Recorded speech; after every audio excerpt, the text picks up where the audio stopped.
many of these events are staffed with online paid shills, trolls, agents, whatever you want to call them, whose job it is to maintain the integrity of the official narrative.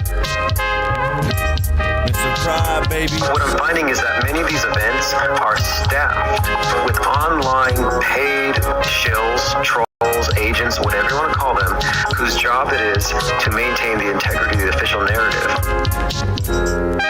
What I'm finding is that my initial reaction, fake. My initial reaction.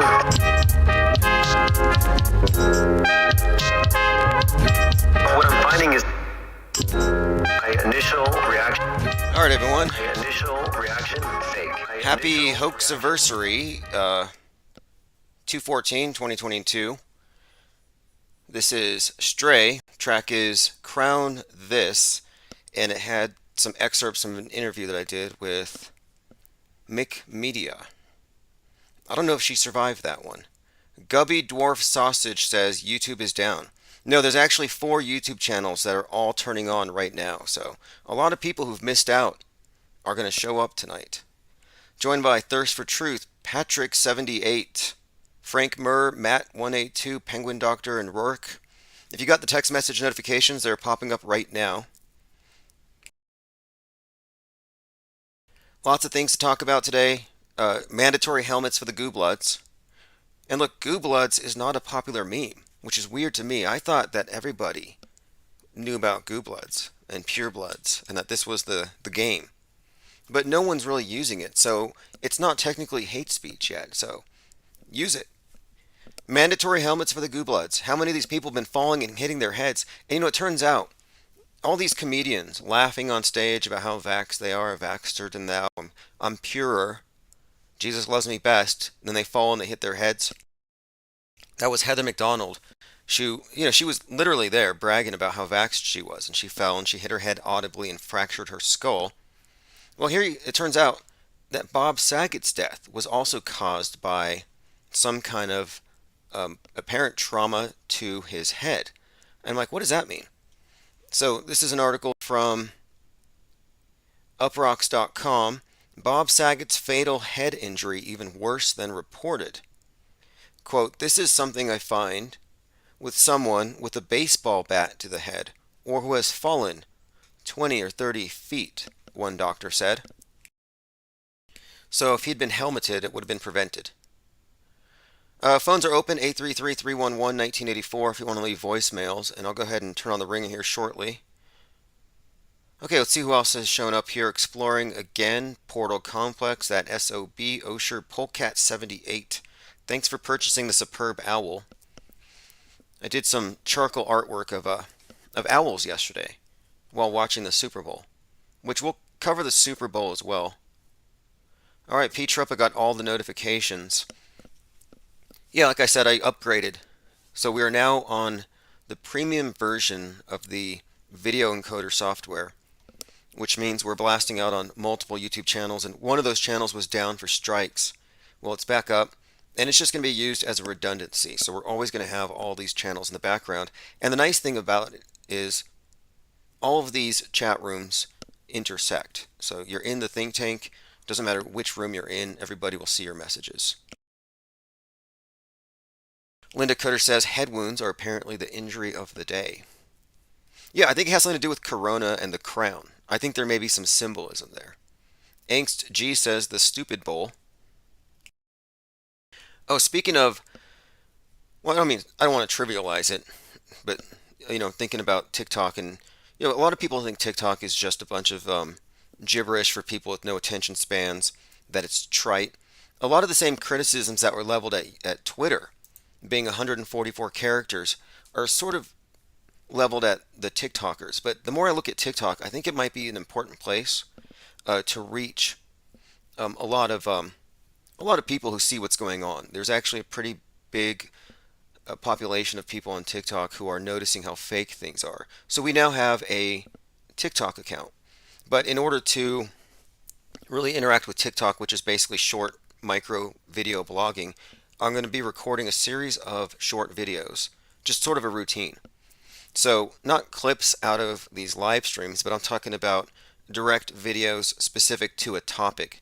Like, for example, today I was in a conversation with a friend about how the regular deck of playing cards, 52 cards, relates to the 52 weeks of the year, and that it's about the four seasons when you look at the four suits. These are important things when you're looking at the fact that we have an astrotheological based religious cult running the world, and their system of communication, their language, it's occulted, but it's quite literally everywhere. It's ubiquitous. So, how many people have, well, pretty much everybody, have played poker or blackjack with no knowledge whatsoever of what they're actually holding in their hands? And I'm just suggesting that these topics are things that can be addressed in short form, 3 minutes, 2 minutes, or whatever. And so, yes, we are going to be on TikTok. And I think I'm going to be able to get us onto TikTok live as well. All right, so let's go through some headlines. Again, a happy Hoaxiversary to the Parkland acting troupe. Oh, by the way, this is from The Economist. Speaking of tarot cards, The Economist covers really do predict the future, and they tell you things like they really are. This is truth in plain sight. So the present issue of The Economist is The Genius of Amazon, and it has Jeff Bezos as Dr. Evil, one eyebrow raised with the Amazon logo as the smile. Now, of course, the significance here, right off, in a way, and I hadn't really seen this before, but you know how the AOK symbol gives you the 666? AOK gives you 3 sixes when you look at the index and thumb making the O. Well, the Dr. Evil pinky to the lip also gives you a 666. If you look at the way that the fingers folded over loop with the pinky. But anyway, I was talking about the space papacy, the different space popes. You got Bezos, you got Musk, you got Branson, and how they're all based on movie characters from books, people that you would recognize from comic books, etc., that they've merged these. That this is beyond just typecasting. I call it archetype casting. Not a coincidence that Musk has been associated with Iron Man and the mission to Mars, which Kabbalistically is associated with the metal iron, that there are so many Mars Iron Man tie-ins to his work. Not to mention you got the logo of Star Trek on Mars, and then he's got the starships. Anyway, it goes deep with all these characters. In my view, Jeff Bezos is based on The Man Who Fell to Earth, the David Bowie movie, but also I think he's based on Dr. Evil. And it has been pointed out that he has, like Dr. Evil, a dong-shaped rocket. So now here on The Economist, you have Jeff Bezos as Dr. Evil. So it's just in plain sight. Now about The Economist and its predictive powers. Let's look at The Economist from 2017, because this one is very blatant. And there's others I could point to. But this one here I think will make the point I need to make. So in 2017, on the winter solstice, December 22nd here, they had this issue, Sharp Power, the new shape of Chinese influence. And so a simple breakdown of it, the cover is the globe, covered in spikes, and then you have red China there. So it actually looks like a COVID, but you wouldn't have made that association pre-2020. And then you look at the words they use, the new shape, well, novel, new. Chinese influence. How about Chinese influenza, the Wuhan flu? So the new or the novel flu. And then, of course, the implication here is that this is some kind of way to assert power, that maybe this was a controlled leak or whatever it is. But this is from The Economist 2017 predicting that the power of balances in the world would be changed because of this new shape of Chinese influence. So that they would put Bezos on the cover as a Dr. Evil. It's just, I think, pertinent. This is part of our everyday discussion about how they get us to see things the way they want us to see things. P103 says they really played up the Austin Powers vibe. Big commercial reunited the cast about climate change. See, I missed that part. Now, on that though, okay, Austin Powers, check this out. I mentioned Richard Branson. You got to see Richard Branson young and tell me he doesn't look exactly like Austin Powers. And I'm not the first one to make this comparison. But again, yes, the young Richard Branson has a striking resemblance to Austin Powers. Now, as far as Richard Branson's character, I think he's based on this character out of Hitchhiker's Guide to the Galaxy. He's kind of this space pirate type. And all these guys come out of entertainment, but they're all very important in terms of analyzing the meta script. And you know what's more? It has been said that Richard Branson is like Epstein for the royals. Like he's a higher level of human trafficker. Wouldn't surprise me at all. He's also involved in hyperlooping, which is, I think, the way they're going to simulate space travel in the future when they start sending the future Martians to their future bases. So if you're looking on the screen, Austin Powers is on the right. Richard Branson is on the left. Okay, let's continue. John Snyder says, I saw a meme that said our world is 80% uncarbonated water, so I guess we do live on a flat earth. Well, somebody needs to go to the edge. I was talking to someone about this today. I said, you know what? Mark Sargent discovered the dome 5 years ago, and why hasn't he shared any evidence? Why hasn't he gone to Antarctica? Maybe he has. It's like, who's hoarding all the dome glass? I have some idea, but at some point you need evidence. Extraordinary claims require extraordinary evidence, and if your claim is going to upset the status quo, you owe it to the people you're upsetting to provide something. Angst G says the movie Contact from the 80s had an archetype of Bezos the Space Pope. Now I say Space Pope because when Werner von Braun wrote The Mars Project, A Technical Tale, about the first Martian colony, the leader was called the Elon. And this has been talked about quite a lot, that you actually have a book that predicts Elon Musk written by one of the architects of the space age. Like, that cannot be a coincidence. This Elon Musk character having existed in fiction before he emerged. But my point is, he said that the structure of Mars would be that of the papacy. That it's just the same thing, lifetime appointees and everything else. And so I'm looking at it as, well, space popes. Pope Elon. Which I'll find that song. You can find it at themurderhornets.band.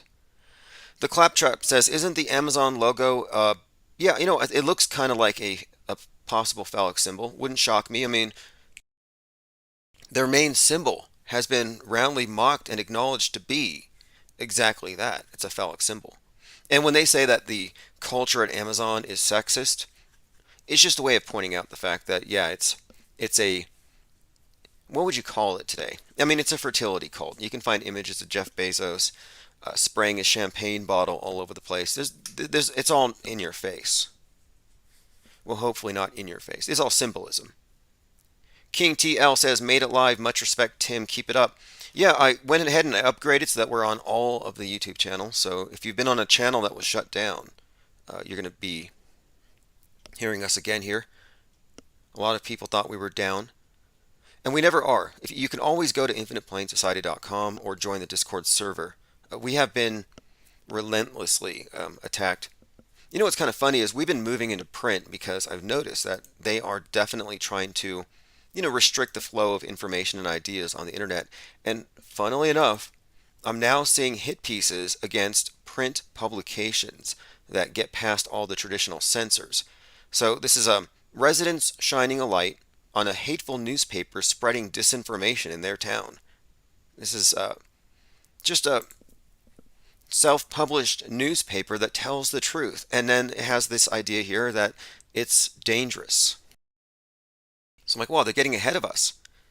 I've been talking about how easy it is now to get into print and how this is actually a viable way to not only get ideas out, but you can make your print paper very easily interactive with the internet, with QR codes and links, etc. But look at this. This is called The Light. And it says here, fake news, flat earth, and anti-Semitism. Now, fake world news is brand new. We're just in issue 2, and I'm in the process of recruiting a couple of writers for issue 3, and already you're having hate pieces coming out suggesting that newspapers are now dangerous misinformation super spreaders. And on that topic, the new term. So if you're spreading information online that sows any kind of doubt about the government or any kind of doubt about their narratives, you're now a threat actor. But now they say you're spreading MDM.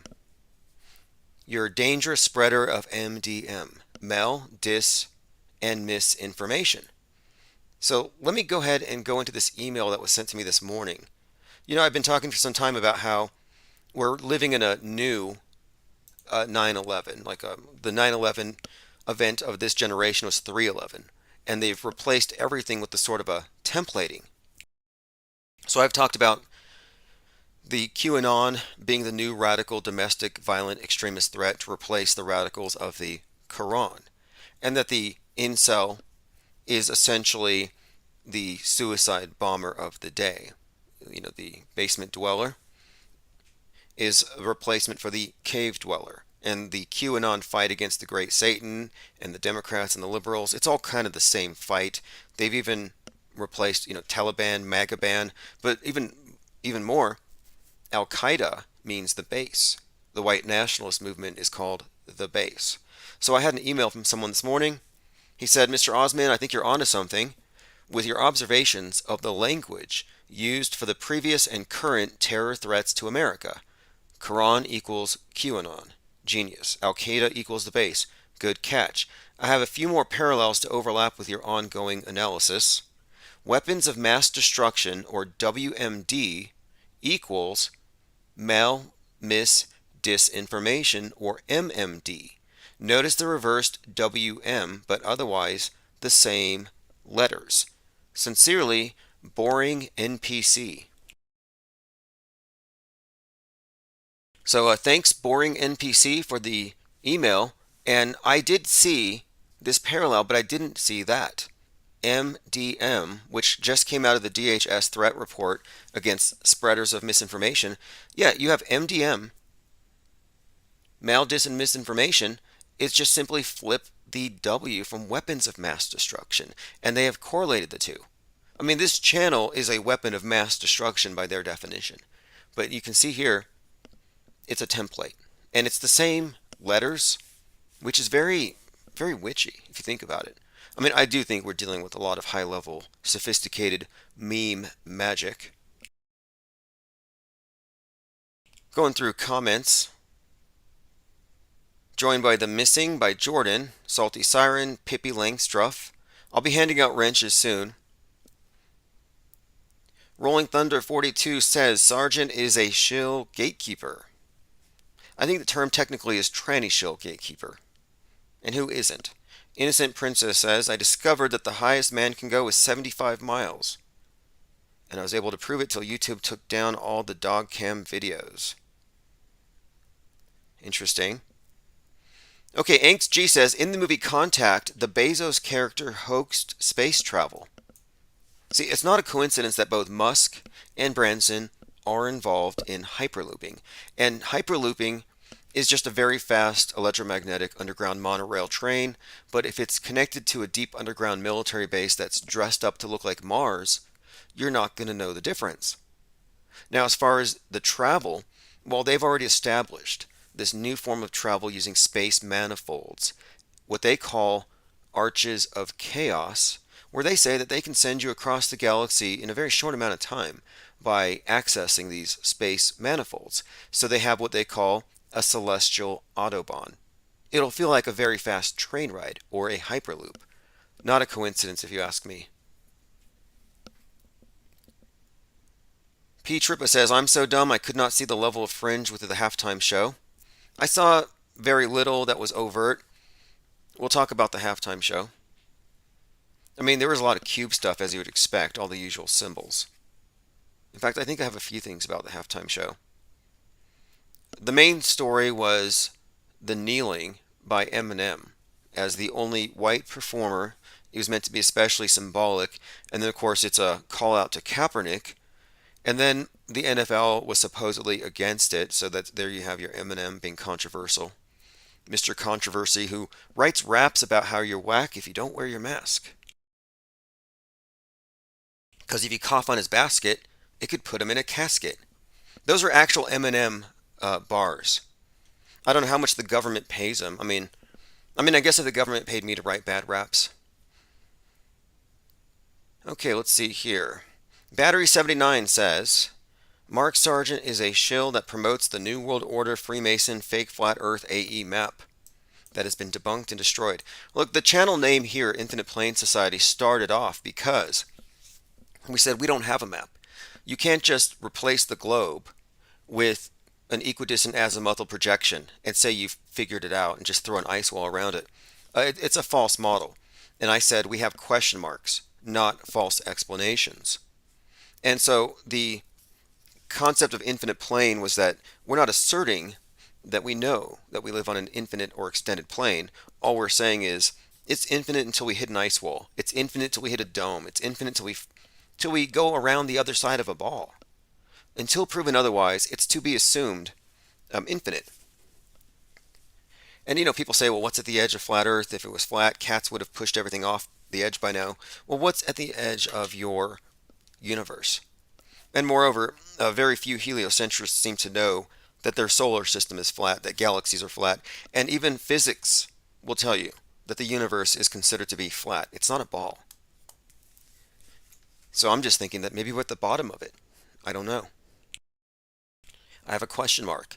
And those aren't illegal yet. They haven't sent the Chinese troops in with their tanks driving down your street to take the Q's and the question marks off your keyboards. They haven't done that yet. Let's see, Claptrap says the Canadians are honk-queuing their horns still. Yeah, they definitely are conflating that movement with the Q movement, and I can see why. And I think they're both controlled. Like, I don't really believe that a bunch of people running to some place, begging for their power back, is a sign of progress. I was very critical of the anti-lockdown protests when they went to City Hall and they went to the Capitol and said, please, government, give us back our power. I was like, you might as well just be kneeling. I hear chains rattling. It's like, no, you should have just ignored the damn TV. But that's not going to happen. There's no way that would ever happen. We know how powerful the media is now. It's the state religion. And it's beyond religion. It's mind war. All right, let's see here. The Missing says of the NFL Super Bowl halftime show, they're stuck in a loop trying to bring back dead entities to life, hence rolling out death row records. Fascinating. P. Trippa says the avocados from Mexico commercial makes fun of flat earthers. Yeah, if you have any links, I don't care for copyright strikes, but I will be going through them, and I do have some stuff. Now, yes, MDM meaning WMD. So, weapons of mass destruction was the thing that made the terrorists so dangerous. Because one terrorist could destroy the whole world. Or destroy a lot if they can get access to this WMD. Now, you just scramble it to MDM, the new threat that the DHS put out there. It's not the Quran fanatics with WMD. It's the QAnon fanatics with the MDM. Just flip it. And MDM is mal, dis, and misinformation. Now, I've heard of disinformation and misinformation, but malinformation, that's kind of new. But they just put it out there. They said that you are a threat actor. All right, let's see here. Brian Williams says, Tim, how can I use the Metascript to make money? Well, to me, I would say you would be able to make money if you knew the future trends. So you can kind of guess where things are going. Very good question. So based on this Metascript perspective, this idea that there is a story that we're being guided, I think that you could probably bet on riots this summer. Guy Fawkes masks, riot gear, open up a shop. You got to fund the wars. You can't stop them. You can make money off them, Let's see here, what else? Going through your comments again. Battery 79 says the Earth is definitely a flat plane. All of our observations show us that.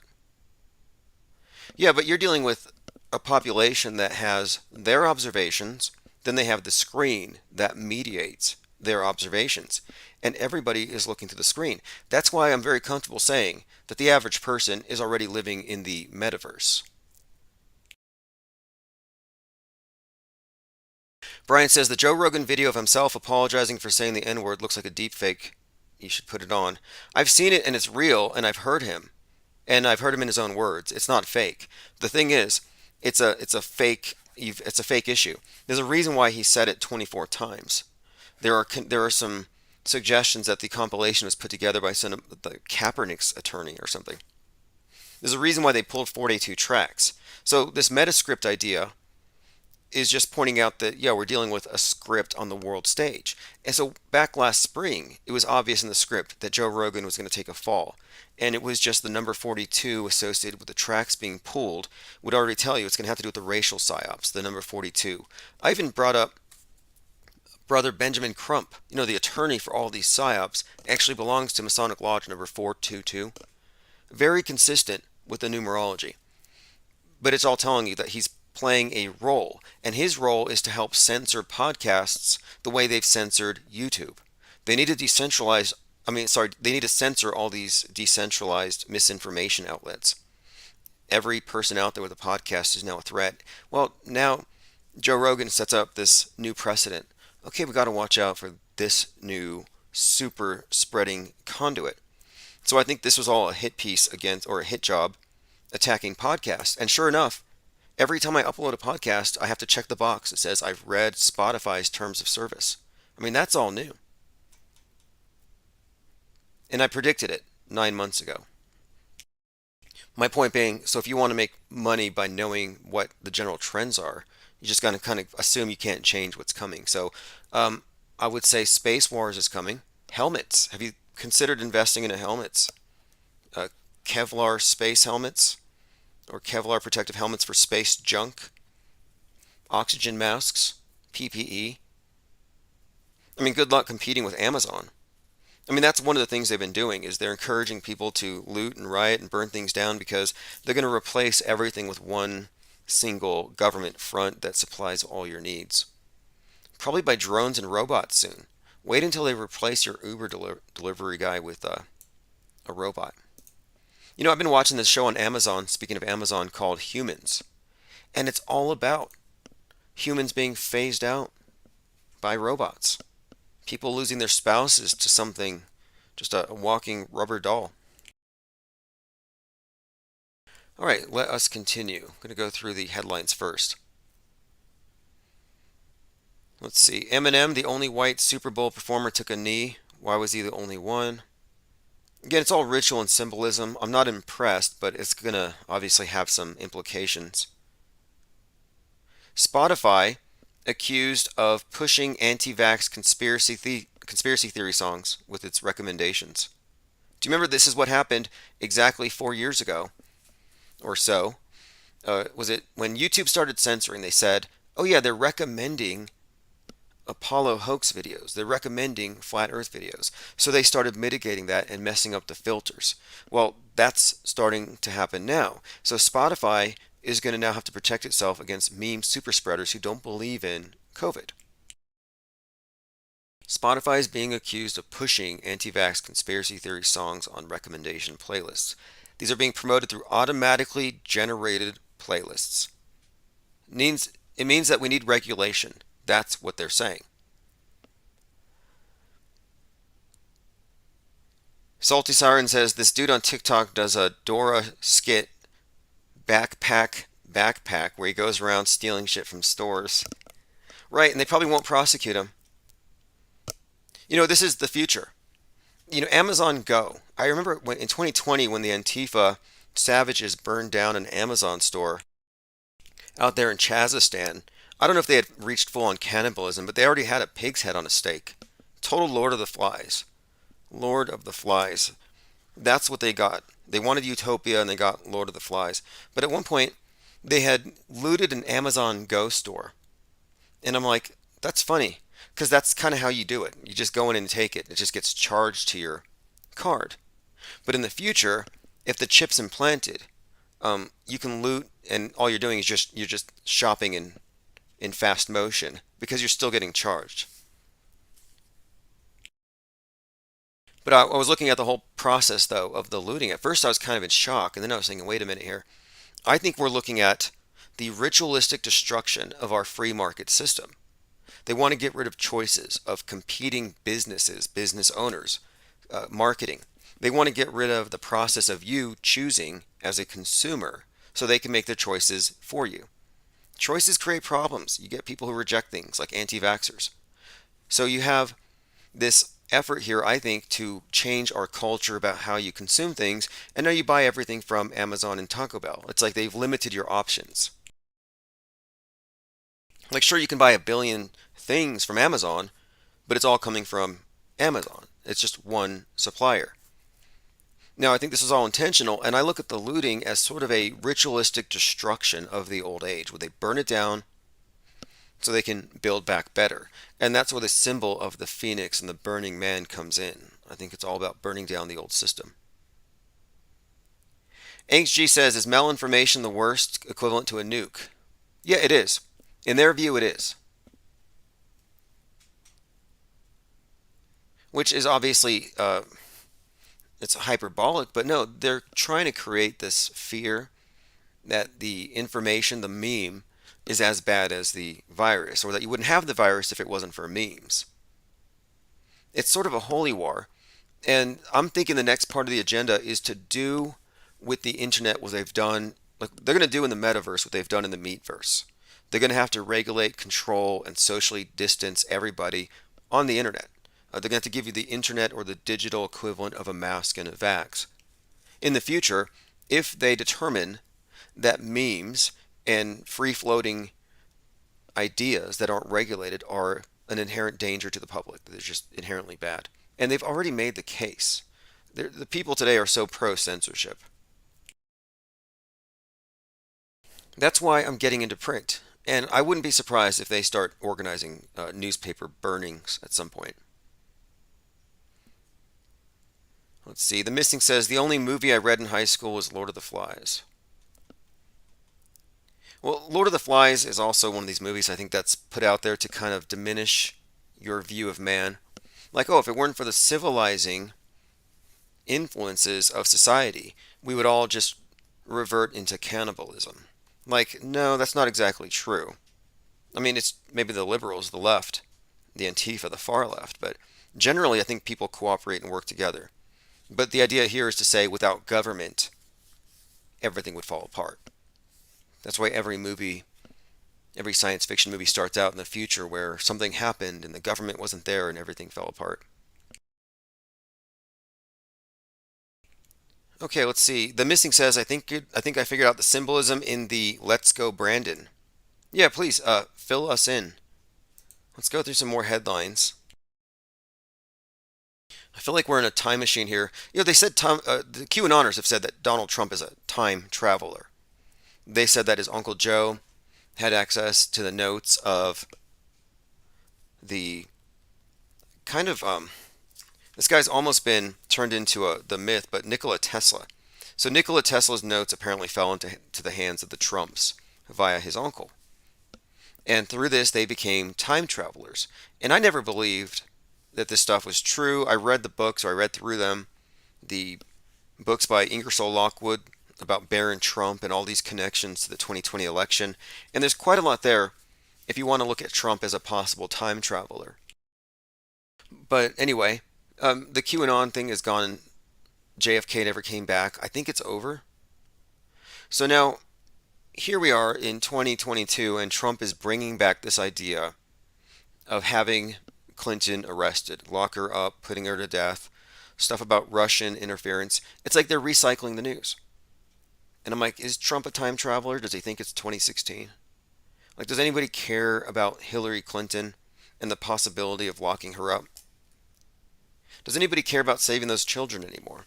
You know, the children from 2016, the ones that QAnon said we had to save, and now they're all teenagers. You know, the whole save the children. It's like, I don't think they're going to want to be saved. They're going to be growing up around their traffickers. They're going to all have Stockholm Syndrome. A bunch of Gretas and David Hoggs. Claptrap says, I saw a preview for the new Batman movie. Yeah, the new Batman movie. I think the enemy is the Riddler and the Penguins. The Penguin. Like, that's interesting. Question marks and penguins. Been working on some new logo designs if you haven't seen them. Bring one of them up. And I'm developing one that does actually incorporate a question mark. Now, Batman and Joker to me represent order out of chaos. They're two sides of the same system where they bring out the Joker, which represents the chaos agent, the patsy. They get the reaction, so it's problem, reaction, solution, the Hegelian dialectic. Batman represents the clampdown, the lockdown. And if you notice, the Batman movies have used the symbol of the bat as a phoenix, a burning bat. In fact, the burning bat emblem is actually shaped like the burning hole in the Twin Towers, the burning holes from the planes. My point being, bat as phoenix. You can find the dove as a phoenix, like in the flood myths, but the bat representing, of course, the bat virus that precipitated the reset. And the reset is burn down, build back better, start over. That's what the phoenix represents. It's the mythical bird that incinerates and then rises from its own ashes. So on the screen here, you're looking at a new logo concept here where I've taken the I and made it into a wrench. The P is a question mark, and the S is a lightning bolt. So that's the first layer of it. But the S, the lightning bolt, is actually a slanted infinity sign. And then, of course, when you arrange them, this is the main thing. So when you put the wrench and the lightning bolt and the question mark, you arrange them in a triangle like you see on the left, it creates the penguin with the wrench, and the beak is pointed at a star. So again, lightning bolt body is a figure 8 infinity sign. We have the question mark, so it's just a new logo concept for the IPS. Also, I've been developing bear gwins because we do have a lot of people who are using the bear mascot, the Owen Benjamin types. And I'm thinking, well, polar bears make a lot more sense than anything. So I went ahead and I augmented a penguin with a polar bear head. For anybody who's of that particular tribe, they can appropriate that. All right, let's see here. Going through your comments. If you want to call in, it's 833-311-1984, and I think I have some voicemails to respond to. Vanilla Ice is threatening to pull his song from Spotify. Anybody hear about that? This whole idea of self-cancellation is just virtue signaling, and it's worse than just virtue signaling.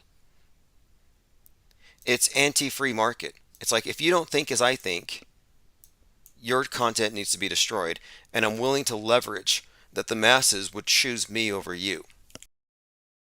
And then if they don't, they self-immolate. Like they're some kind of martyrs for something, like Neil Young's a martyr. And he's like, join me in the Great Resignation. And that's a new term, Great Resignation. He wants everyone to resign. And I'm like, Great Resignation? That sounds like submission. It sounds like kneeling. It sounds like, let's kneel and capitulate to the NWO that doesn't respect free speech. Because some guy said some bad words a few years ago, so none of us can have free speech anymore. Really? It's like that? See, again, it's the anniversary of Parkland. I guess I should say Free Nick Cruz. You know, I started the Free Nick Cruz campaign a while ago. I even had Free Nick Cruz merchandise, freenickcruz.com, and I have a Teespring account.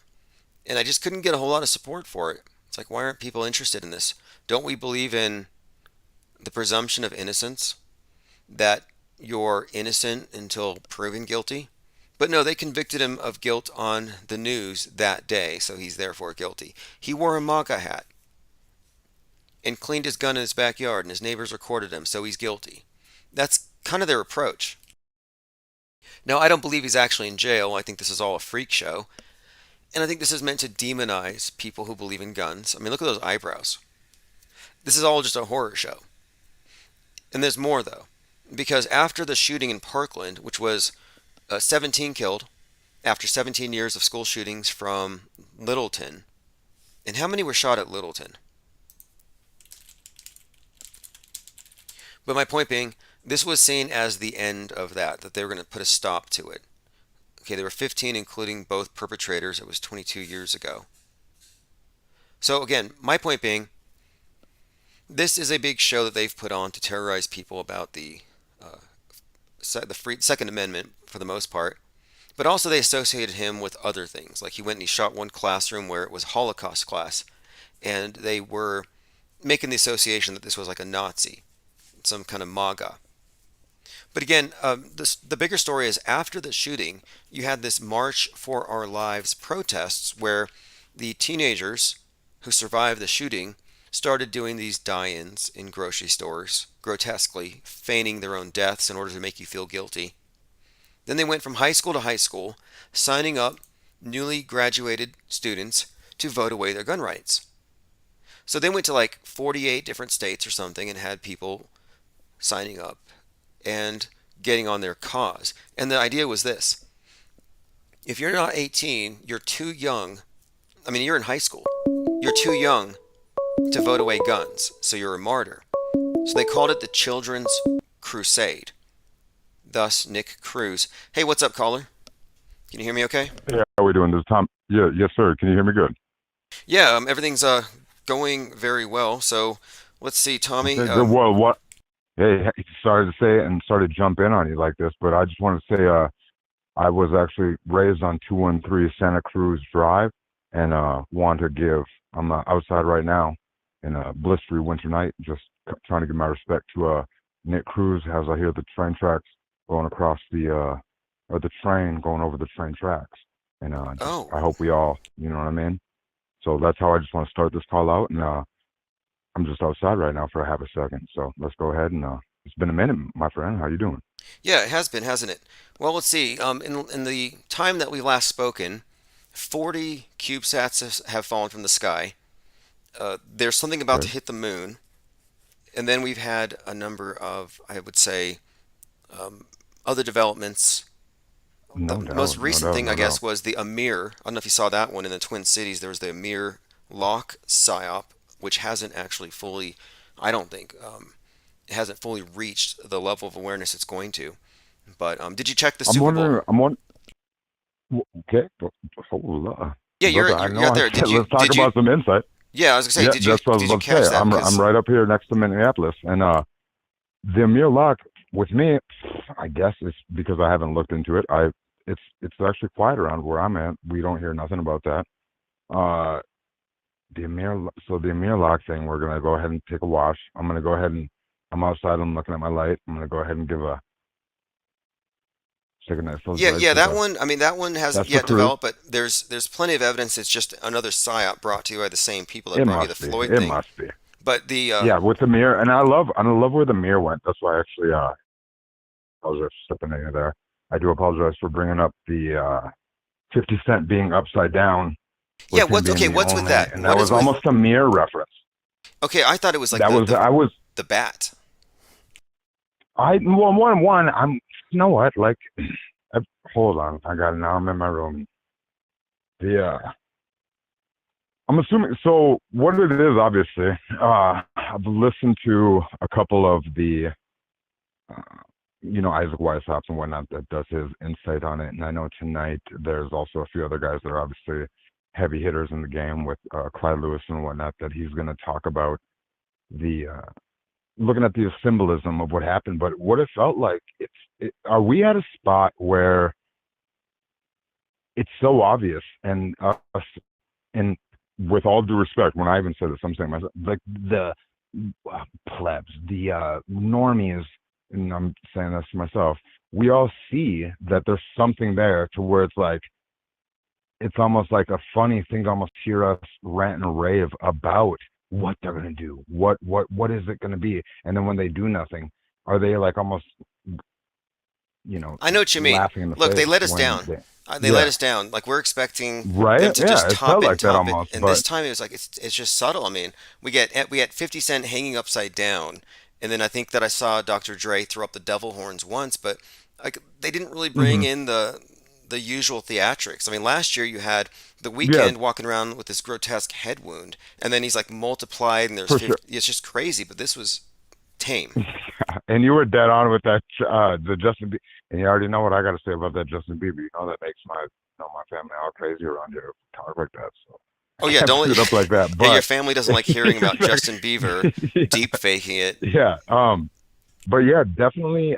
With that mask stuff last year, then you had well the 50 Cent Upside Down. That was blatantly from the In the Club remix. My thing, or the not remix, but a uh avant-garde to his original video from In the Club. Now, what we all should have looked at, what I was looking at, and I was actually, I bit off more than I could chew to the normies that I live around. And I brought up, if you even went back to the old Dre videos, I listened to The Chronic, I listened to The Chronic 2001 again, I listened to all their old stuff. And my number one thing is that I thought I had a heavy hitter on was it's funny that we're going to have a doctor doing the halftime show, right? And we are in the end or middle or whatever time period of a pandemic. And when something gets from every stage you have of a disease or a whatever it goes, it's mediocre, whatever, and then it gets chronic. So we had a halftime performance where it was the 30th anniversary of The Chronic, when we all think of bud smoking. It really, if you could think about it, as the medical something medical being considered now chronic, and then the doctor is the one at halftime presenting the halftime performance. So I thought there was going to be a lot of big, like just from them a couple of things. When I brought that up, I felt like I got touched on, like that Michelangelo or Da Vinci or whatever they are picture. Somebody tapped me on the nose or something. When I thought of Well, a there is doctor something. and the chronic. The Bengals, Yeah. it's their 33rd year since they've been in there before, Hmm. and then it's a year of the Tiger. Yeah. Like, and Exactly. Zach Yeah. Hubbard's good at pointing this stuff out. Some people have found out that, yeah, there's a lot of theatrics and subtext in the scripting of these things, kind of like the post 9/11 game being the New York Jets versus the Patriots, like Jets in New York versus Patriots, very Oh, 9/11 for friendly sure. storyline. Just like even every Thanksgiving is Redskins, Cowboys. I mean, if we haven't noticed that, that Oh, at really? fucking That's Thanksgiving, you yeah, got to be every kidding me. year Thanksgiving is the goddamn Cowboys against the Indians, dude. Like it's right there constantly. That's funny. So See, when that's what I mean by the script here on the world stage. It's like it's in your right face. for sure. It's esoteric, just like every religion, and this is the state religion, so it shouldn't surprise us. But oh, look at this. Yeah, Dr. yeah, Dre and had that's an why aneurysm on January 5th, another head wound. Surprised he wasn't wearing a he helmet. oh, He should have been. exactly. Oh, and I love that helmet shit. That helmet stuff. You're obviously, and I've noticed a lot of your callers and whatnot. We're all obviously giving up we're giving you your roses while you're still here, Tim. Because don't pull a Mac on us, because you know you're hitting them things. You're hitting them numbers right now where if you don't show back up, buddy, you know, somebody's gonna know your physical address pretty quick. Oh, Max, Because Max back up, Max back up, and yeah, oh, I know. Max I alive. I got something for that. I do have something to say about that. We'll go ahead. Re- I'm we'll get back trying to to keep Return it of the cool Mac because here in a I minute, but yes, okay. yeah. So the head wound thing. Okay, so the thing was, you have Heather McDonald falls and hits her head. Bob Saget had a Yeah. head wound, and then Doctor. I mean, so I'm like, what is going on with this head wound stuff? The aneurysm for Dr. Dre, was that not years ago? That was years ago, correct? That was even after. Oh, that That was was 1 year ago. I'm the sorry, end. that was a year ago. Was it So only last year that was with the only Dr. last Dre year. thing? Really? Wow, that's even wild. I do remember him fall. Now that you bring it up, I do remember him falling. My thing, I went so deep, but if I went music video deep, and if you even watch the video for "Forget About Dre," and you want to go to that clone Eminem, Saya, like the whole where hip hop artists are Okay, clones. now The clone Tom McDonald. or Go ahead, replace, yeah. because you could replace somebody Um, with some body double. What do we consider them? Yeah, do we consider that? Do we not consider that almost the same thing? Because I have listened to the Peter Beater stuff, and like I said, I hate that name, but there's honestly stuff there. I've went back and found that Sports Illustrated where he does talk about the Jimmy Carter robot that the legs keep kicking, and they catch it in the Sports Illustrated. I actually did find that on my private, on what I do on my private side, and I've never really talked about it with Okay, anybody, but that so is, what are you saying it's on here? it. Yeah. Okay, because I just found something else here. This is someone Okay. in chat said this. Sharon Osbourne So, has been okay. photographed wearing a space helmet. This is another prediction here, and you've probably heard me say this, that they're going to introduce space helmets following up the COVID thing because it's preparing us for the idea that the air is unbreathable. I can't breathe. Yeah, for sure. And now here's Sharon Osbourne, an influencer, modeling a what it looks like a space helmet. Yes, you definitely, and that's how it's going to be. We're going to see people wearing them, and when we're ready for it, it's. Is that what it? Okay, now I do see. Okay, and she's honestly doing that, and that is for breathing purposes, or is she going to be maybe doing a deep sea diving I think thing in that the this is going future? to Do we be. know that for Look, sure? I happen to think that they're going to Hmm. bring about the space age by making us aliens in our own habitat, and that the human being is bad for the Yeah, earth, and that this is like a religious garment where the world is for sin, sure. A the world complete is. double trick. It is. This is a complete new Yeah, religious garment yeah, that she's wearing. She's basically a new order, a new age nun. This is the space age nun. She's super pure, and sin can't get to her because she's got this protective helmet that the science gave her. right. And we have the whole. So it's easy to look at.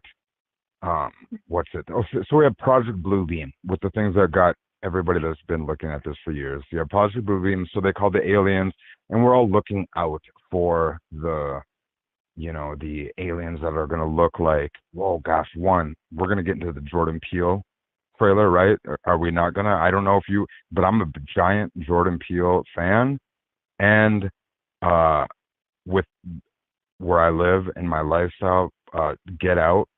Anyway, we're gonna get there if you can hold me on the line for a second, or if the other callers want to, push me off or whatever the show makes it be. There is something that I do want to talk about with that. No, keep But going, keep going. We'll the get back to Project that. Bluebeam, yeah, the Project Bluebeam is, so what was it? The aliens. So now, if you think about it, and I can't tell if it's me being thinking different than I used to or whatever it is, but an alien obviously could have been the COVID thing.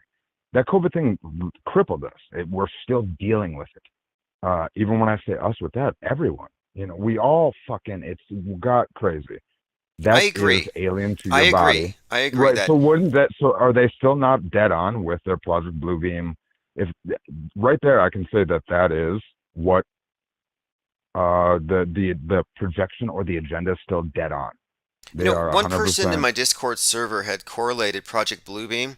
I think it was Linda Curtis Mm, with Bluetooth technology, and that you don't need images in the sky if everybody has a big screen right in front of their face all the time. What for difference sure. does it For really sure. make? And so maybe it's been a Exactly. very subtle Project Bluebeam over a period of years instead of one big spectacular event. And I think they just sort of crept it Yeah. No in. one. Yep. When they say alien, we think of, you know what I mean, ET or something like, look at my finger, Reese's peanut butter cup. But really, it could be breathing something. They say alien. Like our words are so, just even with, yeah, just our words. We correlate something in our mind, and we think, oh, that's what alien is. So I didn't see, you know, that movie Home. We didn't see that little dog from Home come down. So that means there was no aliens. But bro, they were making it seem like there was a fucking thing that if I sneezed, you had to, you know what I mean, cut your grandma's head off because it was toast now forever. Yeah, that if somebody Or whatever sneezes, we're dealing with. You some might, jogger yeah, coughs, and you walk on that sidewalk yeah, within the next hour, you're gonna drop dead right on your face. It's like it yeah. doesn't And happen like I that. have Vax great hospital issues in my family with two nurses that well, my mother and sister are both nurses. They're fine, which I'm wondering if not the hot, we don't want to say, should just say hot shot, but like if they're wondering if they gave a lot of the nursing home nurses not saline, but damn near saline solution shots compared to what people got early, because nurses were getting uh shots right out the chute. I'm pretty sure my mother and sister both got vaccinated, we'll say 2 years ago, right at the beginning. They kind of had to, and it was Let way me before run all this this. by you. Did you see the movie Go ahead. Yeah. Sputnik that came out the same day that Putin released the Sputnik vaccine? A movie came out of Russia called Mm, Sputnik about aliens that came in the and form of a virus. that's 2019, correct? That was 2 years 2020. ago. That was No, at it the was beginning. it was the Okay, yeah, exact that was same at the day. beginning of. Yes. August 2020, I the movie didn't. I came didn't out. see that. I didn't see that, and I do keep up with the movie stuff. So I do. I can't wait to keep talking Look, about a that couple movie more movie Sputnik things with came you. out the But go same ahead. Yeah. day, and it's about the alien that Okay. comes into the cosmonauts, where they come down to Earth and it lives in their body, like in their esophagus, and And it can chill for a bit. it Oh, I'm chills, but it sorry. comes Go out at ahead. night, and then it turns into this big, hideous reptilian thing, and it scares its victim because it Okay. feeds off the fear hormones. So you got the adrenochrome thing tied into this story, but Yep. the idea is that the Yep. aliens are actually internal invaders. Exactly. And that's what. If anything, that is what it is. If we're dealing with, man, I don't know how. Because I get fringy with my thoughts. I get. I don't. I ride a fine line of holding it in the road, civilly, and then also I can easily with books and movies see where there's things. Because I wanted what I was actually calling about even too was let's let's start future uh pinning our fucking coat in the ground instead of looking when you've been raped. You're like, God, my asshole's gaped Hey, out. hey, You hey, know what I hey. mean? Like, Okay, look, look, whoa. look. Let's go ahead and Sorry, I let me didn't mean. let me go. I I mean, do I'm just saying. apologize for. I don't know how many people would quite No, yeah. relate to that, but hey, let me ask you a quick question here. Um, Go ahead. Go ahead. okay, so what is more dangerous, issuing a Hmm. crack pipe to every person or an experimental jab? Because it seems like this whole issuing of crack pipe thing has got to be some colossal Hmm. joke on all of us. What do you think? It has to be. The crack pipe thing definitely has to be a joke. With I'm assuming it's shining a light on something, so we joke about that instead of looking at what's going on right across the border here. And then they're saying, and Is I'm what seeing I have this to say mainstream. because Look, there was no you reason first to talk like that. There you was no first reason to talk heard the like that. phrase COVIDs on this channel. In fact, in January, I called it based on the news reports. I said it sounds like it's some Okay. kind of Yep. Yep. airborne Okay. snake AIDS. And now here we are, and they're like, everybody needs to get an AIDS test. Oh, Brian Williamson in the chat says Yeah. he'll take the What is crack pipe over the experimental vax. And Stranger Days says he might definitely open a everyone knows that. Helmets Are Us store. Yeah, if you're going to make money off the future, and somebody said, Yeah. what should I be doing to make money if you have this idea of a script? What's coming? Start a fashionable PPE clothing outlet, disposable clothing, high fashion. You wear it to the club and you throw it away.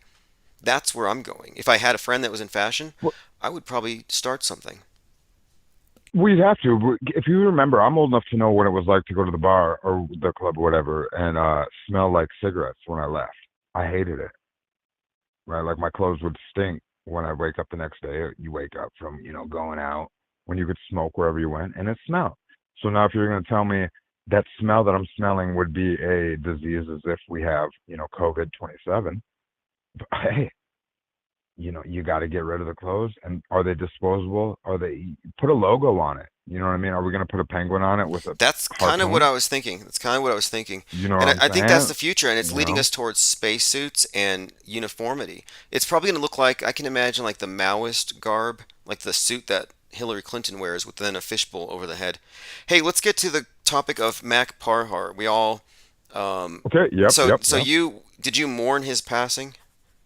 I mean, did you Um, know him that well? Was it a big deal to you? I Because oh my gosh, was it a big deal? Well, one, Jeepers Creepers, Jeepers Creepers. Here we go now. everybody It's knew him, right? He was every very well time known, and that's a factor here. I'm in North Dakota, and we are very we're up here we get very we're sentimental people. At the same time, we think about people, and when you hear about that and the passion the man had, and especially his broken seat in that car during the ending, you almost feel like, God damn, couldn't we have just fixed the man's seat before he passed? And you just don't know. But that voice, I can at least say with the voice, it's rough. With if we, can you put it on once again and Yeah, to where I I'll can even get to hear it if I do again. have I my room will. on mute? I'll put it out there If you again. could, It I sounds wouldn't mind hearing one more time. I do remember Mac a lot. I mean, not remember Mac like I'm sitting over here hanging out with because the guy here's or the thing. anything. Look, what we're Remember, dealing but with is this. go ahead. Okay, even before he so-called died, I already Where found. did he come up from? Where did he show up from? I believe he's Because I know where I Canadian, showed up from. Ottawa, You know what I'm But saying? where did he show up from? What I mean, meaning like I remember when I first started jumping into flat Earth stuff. When I first jumped into talking myself or showing my face on chat. You know what I mean? Or like whatever. Like some people have been in the game.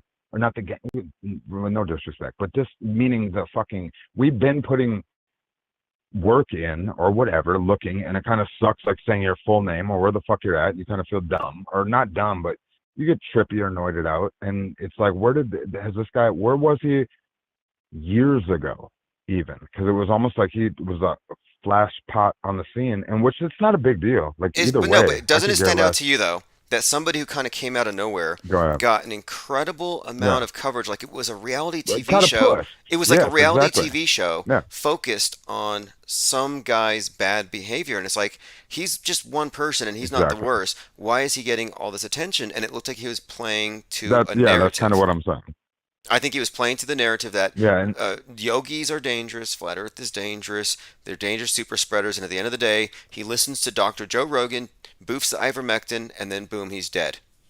That's what he gets. That was the story. And then that even goes, that was the story, and then it even jumps back into which we can stay on the Mac thing, but I'm going to even bring up with the Tesla talk that you just brought up, because I'm assuming you know about the JLB with the history hoax, and I am on the board of, and I don't mind if no one believes it, I can put on a cam with the books I bought and then the research I've done. I have a tough time wondering if Tesla's actually was a physical person, and I think that you might be on board, but you haven't said. But it sounded like what you brought up earlier. You're also on to where, is Tesla even really a person? What is this? Okay, whole well, Tesla thing? whether or not Tesla's a real person, the claims of his achievements are slightly exaggerated. Did he invent all these? No. There's a myth there, and a lot of people just think that, no, this guy had all the secrets and they shut him down and Trump's going to reveal it. Well, the QAnon shaman still seems he was to our think first so. day. Okay, well, so Owen Schroyer, go ahead. But okay, so I'm going to go ahead and play this. If you want to listen, I'm going to play a clip here. So we talked about Mac Parhar. Everybody knows who he is. He was made very famous for his bad behavior as the scapegoat of the Flat Earth community. Then he publicly dies after coughing on camera. Very bad actor, by the way, if he is an actor. And now here, I'm going to play, if you want to listen, the voice of somebody that sounds remarkably similar. Same location in Ottawa, and he's doing anti-cop activism. So I'm going to play it here for about 30 seconds. Who cares? They shouldn't live in the capital of Canada then. They better leave. Because until the mandates are ended, this is not going to stop. Stop harassing old men. You don't have to show them anything. It's against the law. You just... For what? Hey. What are you doing? Okay, so there you have it. If you heard that, that to me sounded just like Mac Parhar, that he's been recycled. I've been calling him the Wayne Sexton of Flat Earth. Another recycled crisis actor. Unfortunately, I couldn't hear it personally on the phone here. So just so you know that for let me help you. Calls, just imagine. Yep, I remember hearing it. Just imagine I Mark Parhar's voice, and that's what it sounds like. No, I think it does sound that oof, and I could care less either way. Either because one in my brain, and it can sound sick and twisted, if the man's off to the next plane, doing the next train, like, go ahead, dude. Like, we all are on a path, so hopefully it is, and so it's no disrespect, but voice wise, a little bit, it's blatantly him until the end. I feel like I hear an older up north voice, but I'm gonna go that voice is definitely dudes that I watched in a car doing his live streams, freaking out over his coffee or going to McDonald's and ordering his coffees and whatnot. Yeah, road raging and vaping, as we always know him, never doing yoga. How many yogis do you know that are road ragers. You would think that if you're doing yoga, you're past road rage. Zero. But And that was when you actually killed it in my head with that. When I go, damn, that dude was a little high strung. yep. Where's the pictures of like old associates? Because you can easily go where I'm at, and you can find like old crews I worked on, and find like pictures of me being a random individual. You know, are they on? They're not going to be on a Tommy King Facebook or anything. I don't just have that. But if you would like look at companies I've worked for, and or there is like pictures of this random dude in the back, and you're like, holy shit, okay, there's confirmation that motherfucker is who he says he is. Yeah, You know, look, so look. The thing is, anyway, if we're that's dealing with you what we're think he dealing would with, have. you're looking at an actor who was given a role that was going to take place over 5 years. And this year you're going to be It anti-vax. checks Next out. year you're going to do this. Then you're going to eat raw meat. Then you're going to drink your own urine. Then you're going to push for anti-vax. Then you're going to die. They give these guys Anything. scripts. I And what are guarantee they it. doing with the pushing of their goods up there and or anywhere? That was the number one thing I even thought of out the chute. So now it can only look good for a certain extent, but now somebody's got to drive the trucks to get it somewhere, which isn't a big deal to leave 19 trucks, and I'm only saying the number 19 or whatever. You can leave whatever number trucks in a town, and then I can have Greg take up from me and honk my horn on Tuesday, Wednesday, right? Then Thursday, Friday, I have Stephanie come in, and she's going to sit in that truck, and then she's driving truck B, truck C for the company, so we can make sure we get our cream of corn. You know, we got to get our cream corn. We got to get our stuffed pumpkin. Well, hey, let's places, or just whatever. to get to where we are, okay? Because now where do you live Mhm. again? Did you said you live near the Twin Cities? Fargo, North Dakota. Fargo, North Dakota. Right now, yeah, like 3 hours from Minneapolis. Okay, so the breakdown is this, because the number 2 Yeah. implies a mirror. We're talking about symbolism. So on 2/2/2022, a 22-year-old named Amir Locke was killed by police doing a no-knock warrant. So you have the issue of the lock, and his name is Locke. His name is Amir. He's killed at 648, a mirror of 846 in the Twin Cities, a mirror of the Floyd event in many ways, same lawyer, etc. So the father said, because of the 2/2/2022 killing of his 22-year-old son, he wants 22 days of peace first. So I'm thinking maybe at the end of the month, maybe next week, we'll see some more action You know, there. and with me, what I would call that is, and I'm not sitting over here like I'm a witch or anything, but you would think, so you have a spell over a group of people. The big spell would have been the big one, the chauvinism, right? That one locked a lot of people down that were already crippled from the the red ball with the spikes coming out already. So we already have a group of people, a mass of people that are already at a certain level of like just broken emotionally down, on top of paying their bills, on top of not having whatever, maybe a bellyache because they ate hot No, dish you're that talking night. about people. Listen, What? check this out. You're talking about Yeah, people who are and so I'm saying poor. like Look, so. to stay warm, like where you are in Go Fargo, ahead. Go ahead. they've got to use space heaters. Yeah. And space heaters Yeah, are being dude, we do blamed. have to use space heaters. You have a space heater, right? Well, a space heater is a I symbol have a of space heater. My fireplace little thing is right next to me. Yes. it's a symbol of inequity now. And they say space heaters caused the fire in that 19-story building in the Bronx that they say killed 19 on 1/9. They And stopped. They don't. It don't burn like that. they And don't. I've lived If with you them my tip them, entire they life. fall. I They. know. This is Yep. not Yep. true. Shit happens. Yeah. Yeah. Look, you can get these cheap They. heaters from I've even. from Yeah. your Go ahead. landlord or whatever, and it's going to tip over and it's going to turn off. The But they cheapest brought one this I've up. ever had. It always shuts off. But Yeah. they brought this up for a reason. They want you to associate climate change with disproportionately affecting the poor. And so these individuals were there, and one of the crisis actors on the scene said, "I can't breathe." Well, do you want to know who's representing the victims of the Bronx fire? The crumb. That's what I'm saying. So what it is, that's what I'm saying. That's where I was actually getting to. Is so the same spell that happened with Floyd this is like a lesser spell. That's why they can only do it. You can put a mirror up to the spell and only flip the words, right? And flip the numbers. And that's all it takes. It doesn't take such a big production.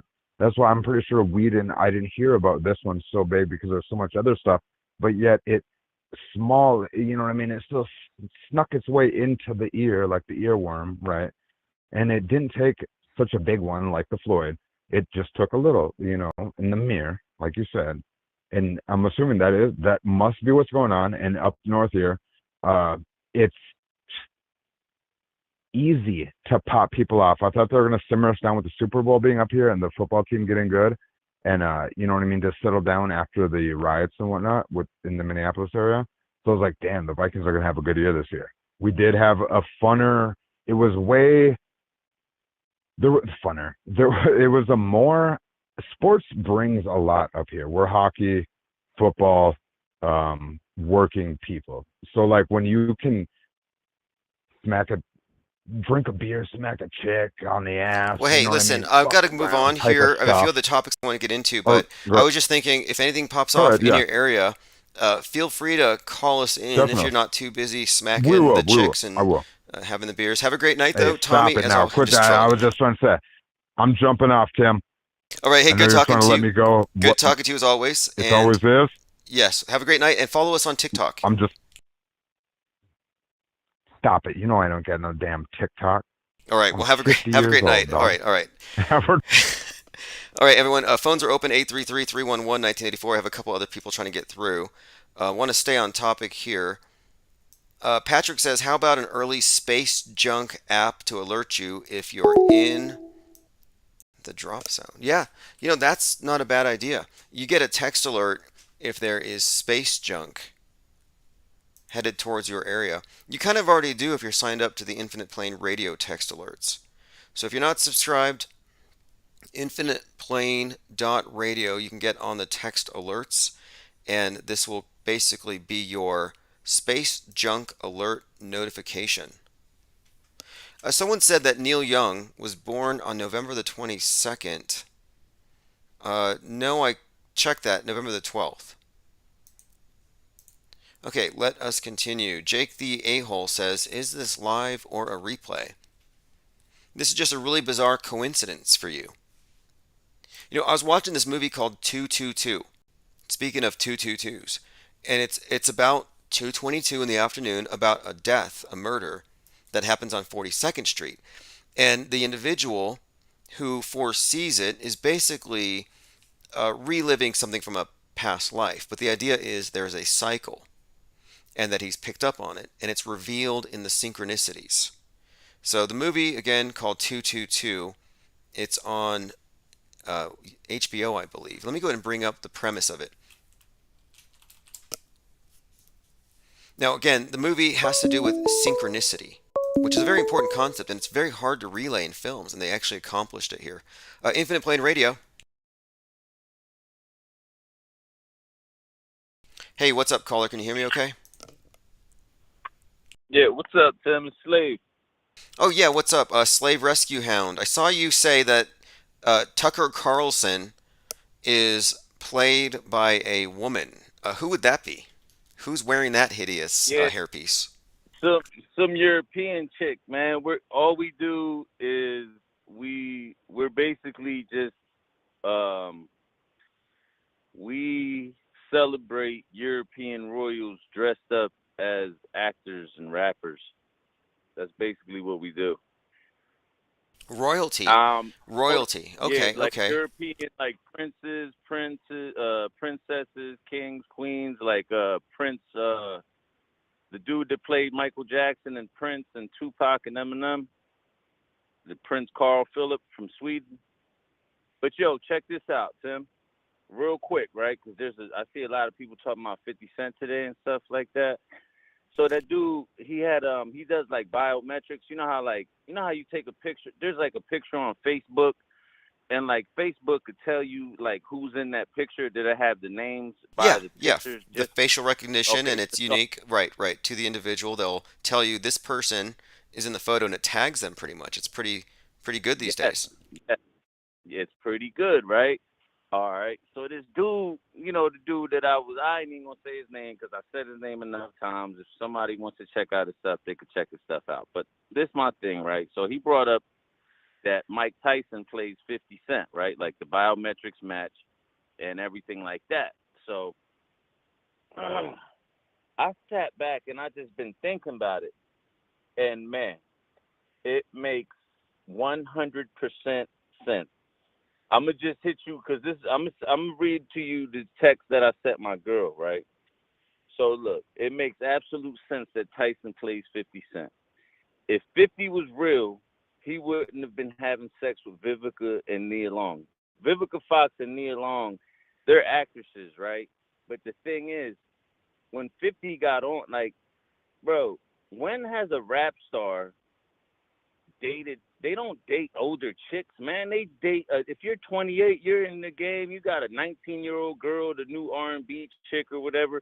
You don't go mess with no 40-year-old woman. Like when you're in your 20s, you look at a 40-year-old woman like mom, damn near. But anyway, hold on real quick. I want to get through this. All right. So 50 Cent was linked to Vivica Fox and Nia Long as like romances, right? They're too old for 50, but guess who they're the perfect age for? Mike Tyson. Okay. 50 Cent amassed a mega fortune and blew it, just like Mike Tyson. 50 Cent bought Mike Tyson's old mansion, and I put Mike in parentheses. 50 Cent bought Mike Tyson's old mansion and renovated it. Starting to make sense yet? He's from Southside Jamaica, Queens, 50 Cent. However, chooses the name of a Brooklyn gangster. 50 Cent was a gangster from Brooklyn. Mike Tyson is from Brooklyn. Okay. Mike Tyson and 50 Cent were in prison at the same time, right? And 50 Cent's career started when Mike Tyson got out of jail. Okay, that's a strong bit of narrative support for these two being the same. Tyson is an actor, a world stage actor. We've seen him associated with Death Fakers, which puts him in the PSYOP Entertainment Complex. He's part of the club. So for Mike Tyson to portray himself as the much younger 50 Cent, we'd be looking at false teeth and some kind of a rubber or synthetic skin mask. So this would be a physical deep fake. And I mean, so is it fakeable? Is it within the realm of possibility? Their size and everything, I would say probably yes. But that story that you just gave, the timing of their jail stints and everything else, wow. Yeah, because bro, I grew up listening to all kinds of music, specifically rap. So I know a lot of little intricate details that they try to, they always hit you with. But yo, check it out though, because there's more. Remember, you might not remember, but a lot of people in the chat will remember. 50 Cent out of nowhere just became best friends with Floyd Mayweather. They were like best friends, and everybody was like, well, all right, 50 got money now, so I guess Floyd allowed him in. But that doesn't happen in real life. In real life, if I'm rich and you're trying to get rich, or you just got rich, but I don't know you, man. We're not about to be best friends. We might go hang out at the club or something, but as far as all the time being together, no way. But if 50 Cent's really Mike Tyson and Floyd's dad boxed, his uncle boxed. So Floyd he's known Mike Tyson probably his whole life. Roger Mayweather and them, they were boxing in the 80s when Mike just came out. So Floyd's known Mike his whole life. Now it makes sense that Floyd and Mike Tyson was. And also, if Mike Tyson's listening, or yo, man, my bad, because I've always liked Mike Tyson. He's burnt out. And you know what I mean? I don't mean to expose him, bro, but I mean, people got to know what's going on, man. Right. Well, he's got a podcast these days, and he was on Bill Burr recently, and I think he's pretty funny in his podcast. I think he's kind of trolly in his commentary. He's awesome. He trolls. He talks flat earth. He talks all types. Like, I like Mike Tyson, but I just, Look, a Salty Siren in the chat says that 50 Cent has always looked masky AF. Do you agree? Do you think he looks kind of masky, like a little fake on the face? It's like now that they take the wool from over my eyes, totally. Another thing, them gay-ass G-Unit tank tops. Sorry, Mike, but them tank tops that they came out with was gay as hell. Mike, 50 Cent would have never, a real young boy would have never co-signed on them weird behind-looking tank tops. But how about old-ass Mike Tyson? He thought they were cool. I'm telling you, everything, all the puzzle pieces super came together on this one, man. It was insane. The more I just kept thinking about it, I'm like, hold on. He bought Mike's old mansion. Like, come on, you got all this. You got $150 million, and you go buy some dude's mansion that's got tiger shit all over it. The tiger was running loose at the house for a while, man. There are stories. There are stories that I think support these things. Like, it's kind of funny that Justin Bieber and The Weeknd have so many overlapping girlfriends, overlapping wardrobe, and their storylines are constantly hitting back and forth. Like, they're definitely telling a story that they exist in the same, like, movie that's playing out on the stage. And so whenever somebody suggests that somebody's playing somebody else, I look for things that suggest that you're looking at the same person in their storylines. It's like, do they exit and enter at the same time? And this one is quite compelling. Now, you mentioned something about royalty or people coming in and playing the roles of these characters. And yeah, that's what you said, Prince royalty. Prince Carl Phillip played Mike Jackson, Tupac, Prince, and Eminem. He's played all four of them, bro. It's the same dude. Oh, watch this, too. Watch this shit. It makes complete sense. This dude made a lot of puzzle pieces come together, man. There's this actor named, hold on. Wait, somebody in the chat says they heard, Travis Cloud says, I recently heard that Justin Bieber may sing for Post Malone. They just add bass to the voice. That's believable too. I mean, that's the level of they're just so disingenuous. But this idea of royalty or outsiders interfering in our world, that's part of the theme in Utopia, the movie, where you have this literal crisis actor island where the people who are doing the crisis acting don't even live among us, and they just infiltrate and they do their act and then they go back to this place called Utopia. Man, totally. Check this out. This one it's so crazy because, all right, the dude Prince Carl Phillip, his sister played Janet Jackson, right? Watch this, Tim. You might not have never seen this movie. It's an urban movie. It's called Poetic Justice, right? Tupac was the lead actor in that movie. The lead actress was Janet Jackson. Okay. So when they made that movie, they tried to make this big hoopla that Janet Jackson wouldn't have a kiss scene with Tupac if he didn't take an AIDS test. There was all this stuff going on about that movie. But now, 25 years later, I see, or maybe 30 years later, I think that came out in like 92. Come on, an AIDS test for a kiss? Yeah, because, it was back when AIDS was the psyop. Remember, that movie came out in like 92. So check this out. But guess what? The whole time, they're brother and sister. They're Prince Carl Phillip and Princess Victoria of Sweden, bro. The whole time, Tupac and Janet Jackson were romantic, the lead in that movie, but actually they were dressed up brother and sister, Prince Carl and Princess Victoria. But yo, Tim, you got you could Google stuff, right? Oh yeah, no, we're gonna be reality testing all these claims because I want to see, did we witness brother and sister kissing some incestuous royalty? Yes, we did. We witnessed brother and sister having a romantic fling on the movie, bro. They were dressed up. And it's a shame the way he does even Joe Jackson. The dude Prince Carl Phillip played Joe Jackson, bro. It's crazy. But there's this guy named Matthew Lillard. Can you look him up? Can you look up Matthew Lillard and his wife? Can you just look that image up? Yeah, I'll look into it. And look, this is an important point here. Whenever you're asserting somebody else, you got to look at their associates. Like JonBenet Ramsey's parents, though, that's clearly the parents of Kate Perry. There's that connection. And so you're suggesting here that 50 Cent's dating people that would be more likely to be seen dating Mike Tyson. Like, these are the types of things that I look for. And I came across this thing today. Brian Landry from the Gabby Petito psyop.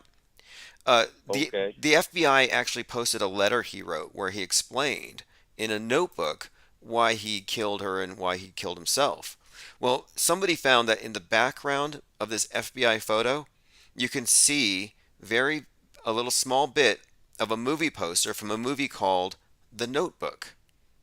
So I'm like, okay, A movie about a relationship gone That's old bad. as This is hell. this is from the FBI. But that movie Notebook is like 15 years old. Yeah, I've never seen it, but I saw that the cover art is I actually all the time. My behind girl, the Brian Landry's yeah. confessional note that the FBI posted. Some supposed FBI agent who quit. Oh, okay. So it's like they put the Notebook up there because he's writing in his notebook. Yeah, just another example No, here of no, like, they liked it. They like to do shit like that. yeah, exactly. They do these callbacks. I think it's just a way of making their stories more compelling, but that's what they are. They're stories, and what you're describing here makes sense in the sense that Man, we're I on some level remember where I remember rap battles where there's a guy named Jadakiss. They're all in on it too. All the rappers know that Mike is 50. They all know. Everyone in the game knows. We're the only retards that don't know. They all know because I remember when he battled with the Lock, and Jadakiss said something like, "You don't feel comfortable in your own skin," right? That was one of his like bars. So, and I just in think my about own all stuff skin, like kind of look. Somebody had said to me, they told me that hey, Justin Bieber is playing the weekend, and then I instantly remember that song, "I Can't Feel My Face," and I thought it was about Yep. drugs or cocaine or something. But now I think, wait, he can't feel his face when he's with the weekend, and that's the premise of Yeah. the song. And if you look at the music video, he's around a bunch of people wearing masks, and this devil-like character throws a lighter at him and sets him on fire, and he burns, and he walks out. And even in the video, for a second, when he's burning, it looks like Justin. So I kind of think they do. They hint that they're gonna die. They hint that they are somebody else in Oh their yeah. lyrics. Because they got the inside track. And you know what the funniest thing about Justin Bieber and the weekend is? All that correlating stuff, like all the overlapping, like a lot of overlapping, right? But they never show up to the same music award. They never been at the same, nowhere, never together. They've all this overlapping stuff, but you've never showed up to the same anything together. Like, not to say together, but like you're sitting here, I'm sitting there. We're both 20-something-year-old R&B artists. Why aren't you guys? Why can't both of you be at the same award show at the same time? Because And it's the and same here's one person. on the Weeknd's last album, which I haven't listened to because Jim Carrey's on it, narrating it, and I refuse to take Jim Carrey seriously, so he just ruined the album before I ever heard it. But The Weeknd is so inspired by Jim Carrey that he has Jim Carrey on his album. Well, what is Jim Carrey known for? The Mask, a bunch of disguises. And then who also idolizes Jim Carrey? Justin Bieber. So I kind of think that the mask guy, the mask connection is the main thing. And if you look at the Weeknd's videos, he's been doing nothing but weird masks for the last few years. Like it's some obsession. He's got some kind of special effects department downstairs, something like Michael Jackson would have. Yeah, the weekend. Yeah, they went overboard with him. They do that with the role players though. They do it with the fake character. If you notice 50 Cent, he's got a big gash in his face from the so-called bullets. They do stuff to throw your face to throw you off. The real actor, like Justin Bieber, he's never gonna have all that shit on his face like the weekend. Or Mike Tyson. He's never gonna have no gunshot wound in the face. But the fake people, like Weekend, my 50 Cent, the fake people, they do stuff to their character to throw your mind off a little bit more. Oh yeah, though Justin Bieber, I believe he used to say he had Lyme disease or something, but it looks like maskne, like way before COVID maskne. Yeah, Um, I remember when you first got into this. They showed Justin the weekend with a white hand. Remember he had a 49ers jacket on and his hands were white. yeah, he wasn't expecting that photograph. He takes his phone out, they Yeah, I photograph him, and it's still remember that, bro. They can't those are debunk Justin's because hands. it's true. Yeah, those were Justin's hands. He was probably rushing. His girl was acting up. He had to run out the house real quick.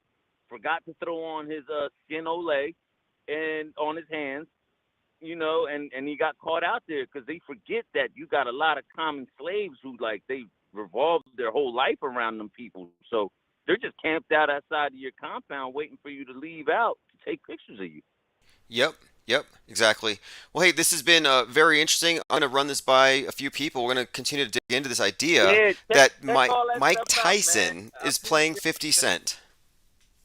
Yes, I 100% believe it, and there's no doubt in my mind. Okay, yeah, I'm seeing some comments in here. So yeah, this should be interesting to go through. Anyway, hey, appreciate the call very much. P Trippa 103 says this is great Super Bowl detox. Yeah, that Super Bowl was crap, man. I thought it was the year of the goddamn Tiger, man. What happened to that? Lost $100 on that dumbass shit. Yeah, I know someone who lost 25. I lost money on the But you election. know how they do it though? But guess what they do though, Tim? They hedge their bets like a smart gambler will. I do the same shit. I take both teams. But I got greedy. But the whole thing is this. Either way, a Tiger was gonna win because Beckham, the one that got hurt for the Rams, he's the LSU Tiger. So it was either gonna be. I thought, because the way Joe Burrow with the JB, with the Masonic pillars and all that shit, I'm like, bro, it's the Bengals. They're gonna have the Bengals do it, but it wasn't. The Rams won, but they still got a Tiger with the Super Bowl ring, Odell Beckham, because he's the LSU Tiger. So they still get their. It's kind of like, remember when they made that space station from like Budapest or some shit catch on fire when we all wanted Yeah, the one in Seattle to catch on yeah. fire? You see how they hedge their bets? They still get their outcome, but it might not be how they wanted it, but they still make sure that the script goes on. Now, this reminds me that the stadium where this thing occurred has been described as a combination of the Queen Mary ship and the International Space Station. They've actually made that Hold on, what happened that though? The where other Space Needle? the Super Bowl. The Super Bowl. Oh, the Um, Century Link. yeah, they actually described the Super Bowl stadium as a combination of the Queen Mary ship and the space station. Oh, the Super Bowl from the one we just watched. Yep. I've never It was been there, it but was in Los Angeles, right? correct. And it's a mixture of what was it? The International Space Station and the Queen Mary ship. They said it's futuristic architecture. So the stadium, the SoFi Stadium, was designed, or Okay, it's that's meant what to it's be called. Yeah, futuristic. that's It's what meant it's to called. feel like an ISS combined with the Queen Mary, which is also interesting too, because you consider Queen Mary is a ship, and Mary is another goddess name. The ISS is also a ship, and it's Mary is a goddess of the night sky, Isis, Mary, ISS, Isis. So it's actually interesting Okay. that it's kind of the same in its nomenclature. It's the same thing. But anyway, overall, though, it was somewhat Like you said, underwhelming. What did you see anything in the Super Bowl other than, well, I mean, was there anything there that you saw? honestly, I think they like toned down. I don't know. I think they got it. It's like you said, man. They filled us up with so much fear and symbolism through the COVID that they don't gotta shoot up the fake school shootings and fake Walmart shootings, and I think they got us where they want us. So they don't. I don't know. I didn't see too much. Like the halftime shows wasn't like last year. I didn't. Not even with the score, 23-20. I was trying to look at that. I don't know, man. I didn't really see too much. But like I said, man, you know it's all in the pipe. It's all coming. But I didn't see much though. Did you see anything? Because you're better at it than No, I I mean, am. generally they're a little bit more obvious about it, but it's funny though that you actually have a lot of people watching the Super Bowl, not for the Super Bowl, but for whatever kind of psyop or whatever they're going to push through it. I mean, we did go through the commercials, and I have some of that stuff I'll be going through. The symbolism, the commercials. In fact, there was a commercial where Scarlett Johansson and her husband, whose name is Colin, they're in a commercial where the the device the device that talks to you, if you have I think it's called not Siri. What's the other one that speaks to you? Alexa, Alexa. It's a commercial where Alexa is saying to the guy named Colin, "Don't forget to fake your death by March 8th." what? Yeah, I mean the setting of it is it's a commercial where Scarlett Johansson is about to do a movie that's going to come out on the 9th, and it's going to be so terrible he's going to want to fake his death. So Alexa warns him or reminds him to fake his death on 3/8, and his name is Colin. So I'm like, oh, that's kind of funny.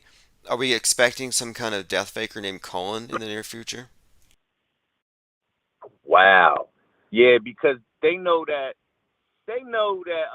the certain percentage of the population is on to them big time. So, they got to let it out. They got to, how they do. Once the cat's out the bag, they spoon feed you for a little while, and they give you like food for, for entertainment and shit. Yeah, That's Claptrap crazy, says they though. made the football field size a one-eye symbol during the halftime show. Yeah, definitely. I mean, the Super Bowl is a big Masonic toilet bowl. I saw on a meme. Anyway, I got a call coming in from, I believe we're going to have someone from Cincinnati out there calling in. It'd be the art of thinking out loud. Appreciate the call and this idea that Mike Tyson might be deep faking it as 50 Cent. I don't think it's Yeah, outside the realm of possibility, but I'm going to have to look and see what I can find. definitely check it out, man. I'll call you back. Thank you, bro. Awesome. Yeah, call anytime. Have a great night.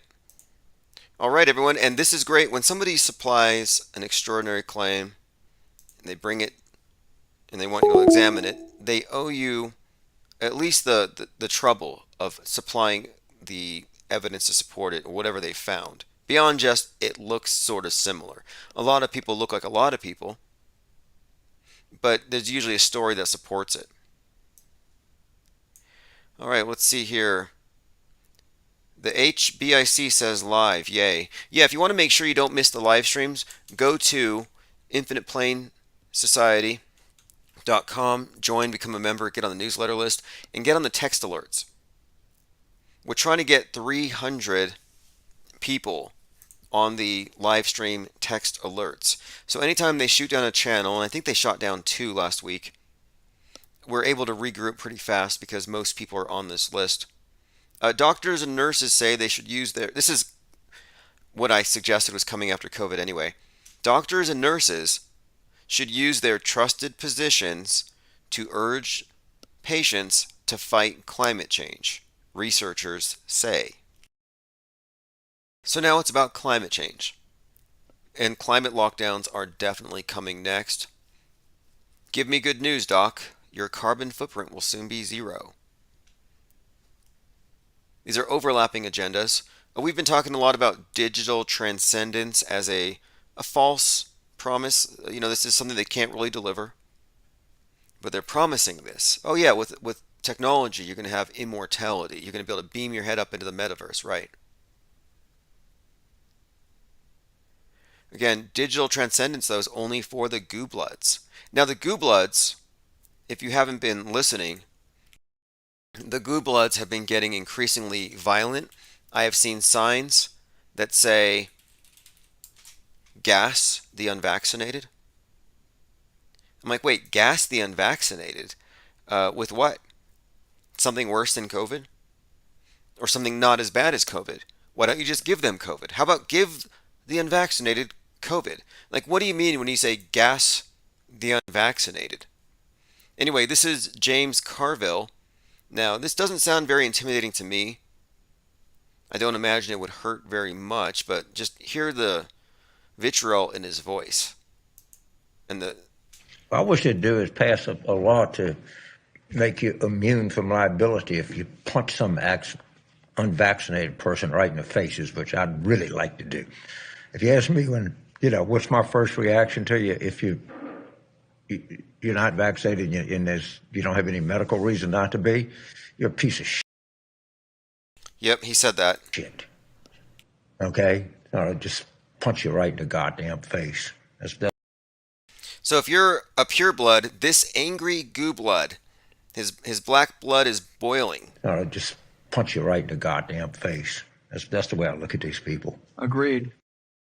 And his little sidekick there, his little lapdog, agreed. With the caller, I mentioned this movie called 222 because of the context of the Twin Cities and the killing of Amir Locke in a shooting that wouldn't have happened if he was allowed to keep his door locked.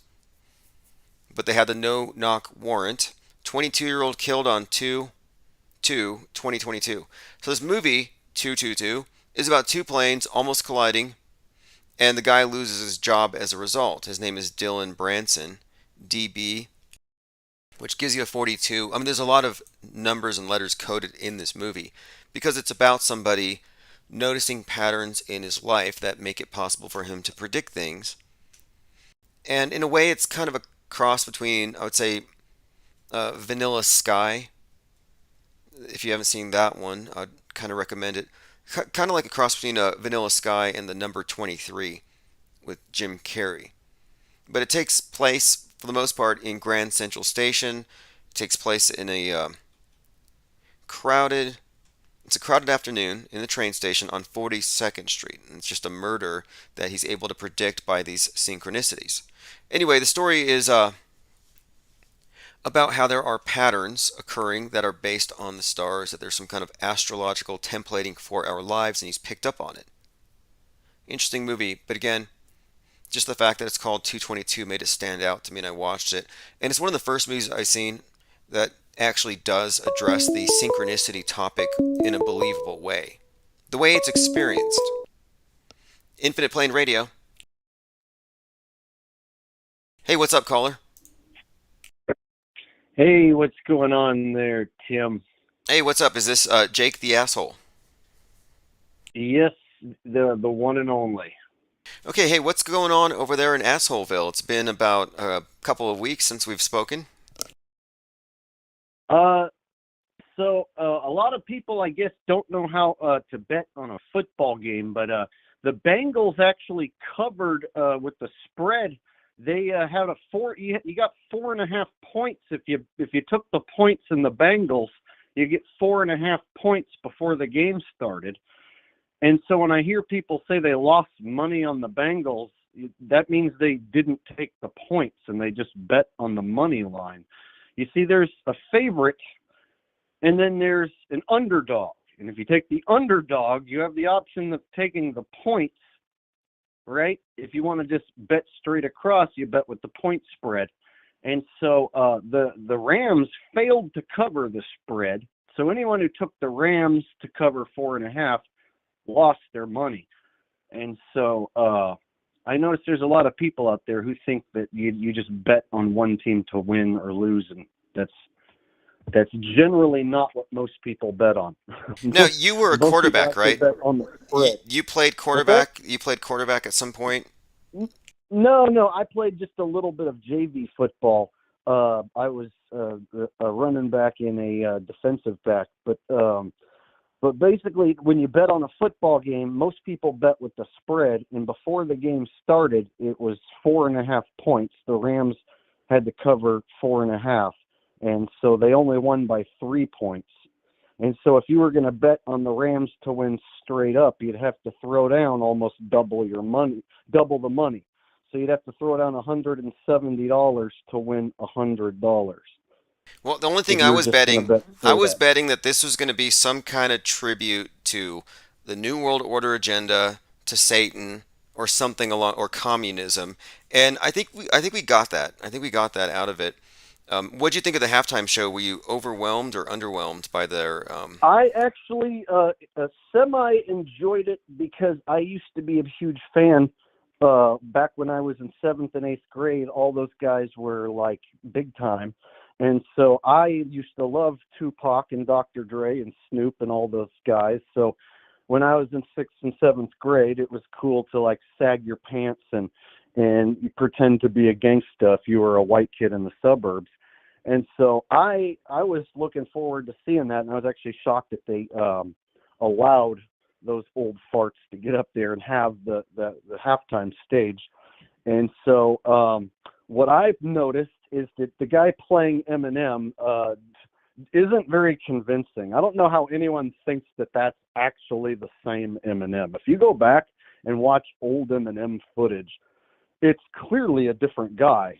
Okay, well, it's an imposter playing the part. There are headlines right now where fans are really confused about the way he looks because of his eyebrows. Apparently, he didn't have these big, dark, bushy eyebrows, and a lot of people think that That was a red flag right there. That guy doing the appearances is a little too tall. His body style. It looks like he just watched footage of Eminem, and you know what he looks like to me? That if you went to Las Vegas and you saw the lookalike Michael Jackson and the lookalike Elvis and then the lookalike Eminem.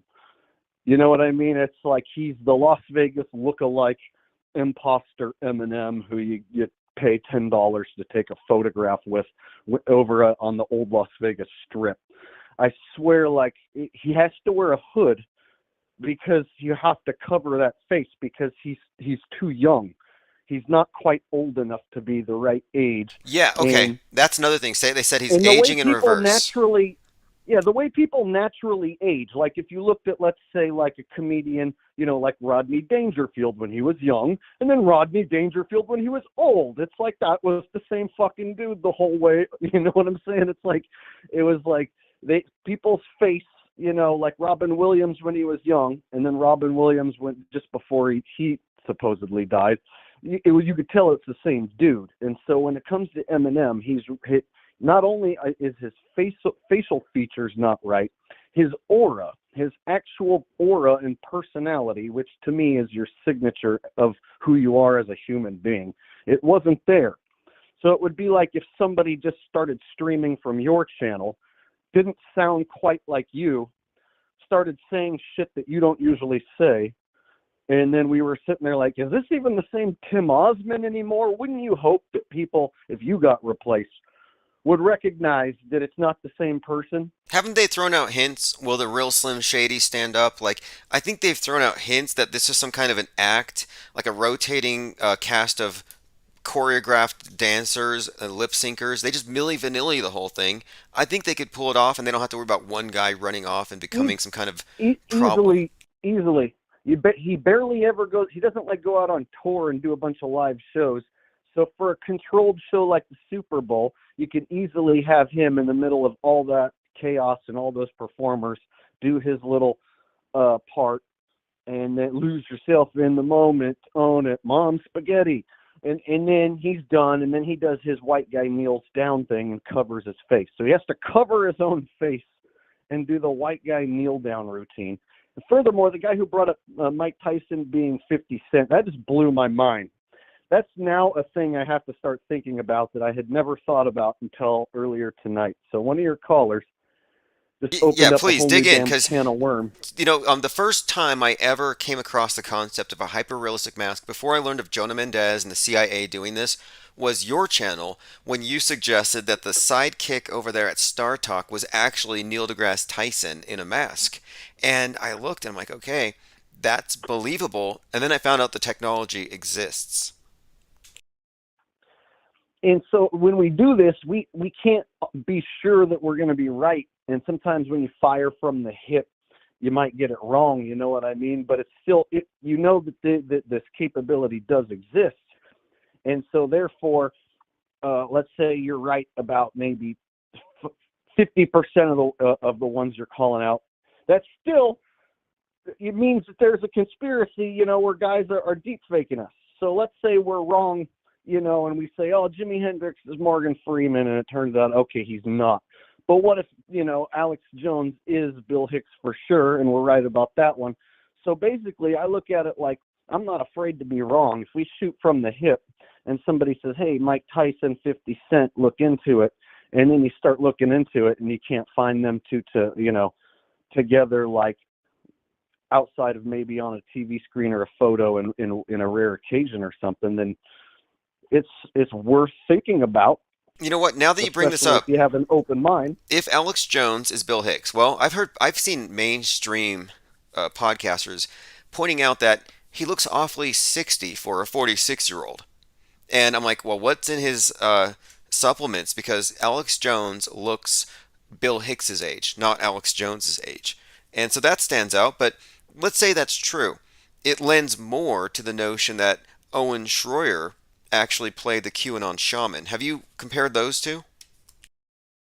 I until you showed me. Basically, I learn about this stuff mostly through your channel. I don't go out of my way to try to figure out who's deep faking me. But when I hear guys call in on your show and then bring it up, and then I start thinking about it. So I actually get most of my deepfake dual role news through your channel because there's only so much time in a day to look up every subject Oh, exactly. that we're being faked I heard faked of that out. one months And ago. so I ignored it. I'm like, no way. But then I took the time to look at it because somebody kept bringing it up, and now I'm a little more convinced. But yeah, other than yeah, this channel and but your that's right channel, up there with that taxi show driver being the dude that Chauvin. kneeled on.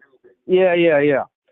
Yeah, you know what I mean? It's kind of right up there with that. Like, is it or is it not? You know what I mean? Is it just this eerie coincidence that they just look the same? And are we going to sound stupid if we say it's the same person and then they prove it's just another dude who looks the same? That's why So we need I'm methodology. always in That's that. why we need a Yeah, I'm always in process. that box. Like, what can I really say? If I say that I think this dude is that dude, then half my subs, or maybe not half, but there's always some subs who are going to turn on you and be like, "Whoa, you're losing it. No way. That's just crazy." And so there's always blowback from people like, if you even bring it up, and then let's say you might be wrong about it. Well, so does that mean you're not allowed to like suppose that this next person might be deep faking you? So if you do get it wrong, now you feel gun shy about pointing out the next one, right? So, and how do you know for sure if you're getting it wrong or right? Because you can't actually verify this sort of Yeah, thing. that's what it comes down to. We have to admit the limits of what we can know, but we look for general patterns, and I'm comfortable asserting possibilities because we know deep faking is a phenomenon. We just don't know the specifics on who. But okay, so the next thing, there's a book coming out on the 22nd of this month, and it's going to be big. It's called Over the Edge, published by one of the writers from the Daily Beast, and this is an expose on the entire flat Earth movement. And I'm pretty sure you're going to be in it. I saw in the back it even mentions a flat Earth neo-Nazi rapper, so they're going to rip on DeBay. So that's going to be interesting. And the last time I checked your Who's releasing it? Kelly Weil, she's a writer for the Daily Beast. It's called Off the Edge, and it comes out on the 22nd. It's going to be a bestseller, and it's into the underbelly of the flat Earth movement. She's an infiltrator. She was in our Discord server for a time. Interesting. Yeah, so I wouldn't be surprised if there's people looking around for interviews, and I'm expecting Mark Sargent and the like to run from the spotlight because it's not one of these puff pieces where they want to meet these fringy people. No, this is a hit piece. And her whole point of the book is we need to do something about free speech and memes. So the book is, I mean, this is an enemy publication, it's propaganda. So it's not friendly, but I'm just saying, Flat Earth is going to be big news coming up soon. So just a heads up there. And I noticed that you were noticing too that Mark Sargent and company seem to be reaching out for children to recruit into their groups. Oh yeah, I did a stream about it, and the guy who made that shit or claims to have made it showed up, and he took responsibility of that flat fellow. So he actually showed up to my stream. I did a stream called Flat Earth Red Alert, and I showed his clips of what he's doing, and I explained how that the rap songs are more creative than ODD's material. The production value in the songs alone it means somebody spent a lot of time and effort on it. And then when you look at the puppets, like they aren't just like a dollar store like stuffed animals. Those are like legit actual puppets that are dressed up in costumes. And so when you look at the time and effort that went into it, and then this one dude's like, yeah, I did all that on my phone. It's like, I Right, don't no, know, dude. that they had a puppet of Brian Stavely, the Mandela Effect show. They had a Brian Yeah. Stavely Muppet. Like how much would it cost to get a custom Jake the Asshole Muppet made? So basically, yeah, when I saw like the puppet had on a suit and he had an old mafia accent and he would like rap with the old mafia accent, you know what I mean? And then the little kid would rap to the teacher, hey, teach, let me tell you how it is. The earth ain't a ball and that's the biz or whatever. It's like somebody had to sit there and write all this out and have it actually like flow to the beats, and then the puppets have their mouth move at the right time, and the production there is far beyond just a dude who wants to wake up children, is all I'm saying. A dude who wants to just wake up some children of the flat earth doesn't dedicate his life to that. Well, That right yeah. there is some strange shit. And he showed up to he showed up to the stream, and he was in the chat defending himself or attempting to. Well, he came up with another So- video trailer, and it was a white Muppet with a thick mustache and a sombrero, and it pretended to be a drunk Mexican bandit saying, "Come on, kids, have some tequila and look at the flat horizon." And I'm like, okay, so now they're using these ridiculous stereotypes to reach out to kids, and I'm like, how do they get away with using Cookie Monster and Elmo and Kermit the Frog? Those are trademarked characters. So, did they get permission from Henson to use these characters to advance their channels? I don't know. YouTube allows the creepy, nastiest scumbags to thrive. And for instance, channels like mine and yours, we get shut down or shadow banned. So you have your channels getting shut down. What they do to me is they shadow ban me to where they remove my subs every single time I post. So for instance, if I post a video right now, they'll remove 20 to 50 subs the second I post as like a psychological thing. And see, if I tell anyone that who's not a content creator, they just assume that many people just decided to not like me that day. No, no matter what I post. So basically, if I post a video about the Canadian convoy, for instance, which I just did, I got the lowest views basically ever, and they just minused subs from me both times. And so I look over at other channels talking about Canadian convoy, and they're getting the craziest amount of views. It's like YouTube is just allowing them to just make buckets of money. So I see channels that don't actually make any content. They just post like a clip of honking horns and trucks sitting still, and the video will get 100,000 views, and it's monetized. And you're sitting there thinking, holy shit, dude, this guy's just uploading 30-second clips nonstop, and every single one of them's monetized and gets 100,000 views. Imagine that kind of revenue. And I so can't. I'm I mean, channels anytime we get close to basically- 1,000, they shoot us down. I mean, we're targeted. So- You're lucky. Well, no, you're not lucky. You're actually cautious, and you've been very good considering the playing but field. here's what's extra frustrating is I know for a fact I'm shadow banned because when I went and took those viral clips that guy was using and tried to put them on my channel with a tad bit of my own commentary, it got the lowest amount of views like possible. It was like a couple thousand people. And so meanwhile, here's what's weird is this guy's channel is called Mr. Sunshine Baby, and he was a van life channel. And so this guy was doing van life videos, and then for the last 2 weeks he just transformed into a Canada channel, and all he does is post these Canada videos, and every single one goes viral. And so of course I'm like, let me talk about that. I mean, if that's what people want to hear about and that's what's going on, sure, I'll cover that. And I got the worst amount of views ever. And so it's clear that they're burying actual real people trying to cover anything. And they use a lot of different psychological tactics, even besides just taking your channel down. So like, for instance, they won't allow my channel to grow. They cap me off at like 5,000-6,000 views. So it's like I'm just speaking to the same people over and over and over again. Oh, look, they do And even cap, them, and they're they even telling say me that they're getting unsubbed. I saw something where if you have a small number of subscribers and one of your videos goes viral, they're going to throttle it and put up a notice saying, this channel doesn't have a lot of subscribers. Please consider subscribing. So I think what they're trying to do is they're trying to make sure that only the people they've approved to go viral will. They're trying to make sure that nothing spontaneous happens. And this has been an ongoing thing for years, but it's just very obvious now. So as a content creator, it's super frustrating because, we just want to be compensated. It's like we're not trying to like be super rich scammers like the people who are exposing.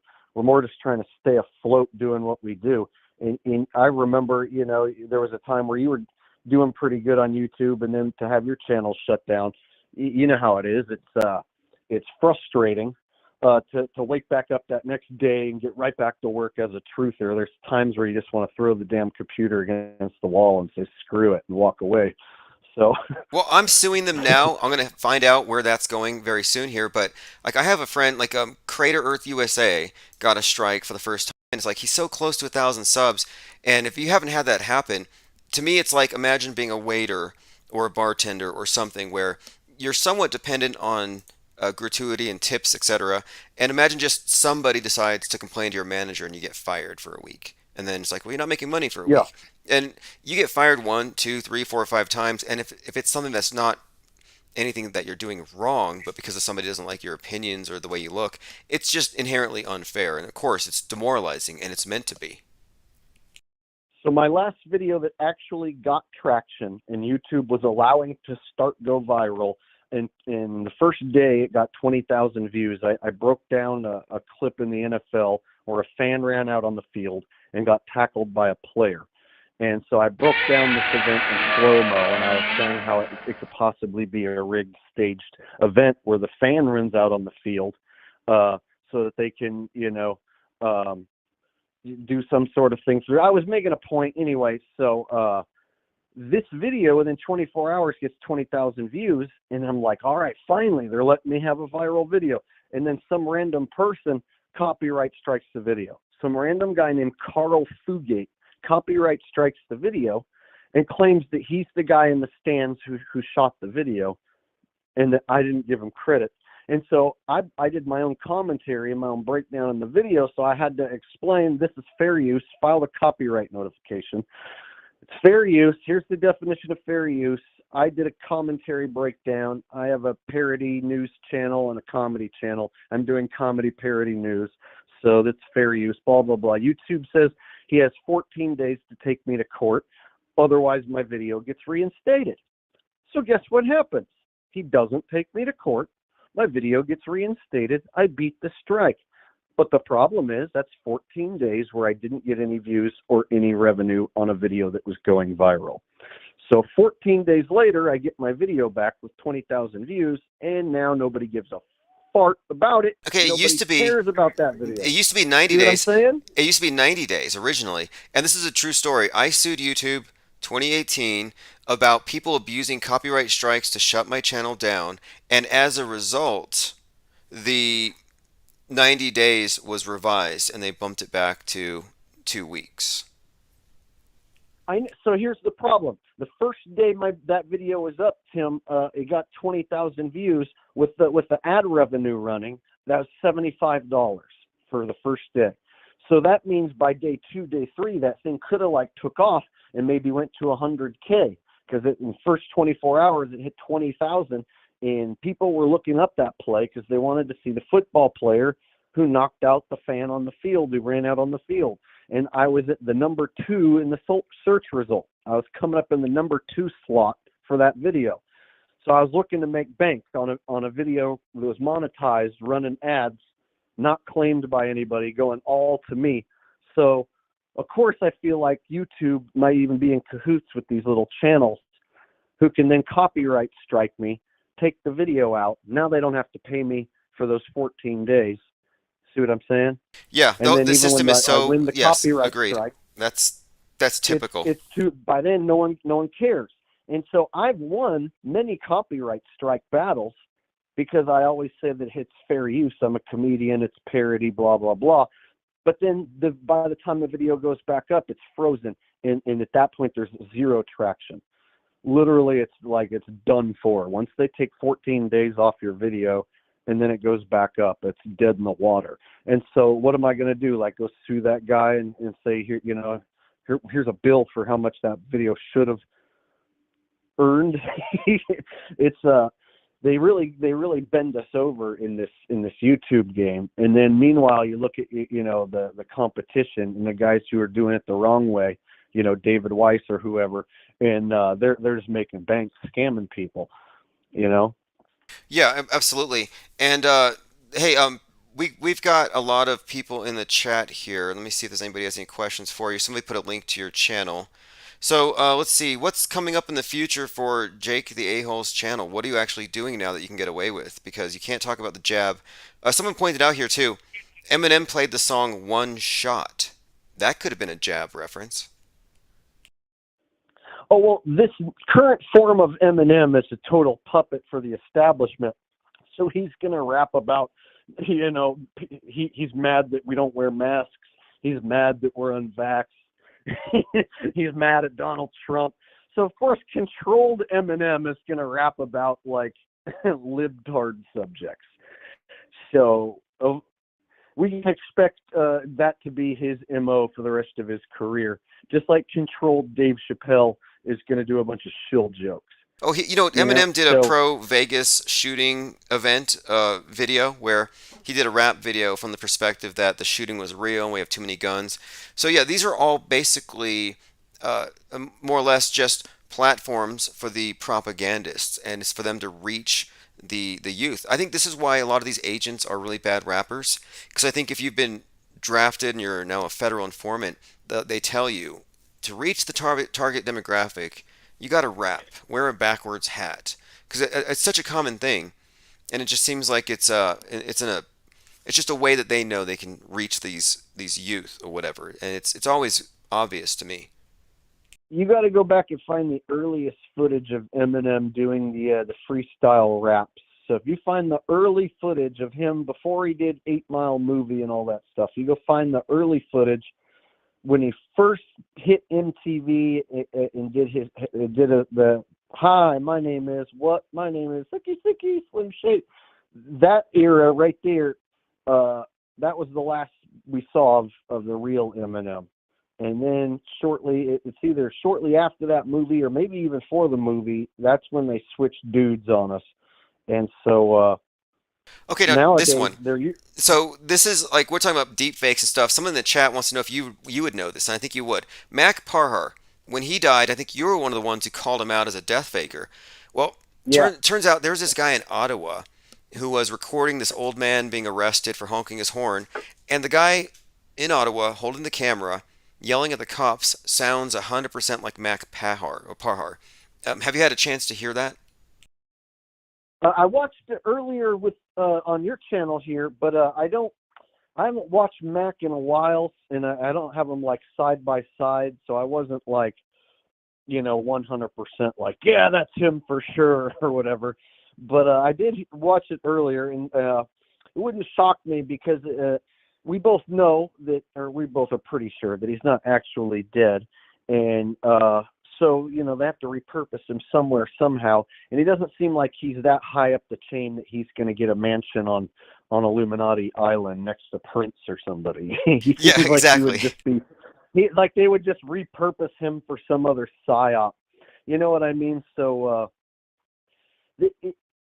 what's been happening to me, Tim, is I'm starting to feel like we live inside like a giant computer simulation, and at the very tippity top isn't just evil men, it's some sort of supercomputer. I've had some strange things happen to me that just go beyond coincidence.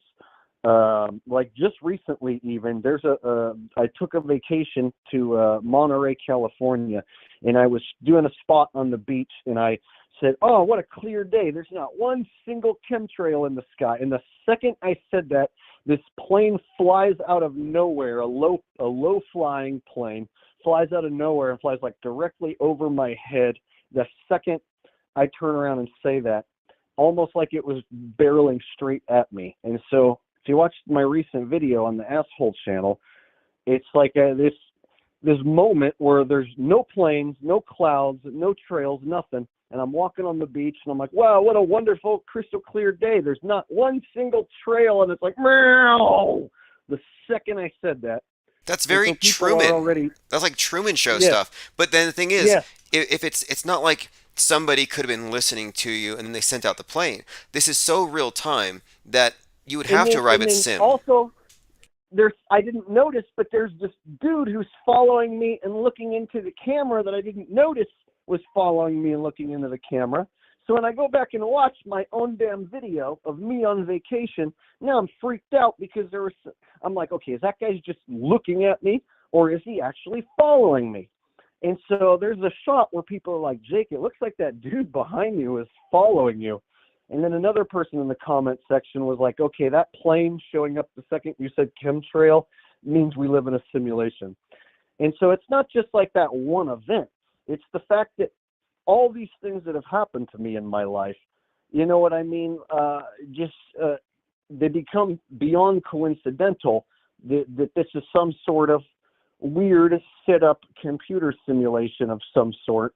For instance, I've tripped out on mushrooms and saw this flower pattern, and then I was walking my dog, sober days later, walking my dog, went into a park bathroom, and some artist had painted that same flower pattern on this bathroom wall. So someone else, an artist, happened to have that same flower pattern, I guess, trip, and happened to paint it on a random bathroom wall that I happened to find and recognize. And so shit like that, like, it trips me out to think of, like, the coincidences of all these things that just happen. And I'm sure you guys all have your coincidental story that just seems too ridiculous to just be coincidence. Oh And yeah, so for sure, what for is sure. this thing And that we live in? this is like, okay, we notice coincidences in the news, and this is like objective information, facts, time-stamped stories, and I can find coincidences in the news that we can verify, and it looks like, okay, we have some kind of high-level planning. But then when you have those coincidences in your own life, not in some televised event, but in the so-called reality, then it's like, Yeah. okay, what is going on here? And yeah, it's very much like this movie I was just talking about called 222, about a guy who figures out or finds out that his dad was right. His dad had told him that everything is written in the stars and that astrology has some kind of truth to it, some kind of templating in our reality or something. And anyway, the movie's about somebody experiencing these coincidences or synchronicities. And when he tries to explain it to his girlfriend, she basically says, they don't mean anything. You're crazy. Oh yeah, yeah. If I try to explain even a fraction of that to my family, they would roll their eyes in a second, and they still think it's all just random, coinkydink, coincidental. You're just shooting around, flying through space. Everything's random.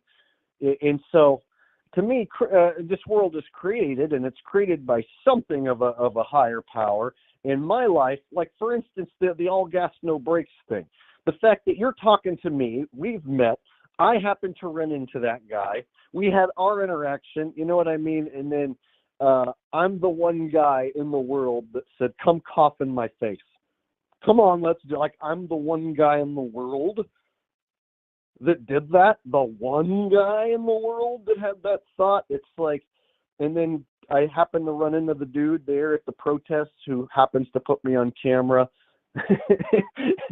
And then so it also looks like they're trying to make guys like me and you out to be terrorists. So doesn't that scare you a bit? Oh, that's the new one. What we're doing Okay. will eventually just. Like, Yeah. It seems like they're fast forward. They're trying to make me into a terrorist while I watch them try to make me into a terrorist. While I'm just the dude with a laptop explaining what's happening. Yeah, you are Not a now terrorist, the dude with a laptop. you're a threat actor and you're carrying mal, dis, and misinformation. So MDM is what the DHS called it. And it sounds like WMD, weapons of mass destruction. The same letters, just the W flipped. And it's the idea that, yeah, you are now the main threat to society today. By the way, Angst G in the chat says, I like Jake's imitation of Richie from Boston. Hey, what's going on YouTube? So it is the 14th of February, or so we are told. It is Valentine's Day. I do not have a Valentine, but if you would like to be my Valentine, feel free to get in touch with me down in the comment section below. Also, when you're down there, you can get 20% off my Patriot Food Supply. You're going to want to buy as much Patriot Food Supply as you possibly can. I mean, let's be honest, when the supermarket shelves are empty, you're going to wish that you had my Patriot Food Supply. I personally, I spend all my money on Patriot Food Supply. That's why I need you to spend money on Patriot Food Supply, so I have more money so that I can buy more Patriot Food Supply. I stay in really great shape with this powdered food. God, man, you do Richie better than anyway, Richie. But at any rate, I digress. No, that's more Richie than Richie, and I haven't heard of it. That's what I mean. God, that's heavy. And then you look at all the truthers who are in this game, and then you look at guys like what you're doing and what I'm doing. Doesn't it like scare you just a little bit, or make you a bit anxious that these laws and this verbiage is being put in place to make guys like me and you seem like the worst guys, the enemy of the free world? Yeah, I feel like, yes. We're just dudes pointing out what we think is happening, really.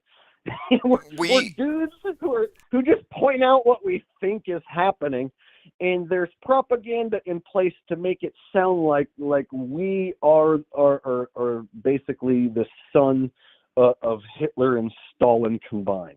They are. Look, I just started this print publication, Fake World News, and now I'm seeing articles coming out saying misinformationists are now publishing their misinformation in newspapers, and they're combining flat Earth with anti-Semitism. So there you have it. They're already setting the stage that anything that's being published by anybody that they haven't authorized is now dangerous, contraband, potentially infectious waste. Basically, it's pretty bad. And does it scare me? I can tell that we're targeted individuals, and I think that you and I in particular, we're kind of canaries in the coal mine for this process. And you see the hoops you have to jump through just to maintain your channel. How many subs do you think you would have if this was a level playing field? Here's the deal. How in the flying fart does Richie from Boston, a damn do-nothing fat lop loser who just drives around, and he's got a nasty, ugly beard, and his teeth are falling out of his head, and he repeats himself over and over, and he had, like on YouTube before that his main channel went down, 400,000 subscribers. And he would easily on every single video get 50,000 views or so, and he would post 2-3 a day. And so imagine that, and a lot of times they were monetized and ads were running. And so I know what it's like when you get 50 and 60,000 views on a video. Like, you can make $200-300 on a quick video. So imagine just, saying, hey, YouTube, it's Richie, and man, the Chinese drones are going to get you. You need to get right with God. Subscribe or don't. And then, bam, $300 video, and then do the same thing in the next couple hours, and then a couple hours later do another one. So if you could pull in, $500-1,000 a day, just repeating the same shit. So what do you think it is? Do you think that there are people who are appointed to carry this dangerous information, like limited hangout style, where our agents are going to leak it so they get the traction and then we control the leak? Or do you think these are organic, real people? I mean, it seems like there's some favoritism there. These guys like that are set up. To me, the shill channels get promoted. So, for instance, I am a real dude. They cap me at 40,000. I feel like with my level of content that I put out, like as much content as I put out, the diversity of topics I put out, and then the fact that I'm actually funny and entertaining, at least that's my opinion, and my subs seem to think so. It just makes sense to me that I should have another zero on there. I should be at 400,000. There's no way in hell Richie from Boston should have 400,000 and stroke his nasty, ugly beard, and then Jake the Asshole, an actual musician and comedian, and someone who can actually not only make you think and talk about a conspiracy, but make you laugh at the same time and enjoy the content. I'm stuck at 40,000. If I showed you what's happened with my sub count, it's literally like if I post, they'll steal 20 to 50 subs. I notice a pattern too, though. It seems like there's the second I upload. It seems like they give a pass to people who are promoting fear, like the world's going to end tomorrow. They're going to come after us. It seems like fear is something they promote. They don't like satire. They don't like parody that mocks the truth unless it's their people, because they want you joking about the things that they want you to joke about, and they want you to take serious the things they want you to take serious. So, we're already on the wrong foot in many of these areas just from the get-go.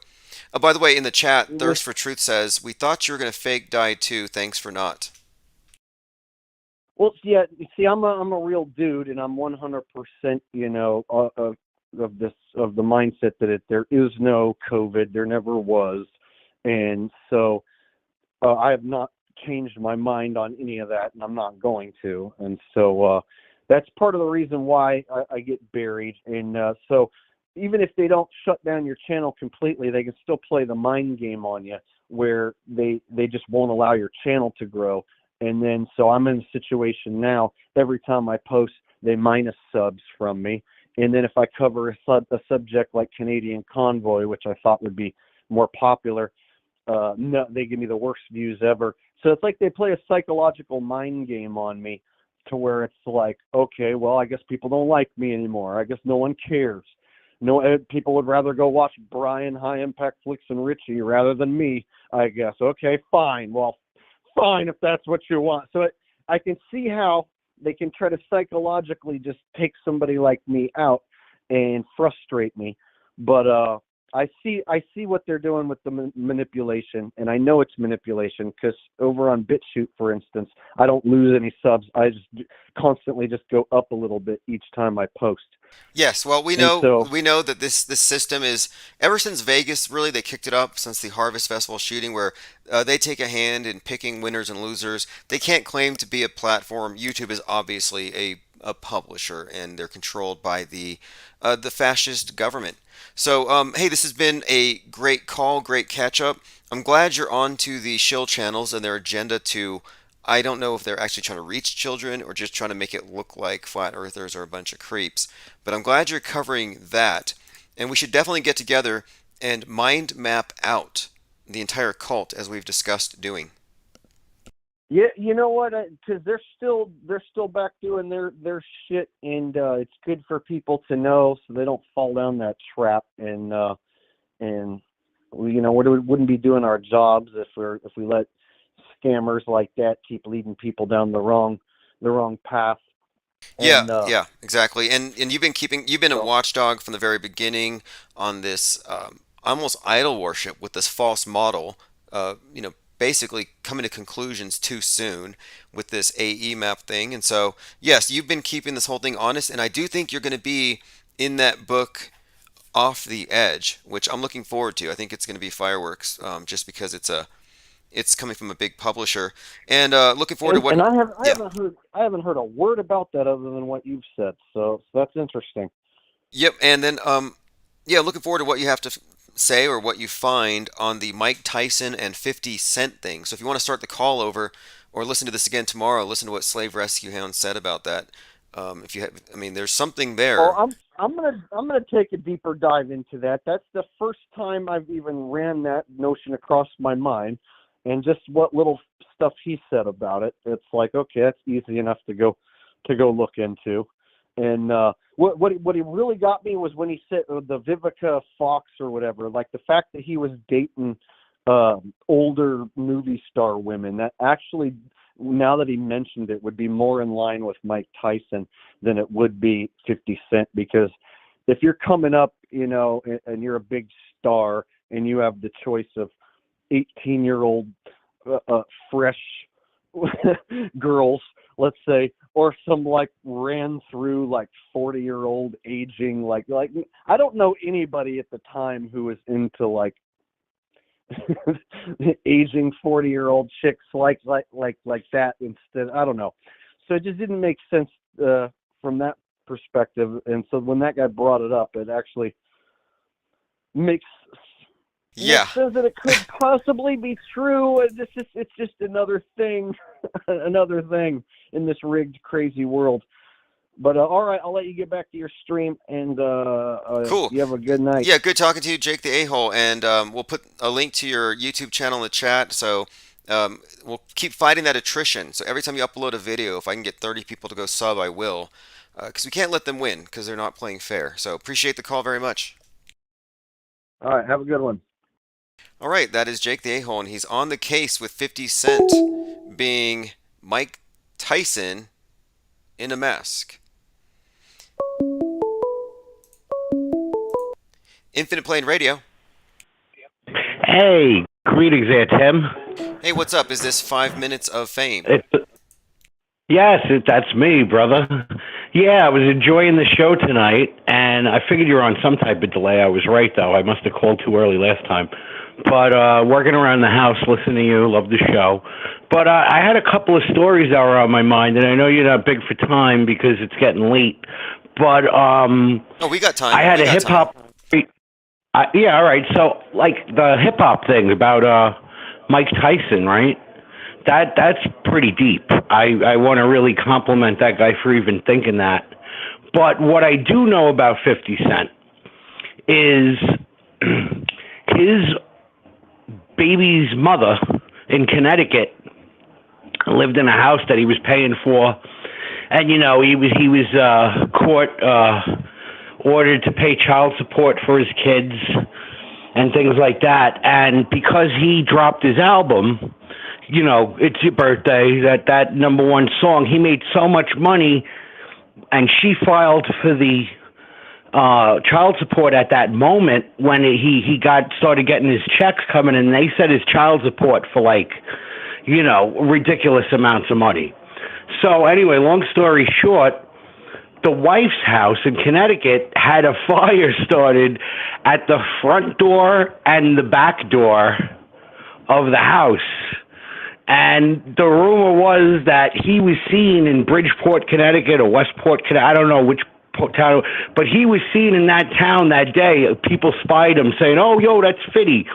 So the story is that he tried to kill his baby's mama and his children to get out of that steep payment. The other story about him that I heard was, do you remember when Jam Master Jay died being shot in the studio? Go on. I don't know about that one, but I'm sure listeners do. Go on. Jam Master Jay of Run DMC was shot in a studio in Queens, and he was helping out a lot of young rappers become big.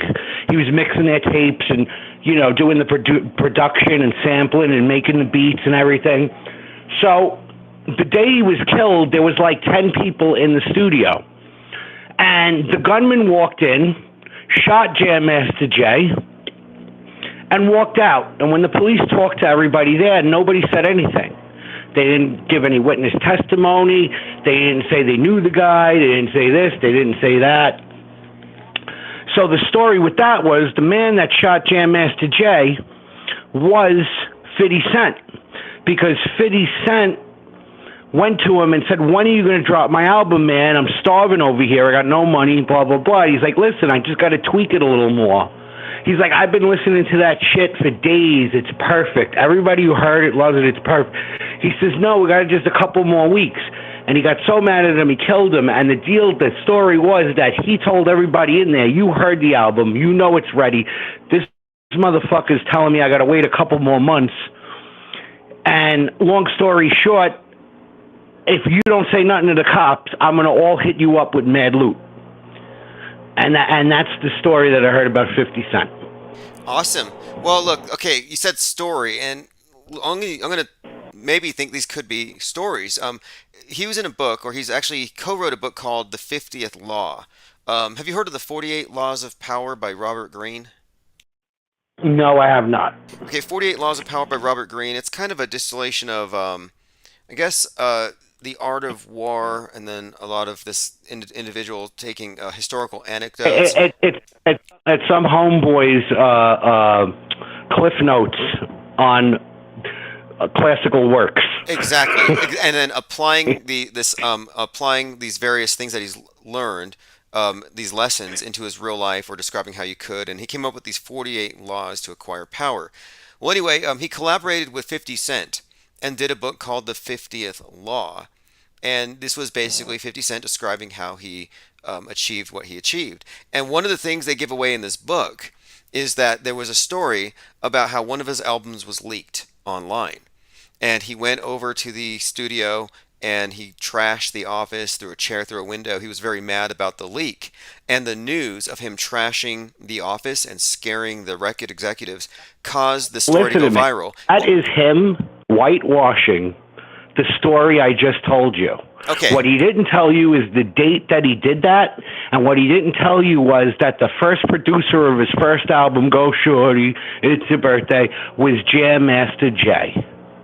Well, okay. Well, anyway, according to the book, though, supposedly even the janitors, there wasn't anything there to substantiate it, but that there wasn't a broken window, and that the story was there to convey that he was out of control, and he didn't want you to get the leaked album when the story was there to make you get the leak. So in other words, it was a psyop in order to get people to download the record. Right, it is. But what the one key aspect he left out of that was that it was the day Jam Master Jay died, and he didn't trash the office. He wasn't. They said nobody forced their way in. The man was welcome. He was known. And the people at the studio did not want. So if you actually research the day Jam Master Jay was dead, and you keep in mind that it was 50 Cent who did it, it will make perfect sense to you with what I just told you. And I want to give you one more hip-hop story very quickly. When I was, I graduated high school in 92. So there was a girls' school we went to a dance at called Maria Regina in like Scarsdale, Yonkers, Scarsdale area. That's like the rich suburb of New York. So we were there, and I wasn't a ladies' man or nothing. I was just with my friend John, and we were just like hanging out, talking to other kids we knew from our school more than anything. And we were hanging out in front, not in that hot dance room where they kept playing that song. What do you call it, baby? You sent me from PM Dawn. That was like the number one.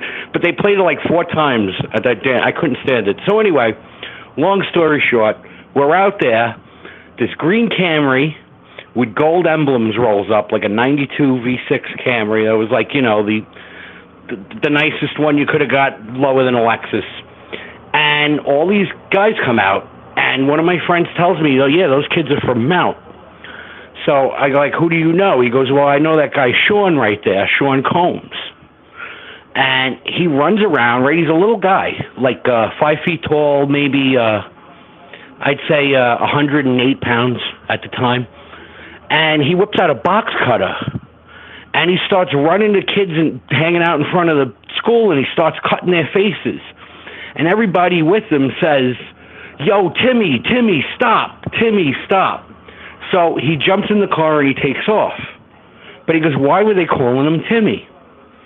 So anyway, the police show up, and all these kids got cheeks cut and everything like that, and EMS is there and everything. And they're like, well, who got you? And he's like, I don't know, some kid named Timmy.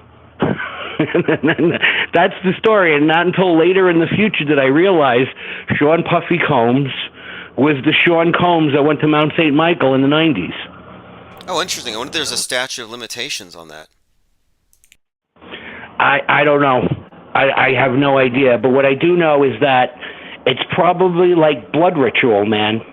You want to make it big one day, boy. You got to go out there and you got to spill the blood of 10 people. Like a gang initiation. I get absolutely. There's all kinds of strange that you got to either cut you want to go with or the Illuminati. Say if the Illuminati were real, and I do believe that they are, you don't get in easily. You either got to sleep with a goat and let them tape you, or be a child molester, or murder someone. Or put on a dress and do some cringy stuff on late night TV. Yeah, they have their hazings. They have their Black Eye Club. In fact, I think there's a few people that just made it into that Black Eye Club. Yeah, it's a real thing, no doubt. There is a club. Yeah, Harry Reid, right? Remember that? How did it happen on the treadmill? What? How do you get a black eye like that on a treadmill? Right. Hey, did you hear this headline here? Because this is an example. I thought it was a Mandela effect, but they said Joe Rogan's use of the N-word is a January 6th moment. At first they put that out, then they changed it, they toned it down, but basically they are trying to say, because they try to cover that up, but they initially try to compare it to 1/6, and they say it's well, that you know it and I know it. 1/6 was Agent Provocateurs. That guy is like, we got to go into the Capitol. I can't remember his name, the old man. First of all, he reeks FBI agent, right? Just the looks of him. And second of all, who would actually say that in today's day and age with cameras on you and everything? Oh yeah, there You were know what I no mean? doubt. Look, you're not a conspiracy theorist if you say they were provocateurs. To me, that's something that even Tucker Carlson will say, but it doesn't go far enough because they still say that the killings were real, etc. But you're right. The whole thing was obviously provocateur. You can find evidence to support that particular narrative, no doubt. That's why I like your show. You have that approach of 90% of the world is bullshit.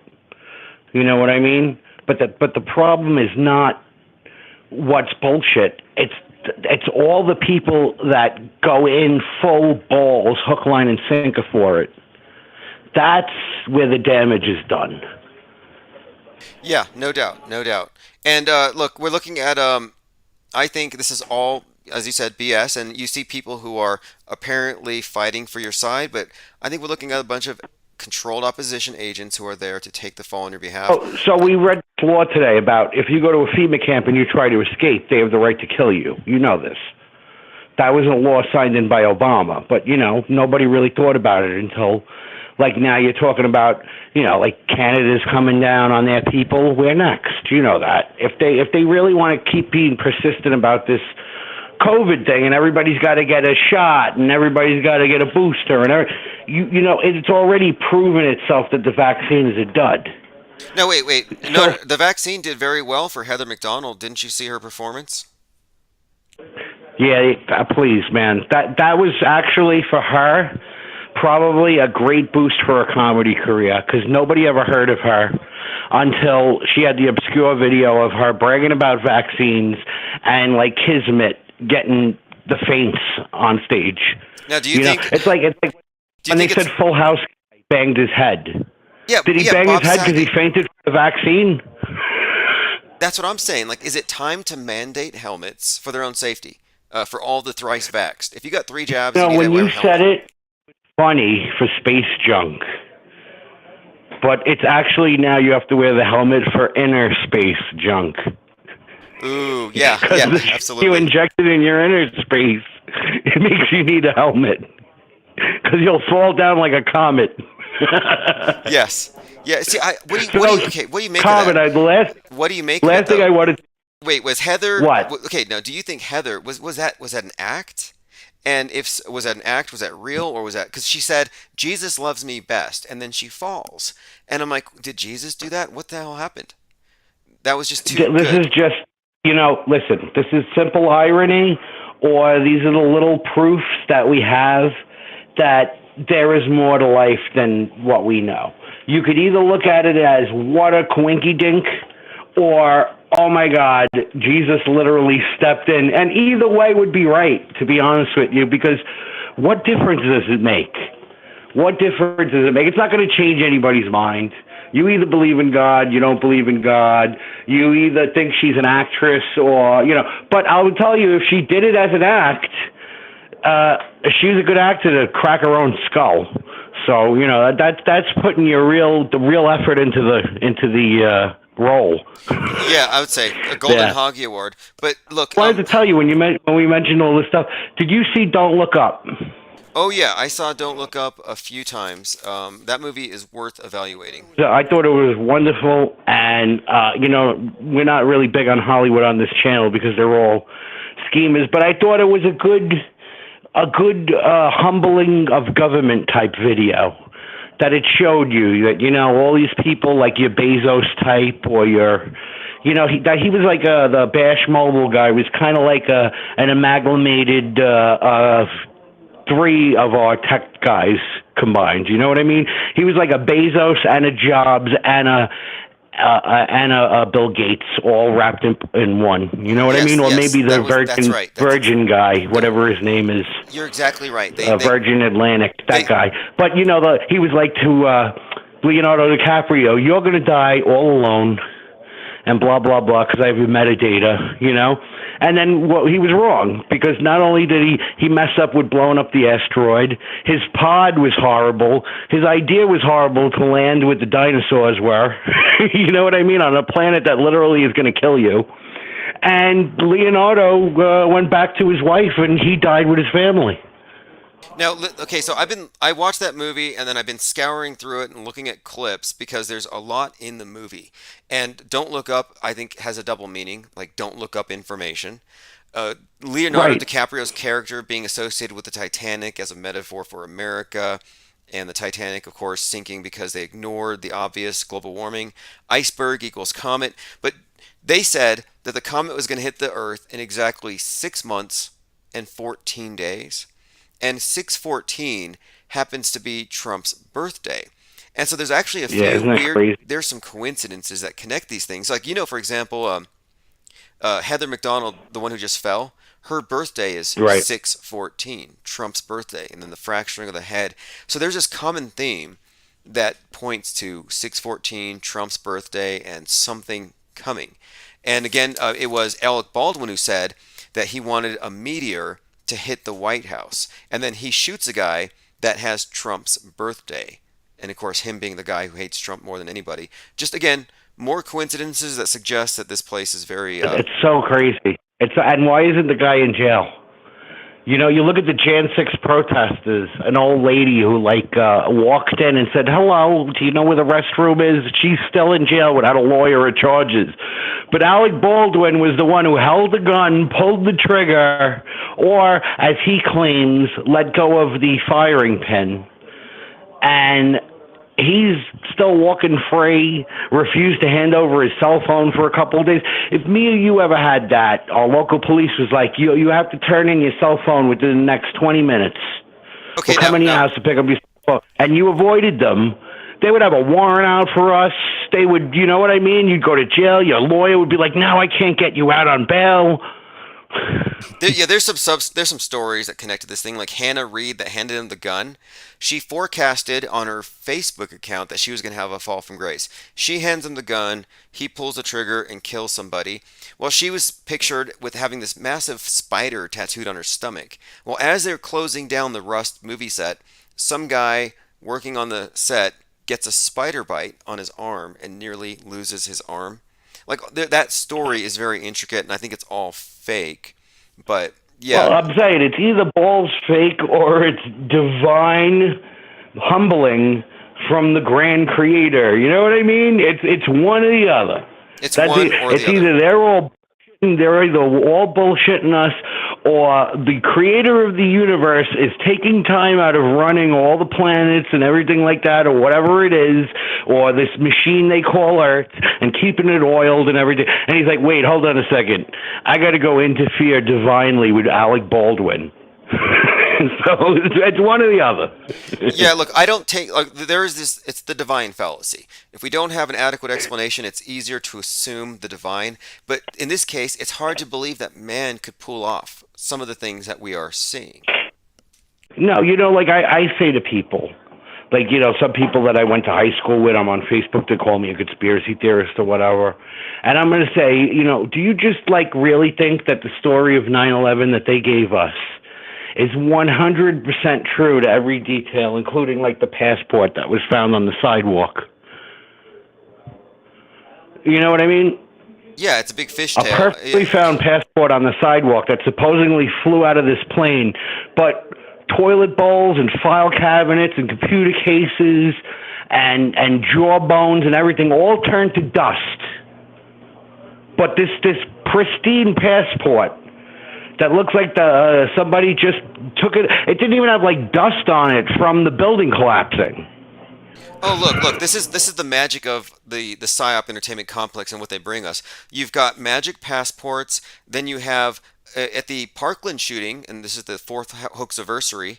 At the Parkland shooting, there was someone in Holocaust class who was being shot at by Nick Cruz, and she blocked it with a copy of Anne Frank's book. So tiny books blocking AK-47 rounds. Then you have You know what's funny about that? Somebody said that the book about Anne Frank couldn't have been real and it was a forgery because it was written with a ballpoint pen. I've heard all The this, original but one. my point being, And the the story ori- was they said it was Holocaust class, and Nick Cruz comes in, and her friend gets shot and throws a book, and the book blocks the round. So we're like, wait, tiny But books what I'm saying blocking. is interwoven with that. I've heard a professor talk about this. And I haven't seen the real original copy of Anne Frank's book. I've heard, but look, but again, said it was written with a ballpoint pen, and it wasn't invented until after she died. So either she had the prototype of the pen, or the professor is full of shit, and there was a copied version that was written with a ballpoint pen. I don't know. Well, but all I'm saying is that in this conspiracy that happened with the Parkland, that book that she was holding, which was bullshit, that couldn't stop a bullet, was supposedly a book that was fake. Or embellished or whatever. Look, rumor. Just the idea, though. Just the setup of the storyline here is telling you that you're supposed to believe that this neo-Nazi goes into a Holocaust class, as though there's such a class. But this is just one example. Then you have, remember when Nipsey Hussle was shot, his uncle was shot, and they took him to the hospital, but he didn't die because the bullet was stopped by his belt buckle. So I'm like, wait, now you have a magic belt buckles, you got magic bra straps stopping bullets, tiny books, magic passports. It's like they need to find out what material that they made these passports and that belt buckle out of and make just full body armor. Seriously, just wrap the country in it, and then we could say, yeah, you want to nuke us? Go ahead, because we got a wall made of belt buckles and passports, and your nuclear bomb can't get through this. Yeah, these are great. I mean, these are great examples of how these stories are just super unbelievable. Because if you were shot and your belt buckle stopped it, if you were shot and the belt buckle was stopping the bullet, why would you still be strapped into a gurney and taken to the hospital? Because they would have seen that the bullet didn't actually go in, but supposedly they didn't notice until he was in the ER. I mean, give me a break. It totally reeks. You know what? There's a story that when there's too many details, this is like Murder Detectives. When somebody gives you too many details, there's your guilty party. So they're up to no good when they have minute details consistently. Yeah, hey, about the belt buckle. Yes. Listen, I just wanted to. Oh man, I forgot what I was going to say. Well, anyway, it's probably for the better because I can ramble. Well, hey, happy Valentine's Day, by the way, and thanks for calling. The nightclub shooting. The thing that got me was when they had the videos of people's phones. And these idiots are so dumb at doing this psyop that they don't realize they're carrying the wounded people towards the shooting. Oh yes, that's you're talking about Pulse. Pulse was given away very easily. Google Earth was showing that they were taking the bodies in the Another wrong direction. Another thing I wanted to say was when they had the LAX shooting with Ciancia, which his name is CIA and CIA. We were watching it at home, and they had the helicopter fly over and zoom in, and I was like, oh, my God, that's a dummy on the stretcher. And we hit record on our DVR and recorded. Within an hour, the cable company erased it from our DVR. I remember you had brought that up, and I think it was David Hogg's dad was actually the head of security at that airport at the time. But at the LAX, you do see these actors running a dummy on a wheelchair. I mean, sorry, and you actually recorded it. And they scrubbed I hit record because it was on CNN or whatever it was, and it was like live breaking news, and we were like, holy shit, and then we hit record, and whenever you hit record on your DVR, it takes it back records the whole chunk until you went onto that channel. So if you're on for 6 minutes, then you get the 6 minutes behind it, So we go back, and then we were like, all right, cool. We hit stop. It was there in the DVR. We watched it again. We went out. We went grocery shopping. We came back. It was gone. And that was the same thing as my video that I have on my, the video I have about gravity and space on my channel, where the guy has a wrench with a weight swinging like a pendulum. Like it's totally like on Earth's gravity, but he's supposedly doing a spacewalk. And I said, let me flip camera it. This is how long ago that was. It was a flip camera. And I whipped it out and I recorded it, and I forgot about it. And I went back to the DVR because I was going to try to make a good digital copy, like with software and stuff that wasn't shaky, and it was gone. Okay, see that right there is Ministry of Truth in action. And I've seen this one time. ABC News did a story on the Skull and Bones. Somebody climbed up on the wall on the outside grounds of the tomb and recorded part of a ritual where a guy in a George W. Bush mask is actually performing the ritual, and they're mock killing a woman. And that video got scrubbed, and I have not been able to find it. Yeah, that and the other one, the conspiracy video of the Queen who goes, "Enjoy your last Christmas." Do you remember that when the Queen of England said, "Enjoy your last Christmas," like 3 years ago? Like, and everybody was like, "Is this going to be the last Christmas on Earth?" Because she said so. That video has disappeared, but I know hundreds of people that's seen it. Your DVR got Mandela'd. Well, hey, I appreciate the call very much. Call back anytime. 5 minutes. Good night, everybody. All right. Thank you for calling. I think we have somebody calling from Cincinnati here shortly. It's Valentine's Day, everyone. Find someone who looks at you the way Elon looks at his rockets. 4th anniversary of the Parkland event. Wow, DVR is getting Mandela affected. Very believable, though. Very believable. And that's what they would want. I mean, it's easier to burn books digitally. They don't have to send somebody out to go get it. Okay, let's see here. Again, we have a caller coming in from Infinite Plane Radio. Hey, what's up, caller? Is this Mike on? Hey, what's going on? It's Auto Thinking Out Loud, Cincinnati. Oh, awesome. There you go. Okay, yeah, I was expecting your call today. So we had brought up last time we talked that it's been 33 years since the Cincinnati Bengals were in the Super Bowl, and then Year of the Tiger comes, and here they are. What's your take on it? Yeah, I was thinking when I told you before, I was thinking that maybe they were gonna have Cincinnati win with the whole correlation with the 33 years and the Year of the Tiger and everything. But when I saw that halftime show, it changed everything, because the entire halftime show was dedicated to Dr. Dre and kind of his contributions to like Los Angeles in a sense, because I noticed that they were standing on a large map, and it looked like a map of like Los Angeles. And when I saw the way that they put so much work into this whole halftime show, I knew at that point LA was already scripted to win, because you're not going to have Cincinnati come to Los Angeles, have a Dr. Dre halftime show where they're standing on the map of like Los Angeles. Snoop is doing his Crip thing. Kendrick comes out. Dre's other people that he's worked with, Eminem, everybody. And then it becomes, and then they take a loss.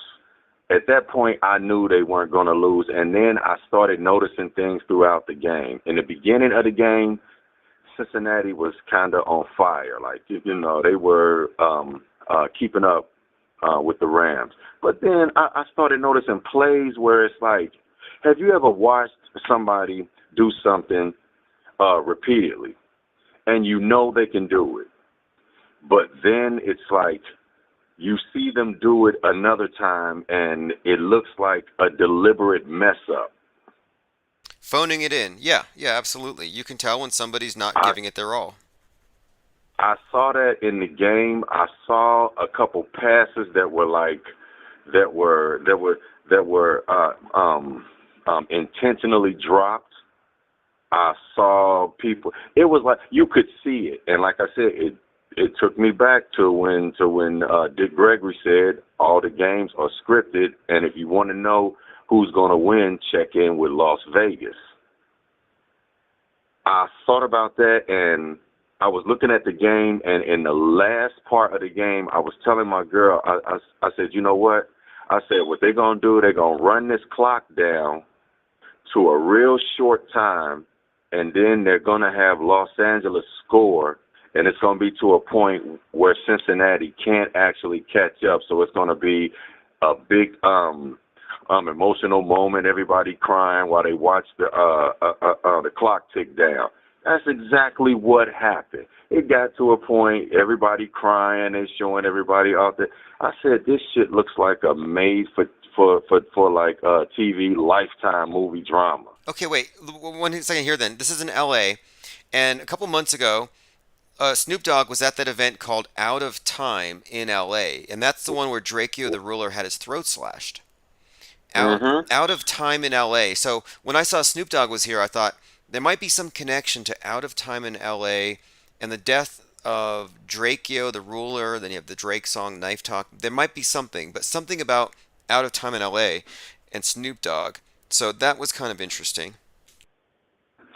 See, and then, yeah, something else I wanted to, I was going through, you know how Facebook brings up memories and everything, and I remember posting a story about, remember when the cop in L.A., I think his name was Dorner or something.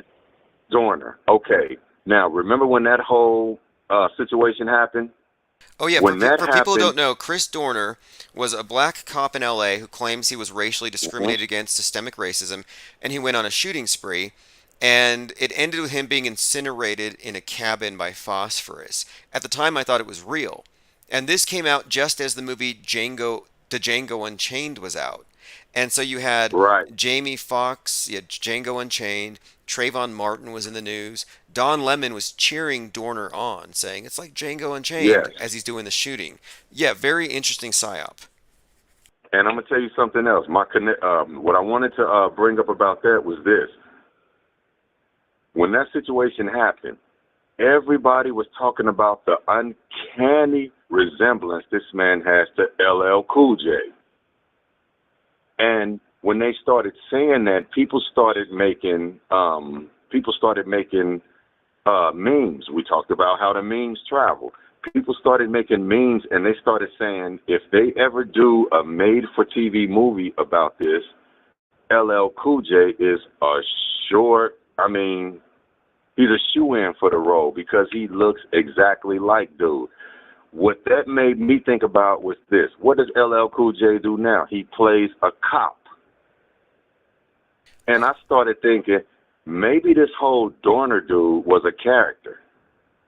And LL was playing him because, remember when he got incinerated? They found his ID. That was the only thing that didn't get incinerated. That's how that's how they identified him. They found his ID. And if you pull up the picture of the ID is clean. So Chris Dorner was incinerated. I remember because I thought this was real at the time. This is before I knew how fake things were in the news. So I'm watching this story with great interest. And I'm like, wait a minute here. He's in a cabin, and now they just dump all kinds of stuff on him. What are they hiding? Because they incinerate him, and then they say, we got his ID. And I'm like, that must be printed on the same stuff they printed the 9/11 passports on. Right. And see, I was thinking, now look at the pictures of LL. And when people told him he should play that, he vehemently went online and said he would never do that, blah, blah, blah, blah, boom, boom, boom, this, and that. Man, that's LL Cool J. Wow. I'm pretty much convinced. And when we were and when the last caller was talking about,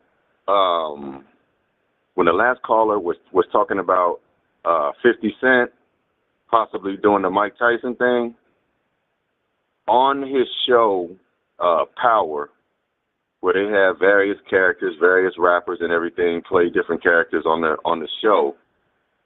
Since I started tuning into your channel, like I told you years ago, when you introduced me to the whole thing about the mask and Jonah Mendez and everything. So that's been kind of one of my big primary rabbit holes. And something I was looking at now, whenever I see people on television and I look around their eyes and I see a lot of space around the eyes, I start observing other things about them. And I've come to the conclusion that a lot of people we see on television, as far as our commercials, are characters that they'll have playing on different dramas. Sometimes they'll have a character and it's this character plays on this particular show, but this character is kind of reminiscent of somebody else, but you can't quite put your finger on it. But it's when you go pull up information on said character who's playing on the show, there isn't really much about them. It's more of a contrived background. They have, a fake Wikipedia type page where it's like, oh, this person was born in like so and so, this, and that, boom, boom, boom. They went to school here, and they went to like Hollywood, and they got on this particular show. A very short bio that gets to the point. And I'm thinking these character bios are just somebody making up something for an actual character that they just made up, not even a real person. And I remember about a year ago, me and you had a conversation because you brought up a website, thispersondoesnotexist.com, and it brought me to, I don't know if you've seen the commercial about kids and like homelessness in America. They show this like little girl, and she's talking about she's the face of different children.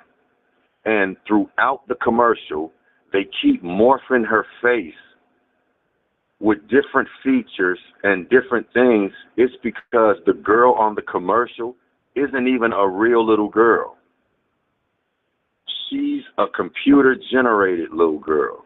She's a CGI deepfake little girl. And when I was first telling people this, people laughed me out of chats. They blocked me out of chats. And what just happened yesterday, LeBron James aired a commercial during the Super Bowl where he was talking to himself as his younger self, about 17 years old compared to himself right now. And when they showed that commercial, I was telling my girl, like, okay, looking at the commercial right now, you can notice little subtle details that let you know that this isn't the real LeBron or whatever, whatnot. I said, but if we were to pan out and make this a more wide view, and those people that were created CGI that look so real close up, if you push them back, you would have no discernment. You wouldn't be able to tell whether this was a real situation or not.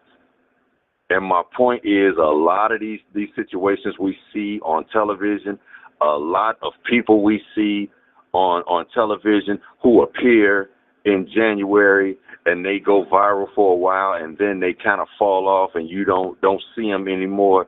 I believe those are just made up characters. Those are just well-known actors playing kind of like test characters for the public to go viral on the side and do little things like that. It's all stagecraft. You're right about this. You're right, and we've been flooded with news stories about this Tom Cruise deepfake and how people can't tell the difference anymore between real and fake. You have Boston Dynamics videos where you have these robots running down the street and people share these like Terminators are real now. No, those are fake. They don't know that these are fake videos. And then I see these new videos of the Starship landing and all of these rocket worshipping fools are like, oh, Elon Musk is a genius. He's going to save us from our carbon footprints on Earth. And I'm like, that's CGI. And then somebody finally figures it out, but after it's been shared thousands of times. So you're not a conspiracy theorist for being suspicious about whether somebody is real or fake, because the technology's there, and stagecraft is apparently part of how they govern us now. It's a big part of government. It's a big part of the PSYOP entertainment complex, just totally making people up. Digital deepfakes, synthetic deepfakes, synthetic skin, or just people made up in print. Because you know what, I did a Facebook story video that I wound up sharing on my TikTok about the Reface app, where they basically take scenes from different movies or different commercials or different music videos or whatever, and they'll take a photo of you, you upload your photo, and they'll put your face on the celebrity, and they'll even... the face will be a 3D hologram. When you do it, you actually have facial movements. You actually make the expressions. You actually do everything. And I tested it with a bunch of different ones, male and female, with different photos of like myself. And what I came to was I found a few that if I was to show somebody that, and they didn't know anything about what the original video was, I believe I could actually convince them that that particular character that was like created with using my face was a real person. And this is what I think we're seeing on the news, what we're seeing in entertainment, what we're seeing in sports, what we're seeing in politics. We have a whole deep fake president right now. And I think that the world is just starting to really kind of scratch the surface of that, because I was telling somebody, like, okay, think about it. Even when Trump was in office, when they started the whole propaganda against everybody hating Trump, that's when I knew something was up, because I'm like, okay, I may not agree with, Donald Trump and everything, blah, blah, blah, whatever. But it's like at the same time, I don't hate him. He's the damn president. It is what it is. I mean, it's like, as a black person in America, we take whoever the fuck is in office and you just kind of run with it. I mean, it's like, but I noticed that there was just too much of a concerted effort on trying to make everybody hate Donald Trump and just be ready for whatever they had coming forward. And that's where we get fast forward. Joe Biden comes in. You get an option that's not even a good option. But the way they dressed up the good option was you put a quote-unquote black woman, Kamala Harris, next to him, and it started even black people saying ridiculous, ignorant shit like shit, long as we get Trump out of there, I only voted for Biden because he had the sister with him. I'm like, that's the dumbest shit in the world, because it's like now our whole perspective, our opinions, our thoughts, our creativity, everything has now been condensed, cut off, shortened to a point where it can be manipulated just with a video.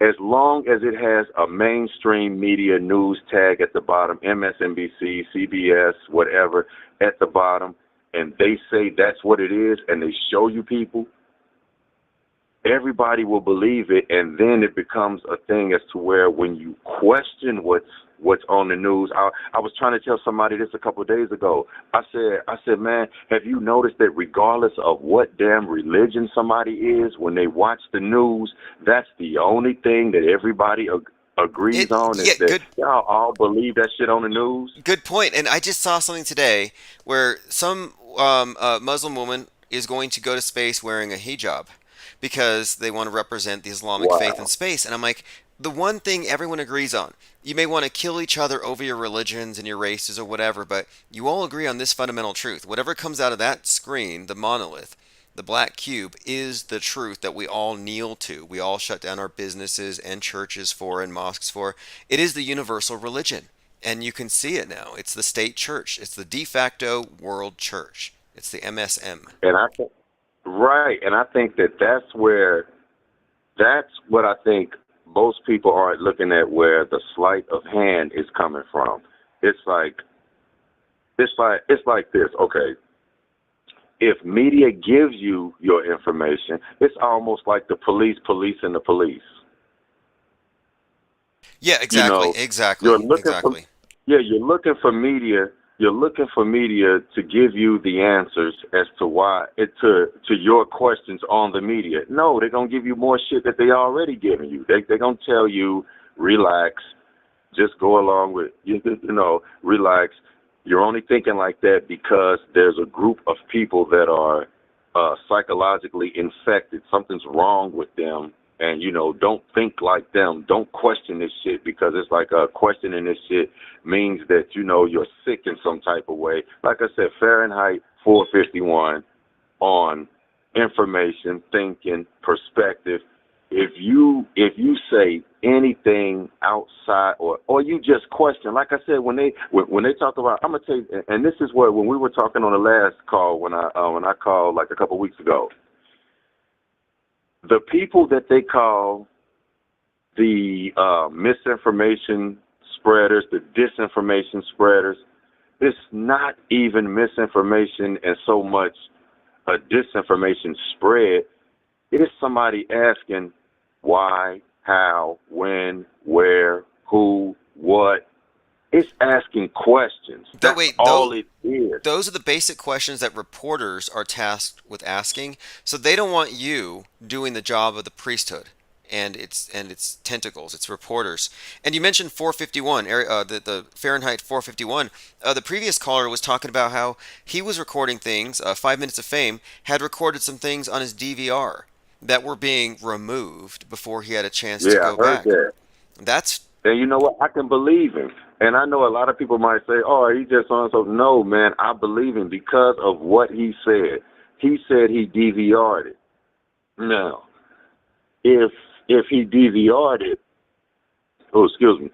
he recorded it, it was saved to a database.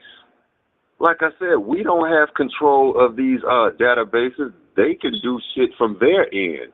This is why I was telling people with all of the new televisions that we have, everything that we have right now, I mean, we've heard for the longest televisions are two-way viewing monitors.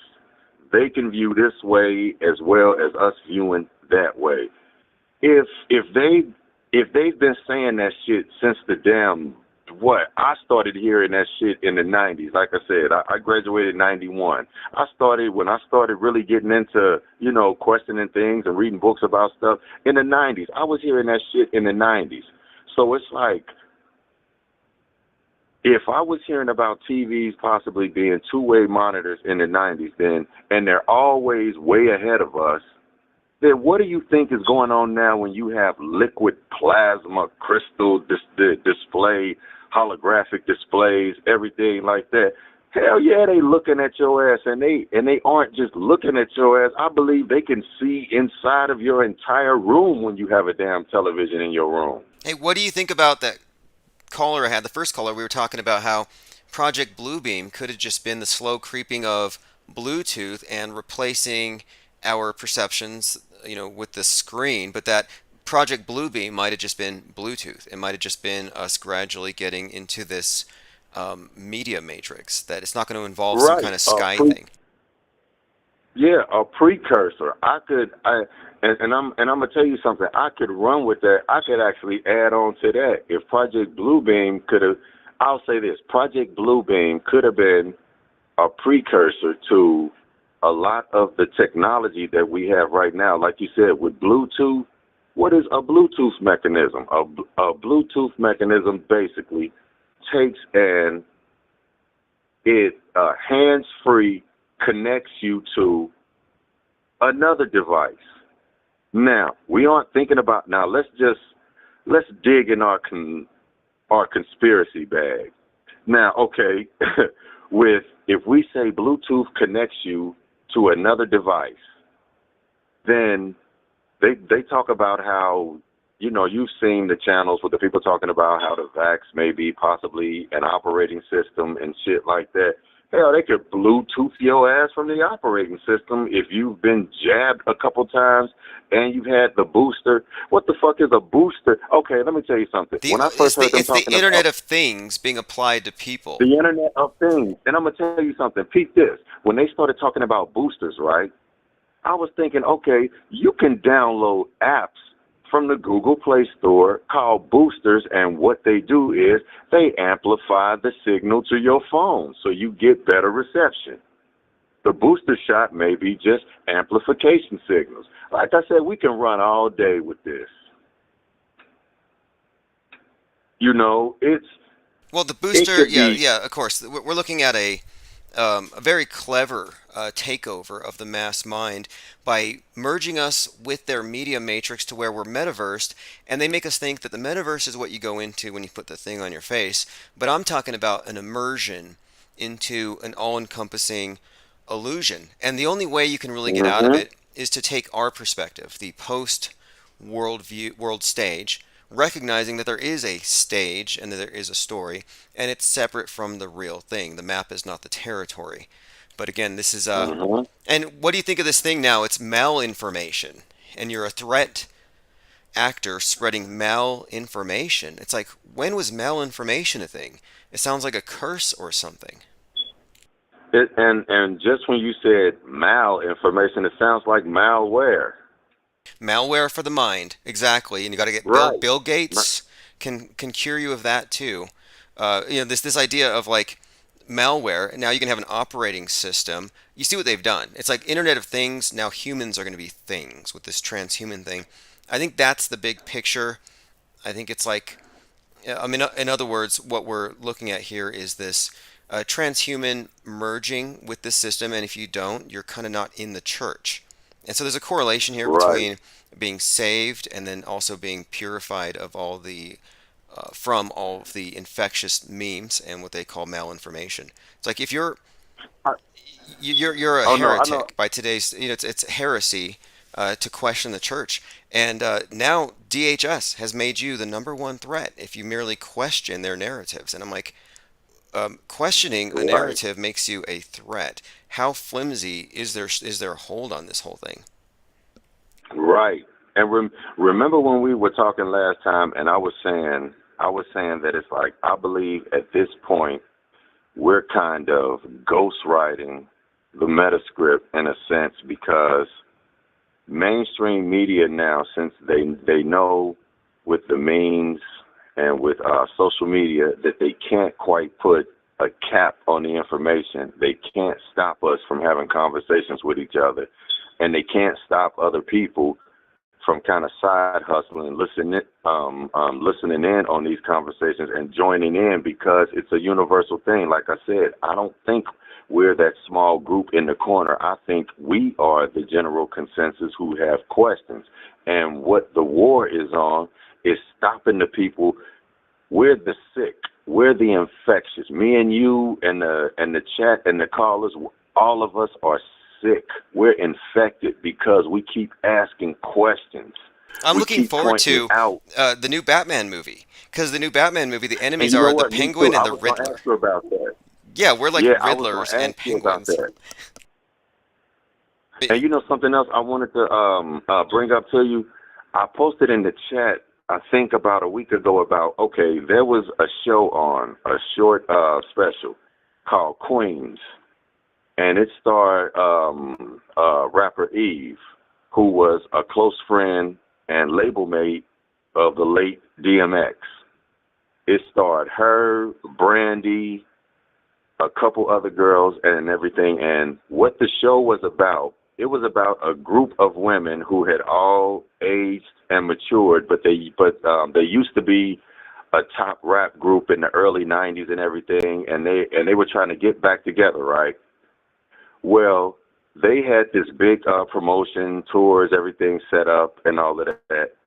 Fast forward, one of the key members, Eve, her character gets shot. The reason I'm bringing that up is her character gets shot and she supposedly passes away. They start having memorials for her on the show, like, and everything. And then they show you a scene of a person on the beach, and they show her children from the show playing on the beach, but you see her hand, you see her on the beach with her children, and they allude to the fact that the death was faked, and the other characters, the other band members, all kind of are in on it. They all know, but they never speak on it. You see it in their eyes and the way they look at each other. And what it took me to was when we were just talking about how when we see these celebrities, I was telling somebody that, have you ever noticed that we die in a different form and fashion from people in mainstream media, celebrities, entertainers, sports people, all of that?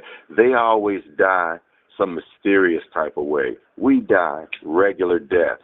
But even in their mysterious deaths, there's always a cause as to where you can ask logical questions like, how do we even know this person is dead? When you say that, people automatically get upset with you, but I don't understand why you get upset if I say, how do we even know this person is dead, when it's like most times what you're told is, oh, they were found and there's no cause of death right now. Or like Bob Saget. Bob Saget, mysterious death, predicts it more than once. And then when he said it in that October 25th with that girl at 58 minutes and 48 seconds, He's like, he I'm going to says, be found dead in a bed, and I'm like, wait a minute here. right. Now they're saying that they say he was hit on the back of the head. So now it's like, if you're not asking questions about Bob Saget's death, you're just not paying attention. They've made it into a conspiracy. Tim, I said the same thing about Chadwick Boseman on the red carpet. I'm dead. I'm dead. What do you mean, Chadwick? I'm dead. I'm dead. I said nobody ever questioned him about that after that. That's right. He said that. He said, "I'm dead. I'm dead" multiple times.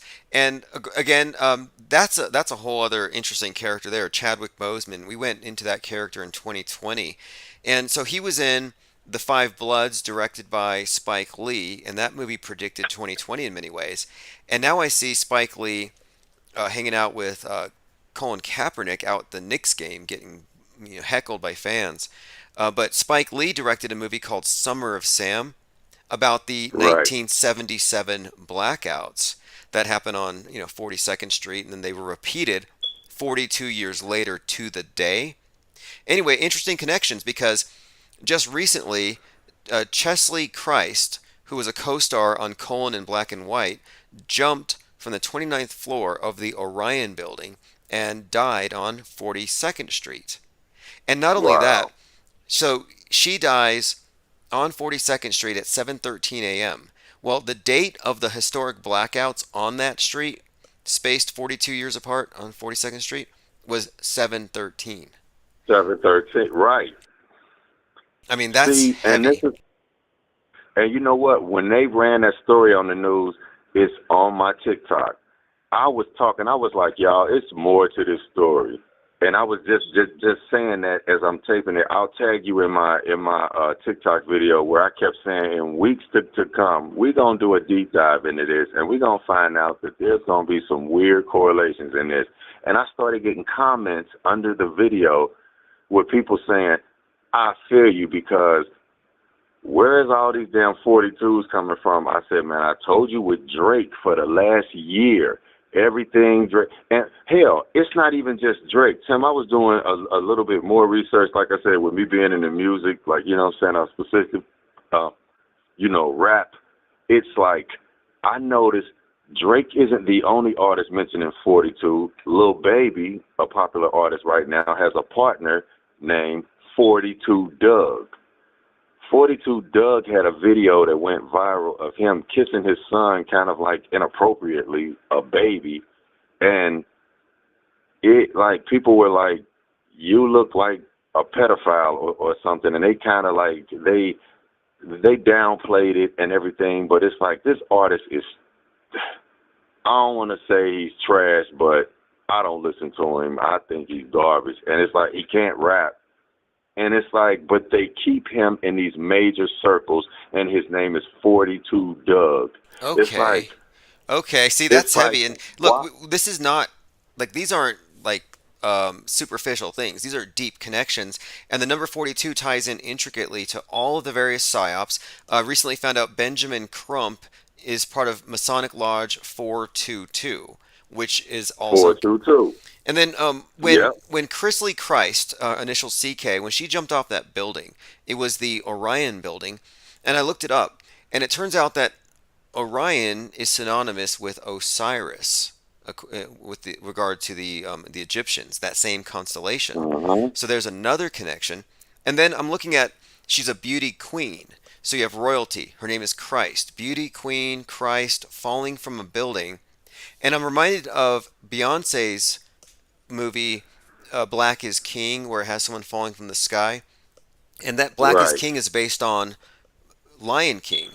Well, Lion King is based on Macbeth. Macbeth just came out, and it's in black and white, not in color, and it's about a black king played by Denzel Washington. Washington State 42, black king, loses his head, and that was, of course, he played Malcolm X, directed by Spike Lee. And Malcolm X is the 24th letter.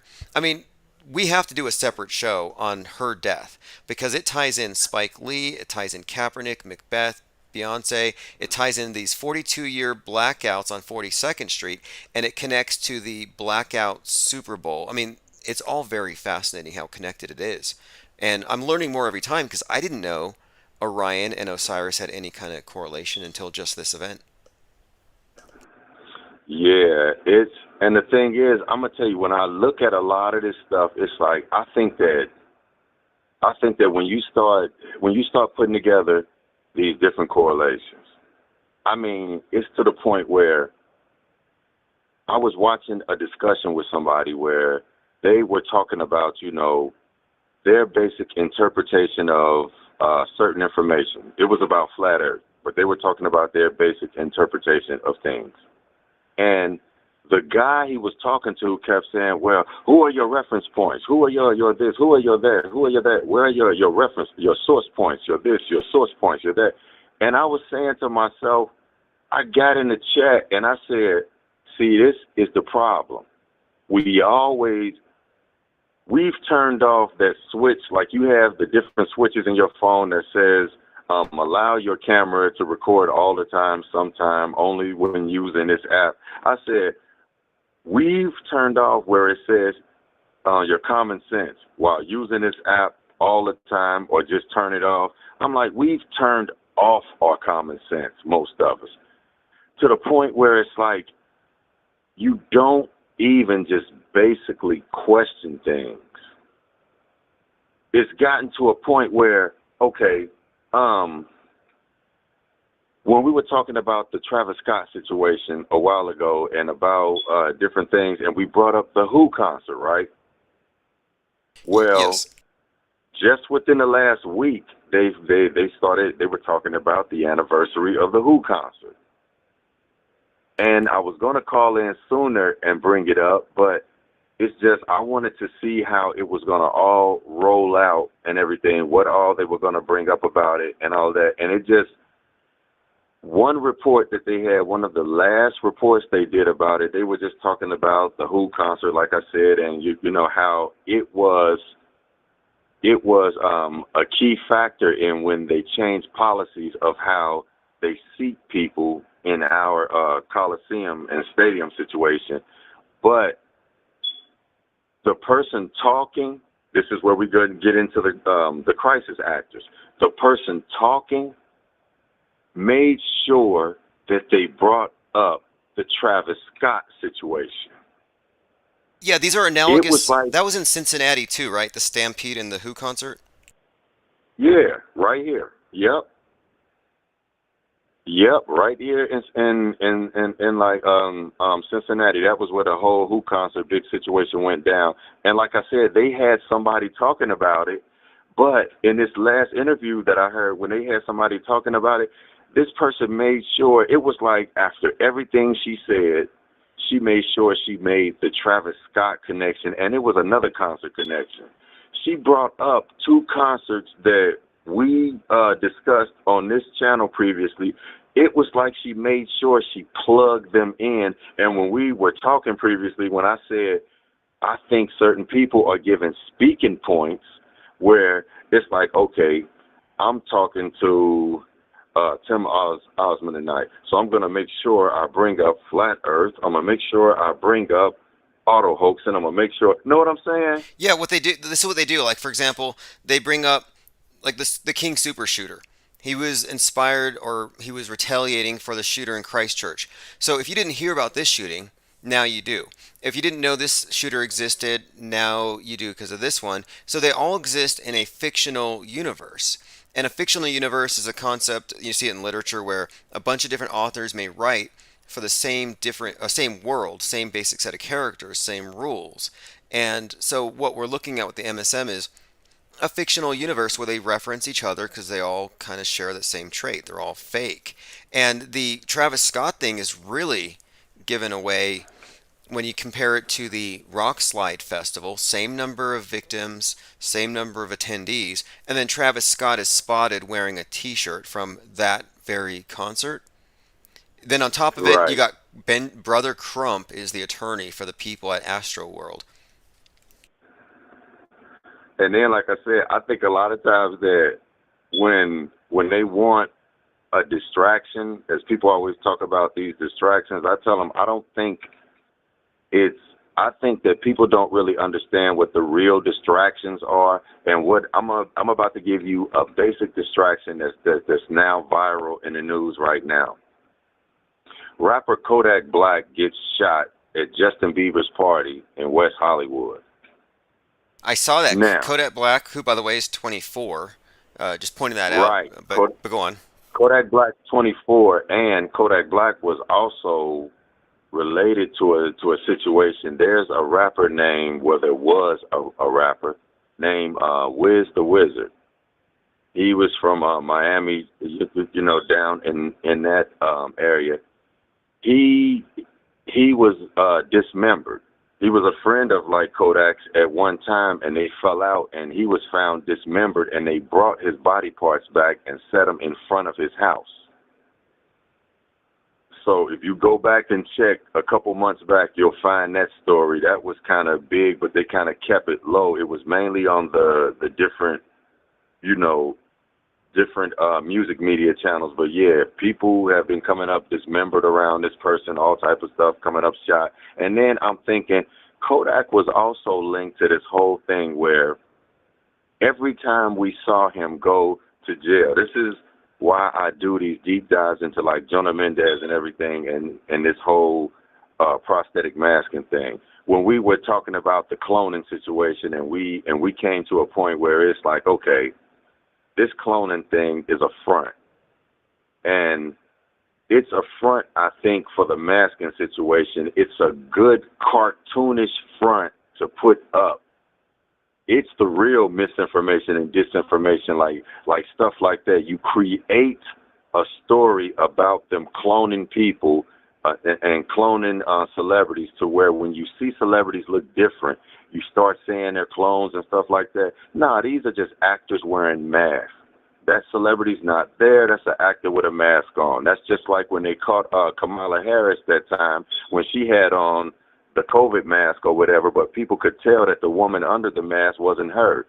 And they started trying to get closer to her, and security rushed in and got around her, and they got her inside of the vehicle before people, but people were saying that it was Laura Loomer who caught that one. Yeah, they caught a body double of Kamala Harris and her fake security detail with their Nikes and their cheap suits. They looked so phony. But if you said that was a clone, you would be crazy. But you know. But you know what? And this is what. And okay, I'm gonna tell you. And when we were talking just this cloning shit, like I said, I want to put that to rest. I don't know what the hell. Have you heard about the actual quote unquote research facility, CloneAid? A little bit. Why don't you fill us in? No, I was just the things that I had from the past. No, I was really asking a question because I know this facility has been there for a while. They've had representatives at the United Nations and all of this type of shit. And I'm wondering, like, okay, if these are world stage actors appearing at the United Nations, then it's like, why Okay, I found it here. Okay, this was, yeah, I know this one now. Now I remember. Founded in 97, philosophical ties to Raelianism or Raelism. Right. Okay, they believed in cloning and immortality. Yes, I remember that cult. And they were obsessed with the Raelians.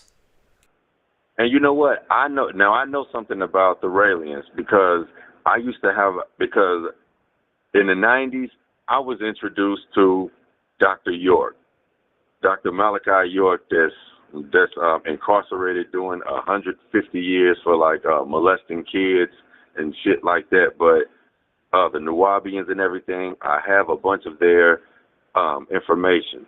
So I got introduced to the Raelians through his literature, talking about what their mission was. It was kind of like he had them kind of pitted as kind of a counter organization here on Earth to what the black aliens here on Earth were doing, yada, yada, yada. But what I'm getting at is this.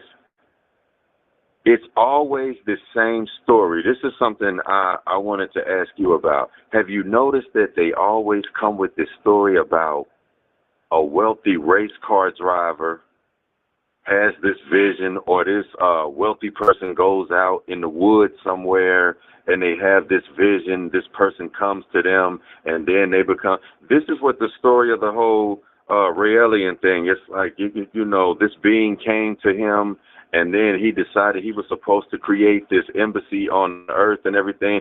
And they always show you pictures of this embassy, like CGI looking pictures, artistic looking pictures, but I want to see actual photographs of it. Know what I mean? Yeah, okay, now the thing about the Raelians, yeah, this is a common thing with all of these cults. They all have a template. I've been pointing out how the QAnon movement is led by General Flynn, who is largely using, I think, the Church Universal Triumphant as part of their structure. And they believed that they had these ascended masters, which were like the good aliens or good guys fighting on their side, good versus the bad aliens, or angels, and they're angels and demons, good aliens, bad aliens, same thing. But the idea with the ascended masters is you had some spiritually advanced people fighting this deep state who had to leave their bodies or leave the world to continue their fight. So with the QAnoners, they have the same idea of ascended masters in these death fakers behind the scenes fighting for them, like Michael Jackson and JFK Jr. in this hidden war. Right. Totally a cult. The Raelians, though, they said they were specifically a scientific religion. They said their religion is science, and they're here to solve the world's problems with science. And they believe, yeah, the good versus evil. I mean, it's cliche for the most part. And you know what else it makes me think of, though? When I just thought of this when you were just talking right now. When you said they come here to basically aid humanity with science, right? It plays into the whole script with the Elon Musk, Pope Elon. You know, there's always. I keep telling people, have you noticed that there's always this savior script in everything? Somebody's always coming to save you. And I think that somewhere psychologically what the real science is that who's ever manipulating this metascript knows basic psychology, and they also know advanced psychology, sociopsychology, to the point where they know what things trigger masses of people. And I think something that triggers masses of people, if you try to tell people nobody's coming to save you, nobody's coming to save you, people will get heated at you. I say that to people all the time. They're like, well, Jesus, so-and-so, this and that. I'm like, listen, you're going to live, you're going to die. That's life. I'm like, ain't nobody going to come save you, beam your ass up like in the movie The End. Ain't nobody going to do that. I'm like, that's not the way life operates. I'm like, so what is it that has people pent down in this whole thing where no matter what religion they are, mainstream media, as we were saying earlier, the television, the smartphone, the computer, the internet, the IoT has everybody so locked into that they're in such a condition that they need somebody to come along and save them. Nobody has any type of free thought. Everybody's looking for somebody to come give them a solution. I think you're right on this. You said about their understanding of psychology, and I think it comes down to weaponized anthropology.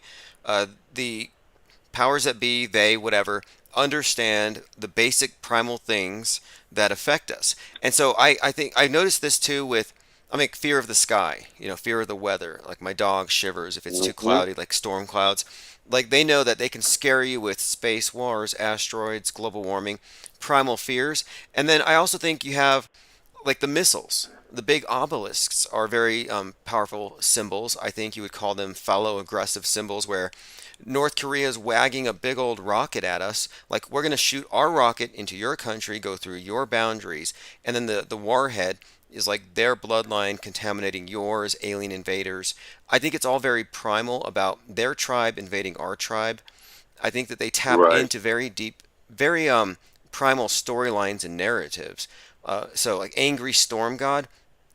Obviously, these still have some kind of power over us. I've also been thinking too And I, about like the movies, how they use archetypes to communicate to us, and they know what they're doing. So it's beyond just typecasting; it's archetype casting. I'm gonna tell you something that when you just said the movies, I thought about how when I first found out, it was like when I first started getting information about 9/11. It was back when I still thought planes hit the towers. You know, we talking about back in the like you know Yeah. some years ago. Now, I came across information where they talked about how Hollywood. I thought about Will Smith made the cover of I forget what magazine it was, but it was right after he did the movie Independence Day, and they asked him in the magazine, would you ever? They said since you were in this movie and you saved the earth, would you ever run for president? He said, well, ask me that same question 15, 20 years from now, and I'll Go on. Did we lose the call? I hope not. Okay, 1 second here. So Will Smith was asked if he would ever run for president. Okay, we lost the call. If you want to call back, I sound like it was going somewhere. We'll open the phones up really quick here. Not cute claptrap had made a comment. He said, "I went and watched Moonfall before the Super Bowl today. I'm going to sue you for respirations for suggesting everyone go see it. I want my 784 back. I walked out after the AI repaired the Moonlander. I give up on the movie." Okay, so Moonfall, yeah, it's bad science fiction, and that's the state religion. Moonfall, of course, was as bad as the commenter here described, but that's not the reason why we watched it. In fact, I was looking in my Discord server yesterday, and I think I have them all here. Someone had gone through and done a search, and apparently there's a few movies about the moon falling. Hey, what's up, caller? We had lost the call. You want to fill us in on the Will Smith? Hello. Yeah, hey, what's up, man? We left off where you said that Will Smith said, Oh yeah. ask me in 15 years. Oh yeah. Will Smith said he said in the interview, well, if you ask me that question 15, 20 years from now, I'll have a better answer for you. And what it made me think about was Will Smith wound up becoming like, it correlates with the whole Obama situation. And when Obama came in the office, it's like, okay, when Independence Day, you know, they had this anniversary and everything, and they were like, well, we remember an interview where we said, ask you years ago, and it's like, he kind of laughed it off jokingly, but he said like, you never know. And somebody else on the channel pointed out about when he did this particular thing, they said, I want you to watch. And they were showing a couple key figures in like politics. People were saying maybe Will Smith was being primed back then to play political figures sometime in the future. Yeah, exactly. I mean, that's a common thing too. I believe a lot of these politicians are pre-sold to us through actors that we find likable, and then they make that association. Like they've often said, if anybody's going to play Obama, it's going to be Will Smith. And I think a lot of this, of course, is typecasting, but I think it's a deliberate form of you like them by association, endorsements. Celebrities are all obviously political And I think that, props. and I noticed something. I noticed that during the Super Bowl last night, right? I noticed Jim Carrey made an appearance in the commercials. They showed a commercial about like the cable guy thing, you know, Right, right. The cable guy. That was the first time they brought back the cable guy character in some time. And okay, so Jim Carrey, almost more than any other actor, is associated with the Dog Star and with Right. masks. Very interesting character overall. But his birthday is January 17th. And I noticed this because this is the same birthday as Major, the president's dog. And it's the same birthday as Betty White, who would be 100. And Betty White's birthday had all kinds of serious dog star connections. And still, she's constantly associated with dogs, with these pet organizations. And then, of course, Major the dog. And then on the 17th, it's their birthdays. And of course, the number 17 has associations with the star in the tarot.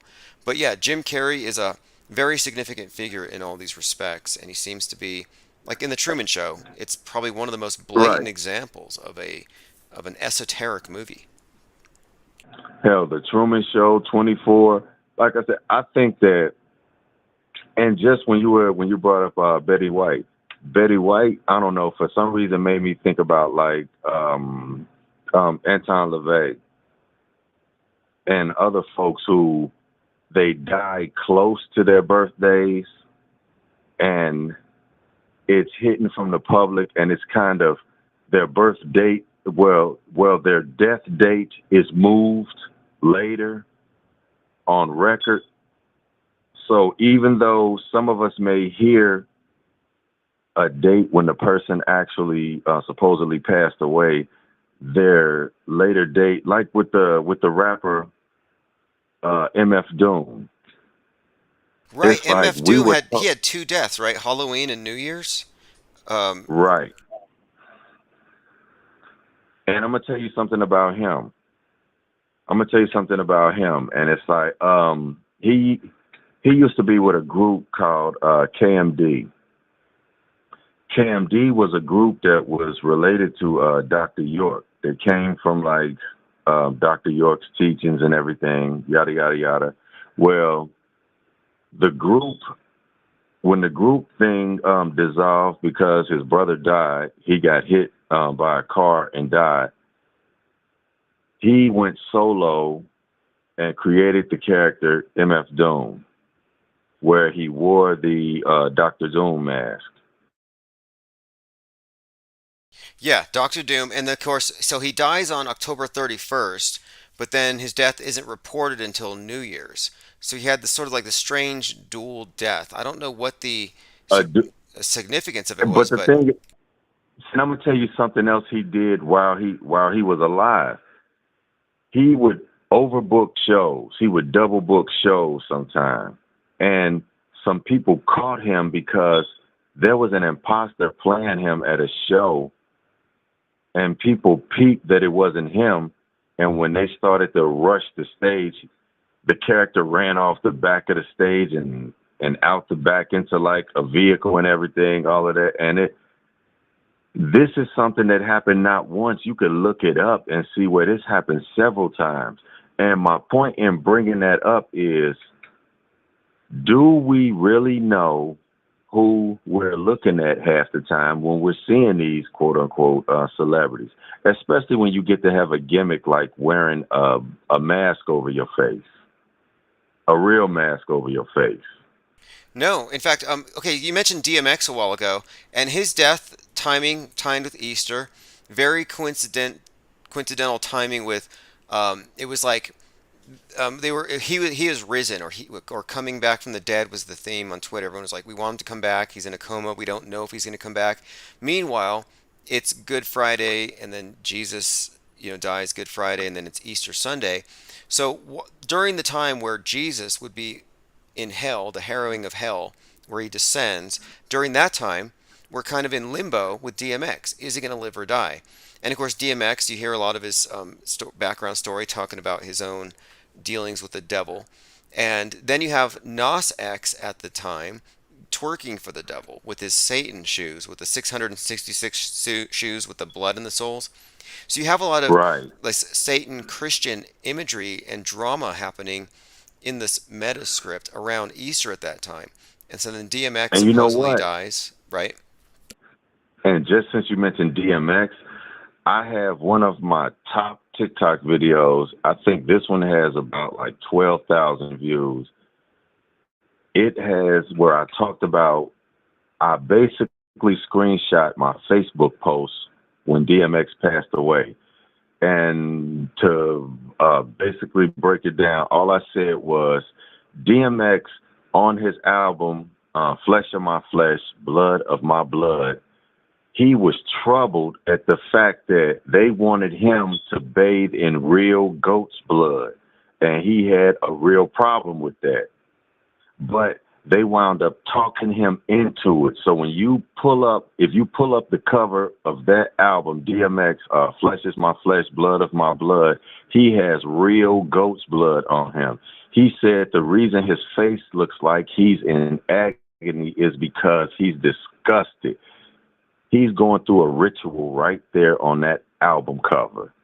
And if you listen to the albums after that and his interviews after that, he said he felt like he did shit. Well, he knew he did shit that he couldn't take back. The devil is going to constantly visit him now. He invited him in. That's what I mean. It was part of his storyline.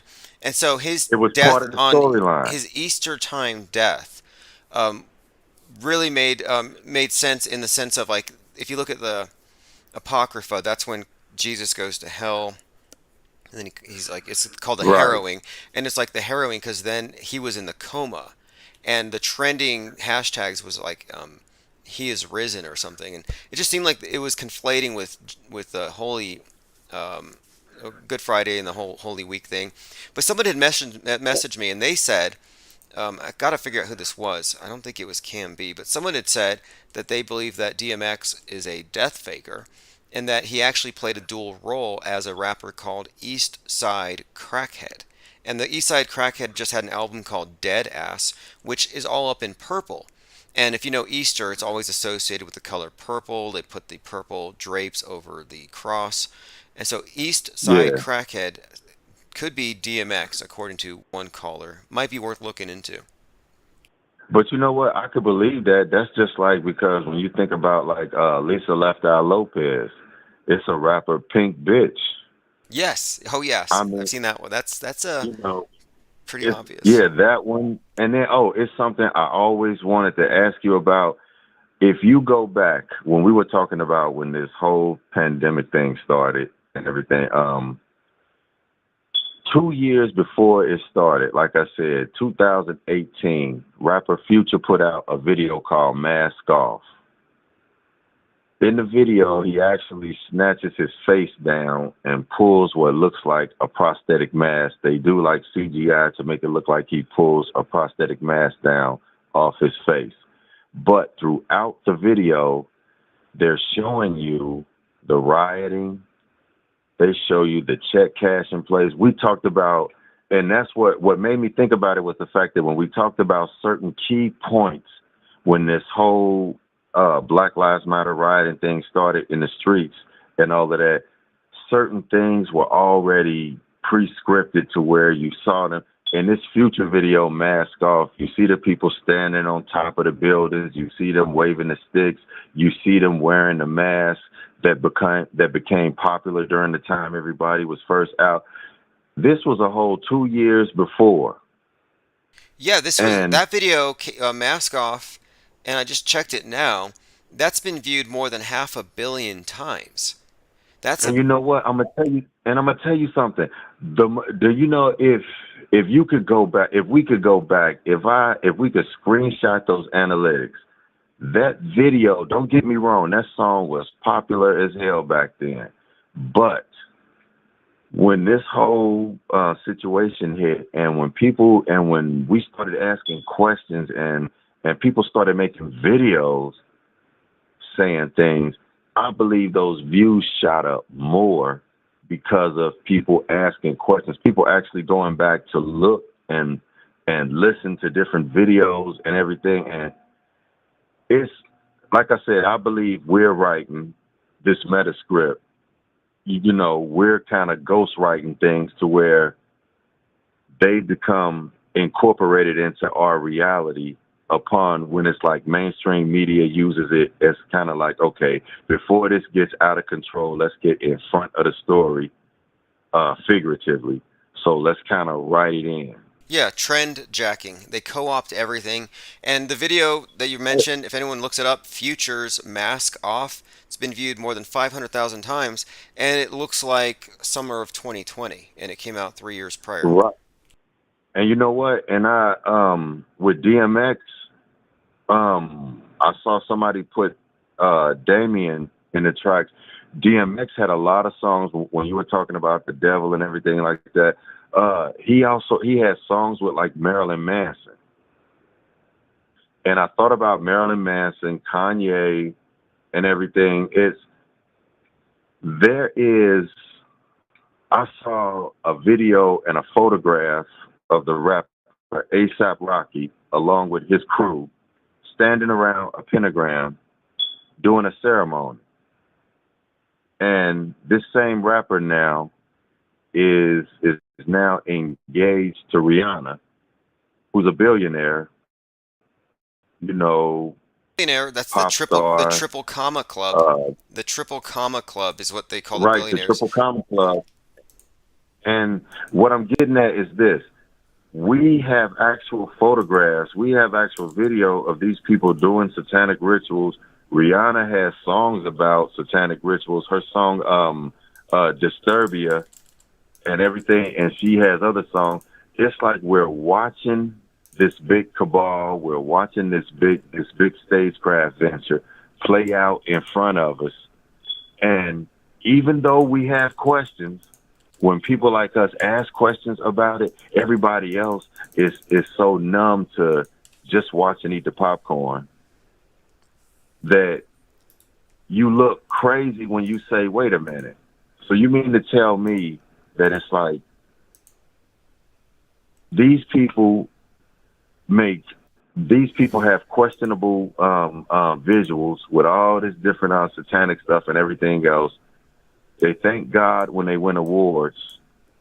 They get pregnant and everybody is like, oh, the baby's going to be so pretty, everything like that, yada, yada, yada. Then they still make the same type of music that promotes the same thing. It's kind of like at some point you wonder just how cognitive society really is. That's the reason I said who's ever controlling what's going on and this Metascript, they know about sociopsychology, like how to really gain whole masses of people real fast. Oh yeah, look, Netflix, the co-founder and CEO, blood relative of Edward Bernays. Obviously, the media is controlled by wizards and warlocks. Very sophisticated. I mean, it's practically magic. That's how sophisticated the technology of mainstream media is today. And they pretend like they don't have all this influence and it's all these different competing factions left and right. But no, it's a monolith. And hey, before you go, Salty Siren wants you to drop your TikTok link. I'm also getting on TikTok. I'm going to start doing a lot of 3-minute breakdowns on specific topics just for TikTok. Yeah. And I'm also going to aim for TikTok callers, where we'll just take callers from TikTok and try to keep the calls TikTok length, like 3 minutes, and see if we can, Okay. we'll be doing some things in the future with that platform. And Jake the Asshole asks for you to change your smoke detector battery.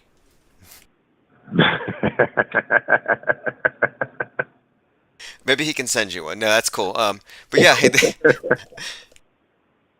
but hey, great information as always. And if you want to put your Twitter as well, in addition to your TikTok, I'm glad you're on TikTok. I think that we should always encroach on all of these platforms where they want Yeah, to. man, I gotta start making content. It's like I've been doing so much other stuff, trying to finish these books as well as my other things I got working on. But it's like I need to make content. That's the reason I said a way that I wanted to kind of promote this channel and what you're doing for any video that they could like actually snatch down or something. I wanted to like upload the videos and kind of do reaction videos to the information where it's like I play the information and I talk about things and I show like connecting information and just give people like it would be just like if I called in.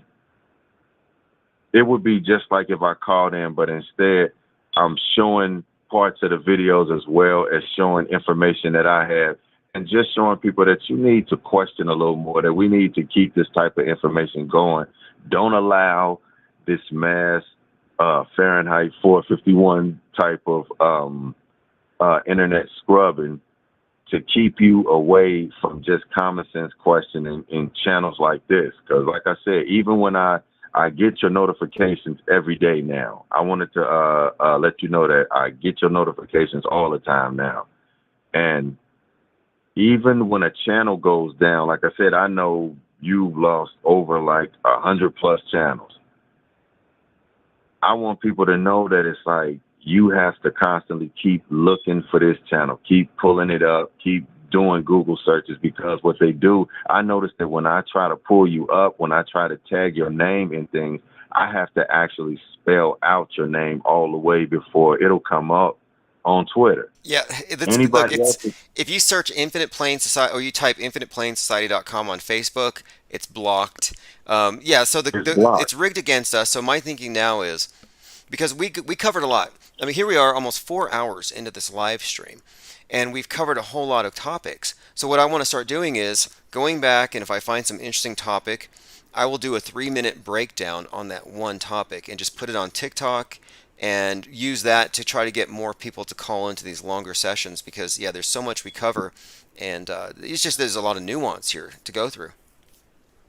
Oh yeah, that's the reason I try to download as many of like your streams as I can, or download as much as I can, because I know they'll snatch information down, or if they don't snatch it down, what I notice is this: there was one you had playing on a replay, and it was playing all the information, and then when it got to like my call, a certain part of the call, it stopped and it paused out everything right there, because I think we were kind of at that point in the call, we were going into like some information that they probably didn't want disseminated at the time. They didn't want anybody questioning that particular information at the time.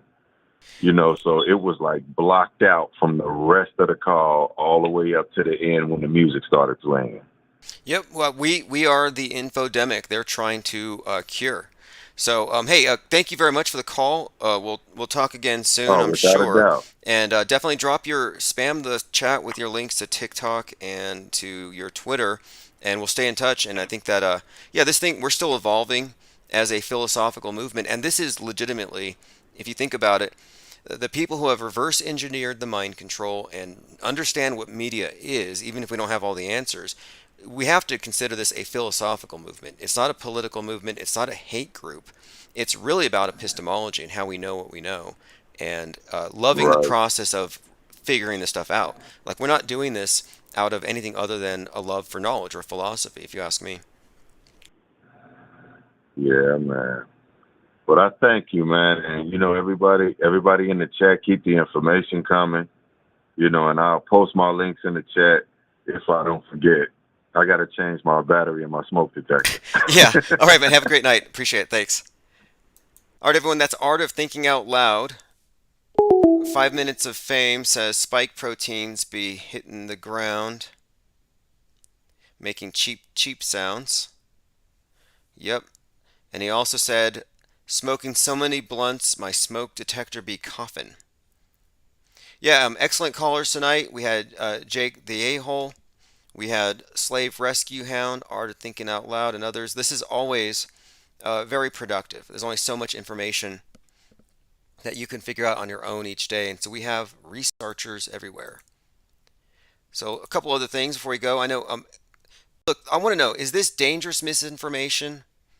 Is this hate speech? What is this particular track? Because right now, everyone's supposed to get their AIDS test. And I'm like, everyone's supposed to get an AIDS test? Does everyone have AIDS? And so I'm thinking, wait, this is just one of these areas where they decide when it's okay to joke about something, when it's not okay to joke about something. So is it okay to joke about COVIDs, or is it not? And I'm pretty sure COVID started with this channel, but let me go ahead and play a clip here from Team America. This is everyone has AIDS. And again, is this dangerous misinformation? Is this hate speech? How would you classify this? AIDS. Everyone has AIDS. And so this is the end of our story. Everyone has AIDS. And every Is it satire? Is it comedy? Is it hate speech? Somebody fill me in. The COVID pandemic is a watershed for humanity. Okay, this is again, I think we need to look at this image really closely. The person saying gas the unvaccinated, kill the anti-vaxxers. What are we going to gas them with? Something worse than COVID? Why don't we just give the unvaccinated COVID? Just kind of questioning, what exactly is their objective? A few other movie recommendations if anybody wants to go through these. Jeremy London's Moon Crash. In 12 hours, the moon lands on us. Collision Earth, a couple years old. Meteor Moon, Survival is a Long Shot. Another movie of the moon hitting us. Again, this is just indicative, I think, of what I call the monolith and its echo chamber effect. They want to make sure that we're all very well aware that things can fall from the sky. But I think I might have picked up a deeper meaning for what moon crash means. Because, as you know, there are patterns and there are stories for everything here on this world stage. Nothing's by coincidence. And if you recall, in 87 and in 2020, we had Black Monday market crashes. On the last one, it was 3/16/2020, right after the pandemic was declared, after a state of emergency was declared on that Friday the 13th. That Monday the 16th was a market crash. In fact, the night before, someone had asked me about investing, based on the state of emergency, and you could have guessed, I guess, but there was a market crash. It fell almost 3,000 points. Very 9/11-y number. So you had a 3/11 or post 3/11 market crash. Again, Black Monday. Well, there happened to be a TV show called Black Monday. And the Black Monday series started its season 2 on that day. So on the day of our Black Monday market crash, 33 years after the last one, you have an actual movie out called Black Monday. Now, Black Monday was about the 87 market crash. Season 2 starts on the day of our second market crash. My point being, if you look at the days of the week, Sun, Sunday, Saturday, Saturn, well, Monday is the moon. So it's Sun, Moon, it's Mars, Mercury, Jupiter, Venus, and then Saturn. So the Black Monday is actually Black Moon Day, moon crash. So the whole idea of Moonfall, the movie, is not about the moon really falling. Don't Look Up isn't about a comet really hitting us. It's about the collapse of our economic and political system. It's about the collapse of the markets. It's about an economic collapse. So I'm thinking that moon crash, and again, the moon's about to be hit by a piece of space junk that they originally said was from SpaceX, but now they say it's from China. The moon's about to be hit by something on March 4th. So I'm thinking moon crash might be code for a market crash, a Black Monday type crash. Just a heads up. Let's see a couple of other things really quick here. So many things to get into. We're going to have to get back to a lot of this stuff tomorrow, for sure. Yeah, this is just too much to go through in one day. But look at this here. When did NFL become sports entertainment?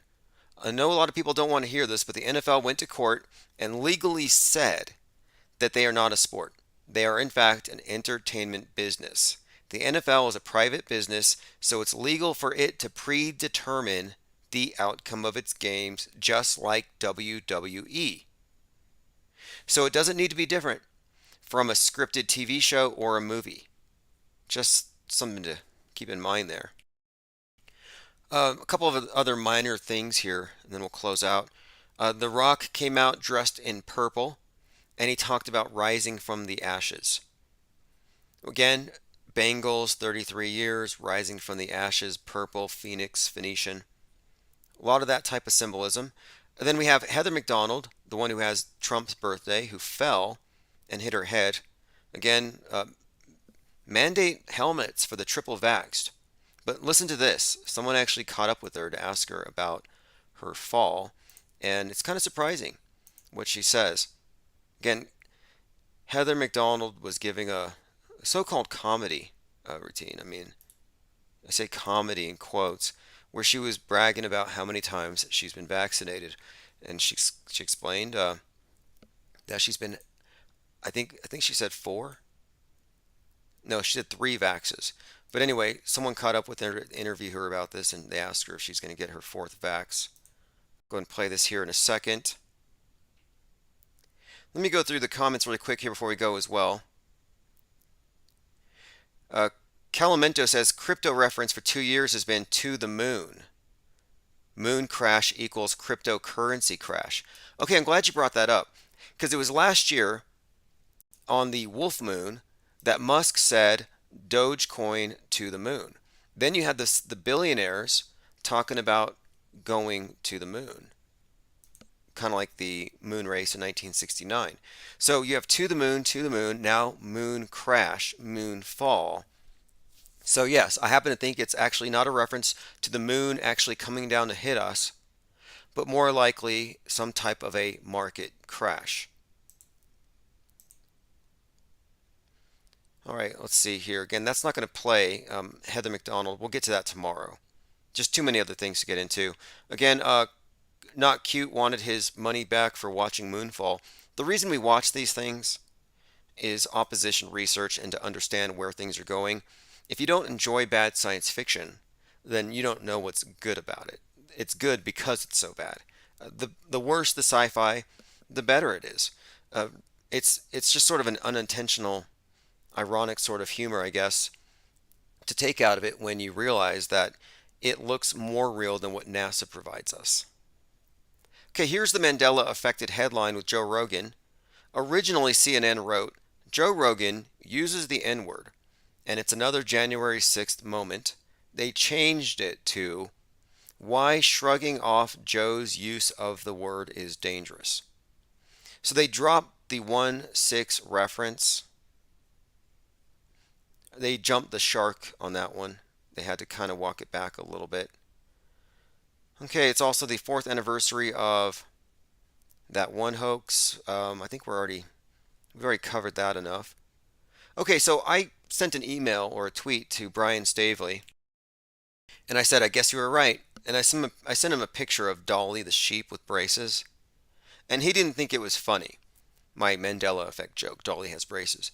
And he said, you have the mentality of a Globie. Congratulations. Now, he spelled congratulations, CONGRATUALTIONS. So he misspelled congratulations. We can overlook that, or we can just say it's a Mandela effect. But anyway, my response was this, because he called me a Globie. He said I'm as bad as the Globies, whatever that means.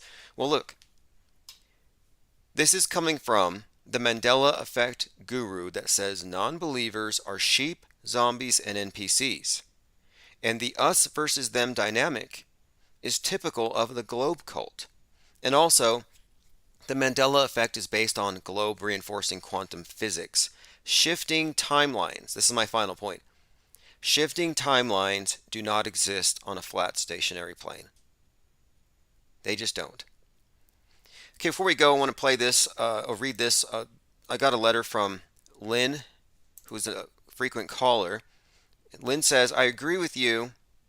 She's talking about a couple of things here, but she specifically gets into chemtrails, and she kind of disagrees on this one. Here's what she says. I jog about every day, if it's not raining or snowing here in Maryland, for the last 30 years, and I look up at the skies. If those are merely theatrical, I admit I'm impressed. The Chinese boast of weather engineering. Unlike our own Western lords and masters, the CCP proclaim their achievements loudly and proudly. Even if the overwhelmingly abundant visual evidence were merely special effects from Hollywood, their scale, scope, and persistence would be enough to take seriously. I appreciate your directness on this subject, but I completely and emphatically disagree with you on its seriousness. So that's Lynn, who does not agree with me that chemtrails are a nothing burger, something to scare you, a right-wing version of climate hysteria. And yeah, I mean, I've made it very clear that I don't believe that it's anything other than a limited hangout operation, and that there's probably an ulterior motive to keep you afraid of the sky, but I'm open to the possibility. I mean, long-term effects of chemtrails, I don't know. I mean, look what they've done to Richie from Boston. He's been huffing the chemtrails for some time. Fans confused by Eminem's oddly dark eyebrows at the Super Bowl. Again, Jake Gibson mentioned this. And it's also been pointed out that he's reversed his aging. Let's see here. It's still Valentine's Day in some time zones for a few more minutes. A couple of Valentine's cards. Look at, or this is a Valentine's candy. You have AIDS for your triple vaxxed sweetheart. I'm seeing a lot of these, just pointing it out. A lot of these COVID's memes going out there. Unbelievable. Finally, this is the Lying Bastards variant. It's a new mutant variant discovered. If you look closely, you can see it's comprised of CNN, ABC, BBC, Sky News, NBC, and a few other networks. And it always was a mind virus. All right, let's see, going through comments. Again, I'm going to open up phones for voicemails, so if you want to call in, even if I don't answer, leave a message. Zerat the Alchemist says, what about 22222222? It's also on a Taco Tuesday. There's a movie about that number, and I'm not a believer in numerology or gematria. I just notice patterns. The patterns are real. The interpretations are too subjective for me to say that I know for a fact that this means what or whatever, but we do know that the witches and warlocks that run this place have some sort of, is it OCD? What is it that causes them to be so obsessed with programming everything in such intricate detail? But there is a there there. To say otherwise would be reality denial. We just don't have the full picture. We have question marks, which aren't illegal yet, but the same people that were after your guns are coming after your memes. So just a heads up. Thanks everyone for hanging out. It's been 4 hours and 15 minutes. I'm going to turn this back over to the 24/7 stream. I'm going to turn off one of the YouTube channels just to cut the end off, and then I'm going to turn it back on. But it's going to stay on 24/7. Thanks for hanging out. This is Neo Mode Gucci Flip. Same time tomorrow. Join us in Discord. If you haven't found your way into Discord, just go to infiniteplane.radio, sign up, $2 per month. One of the finest think tanks on the internet.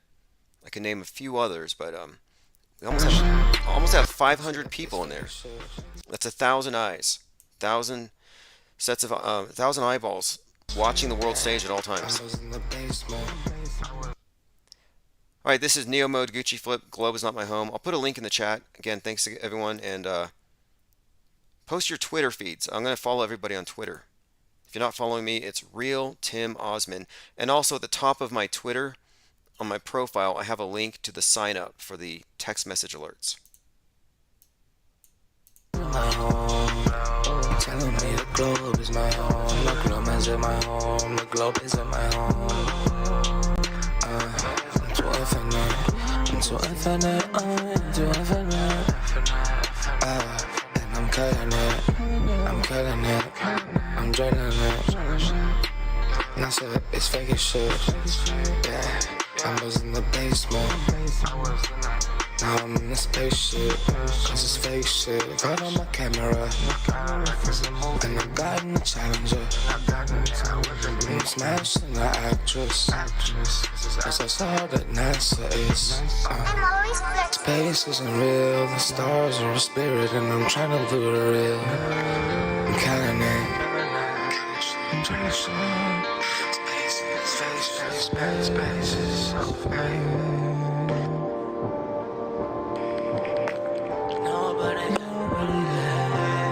Nobody can relate. So infinite, yeah. I'm so infinite, infinite.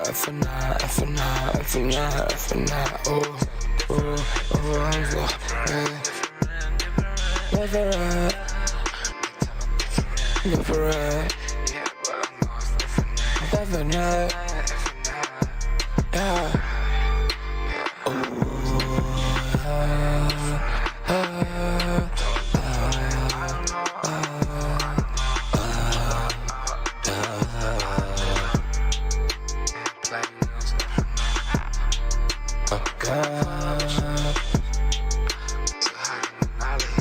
Knowledge. I'm always flexing.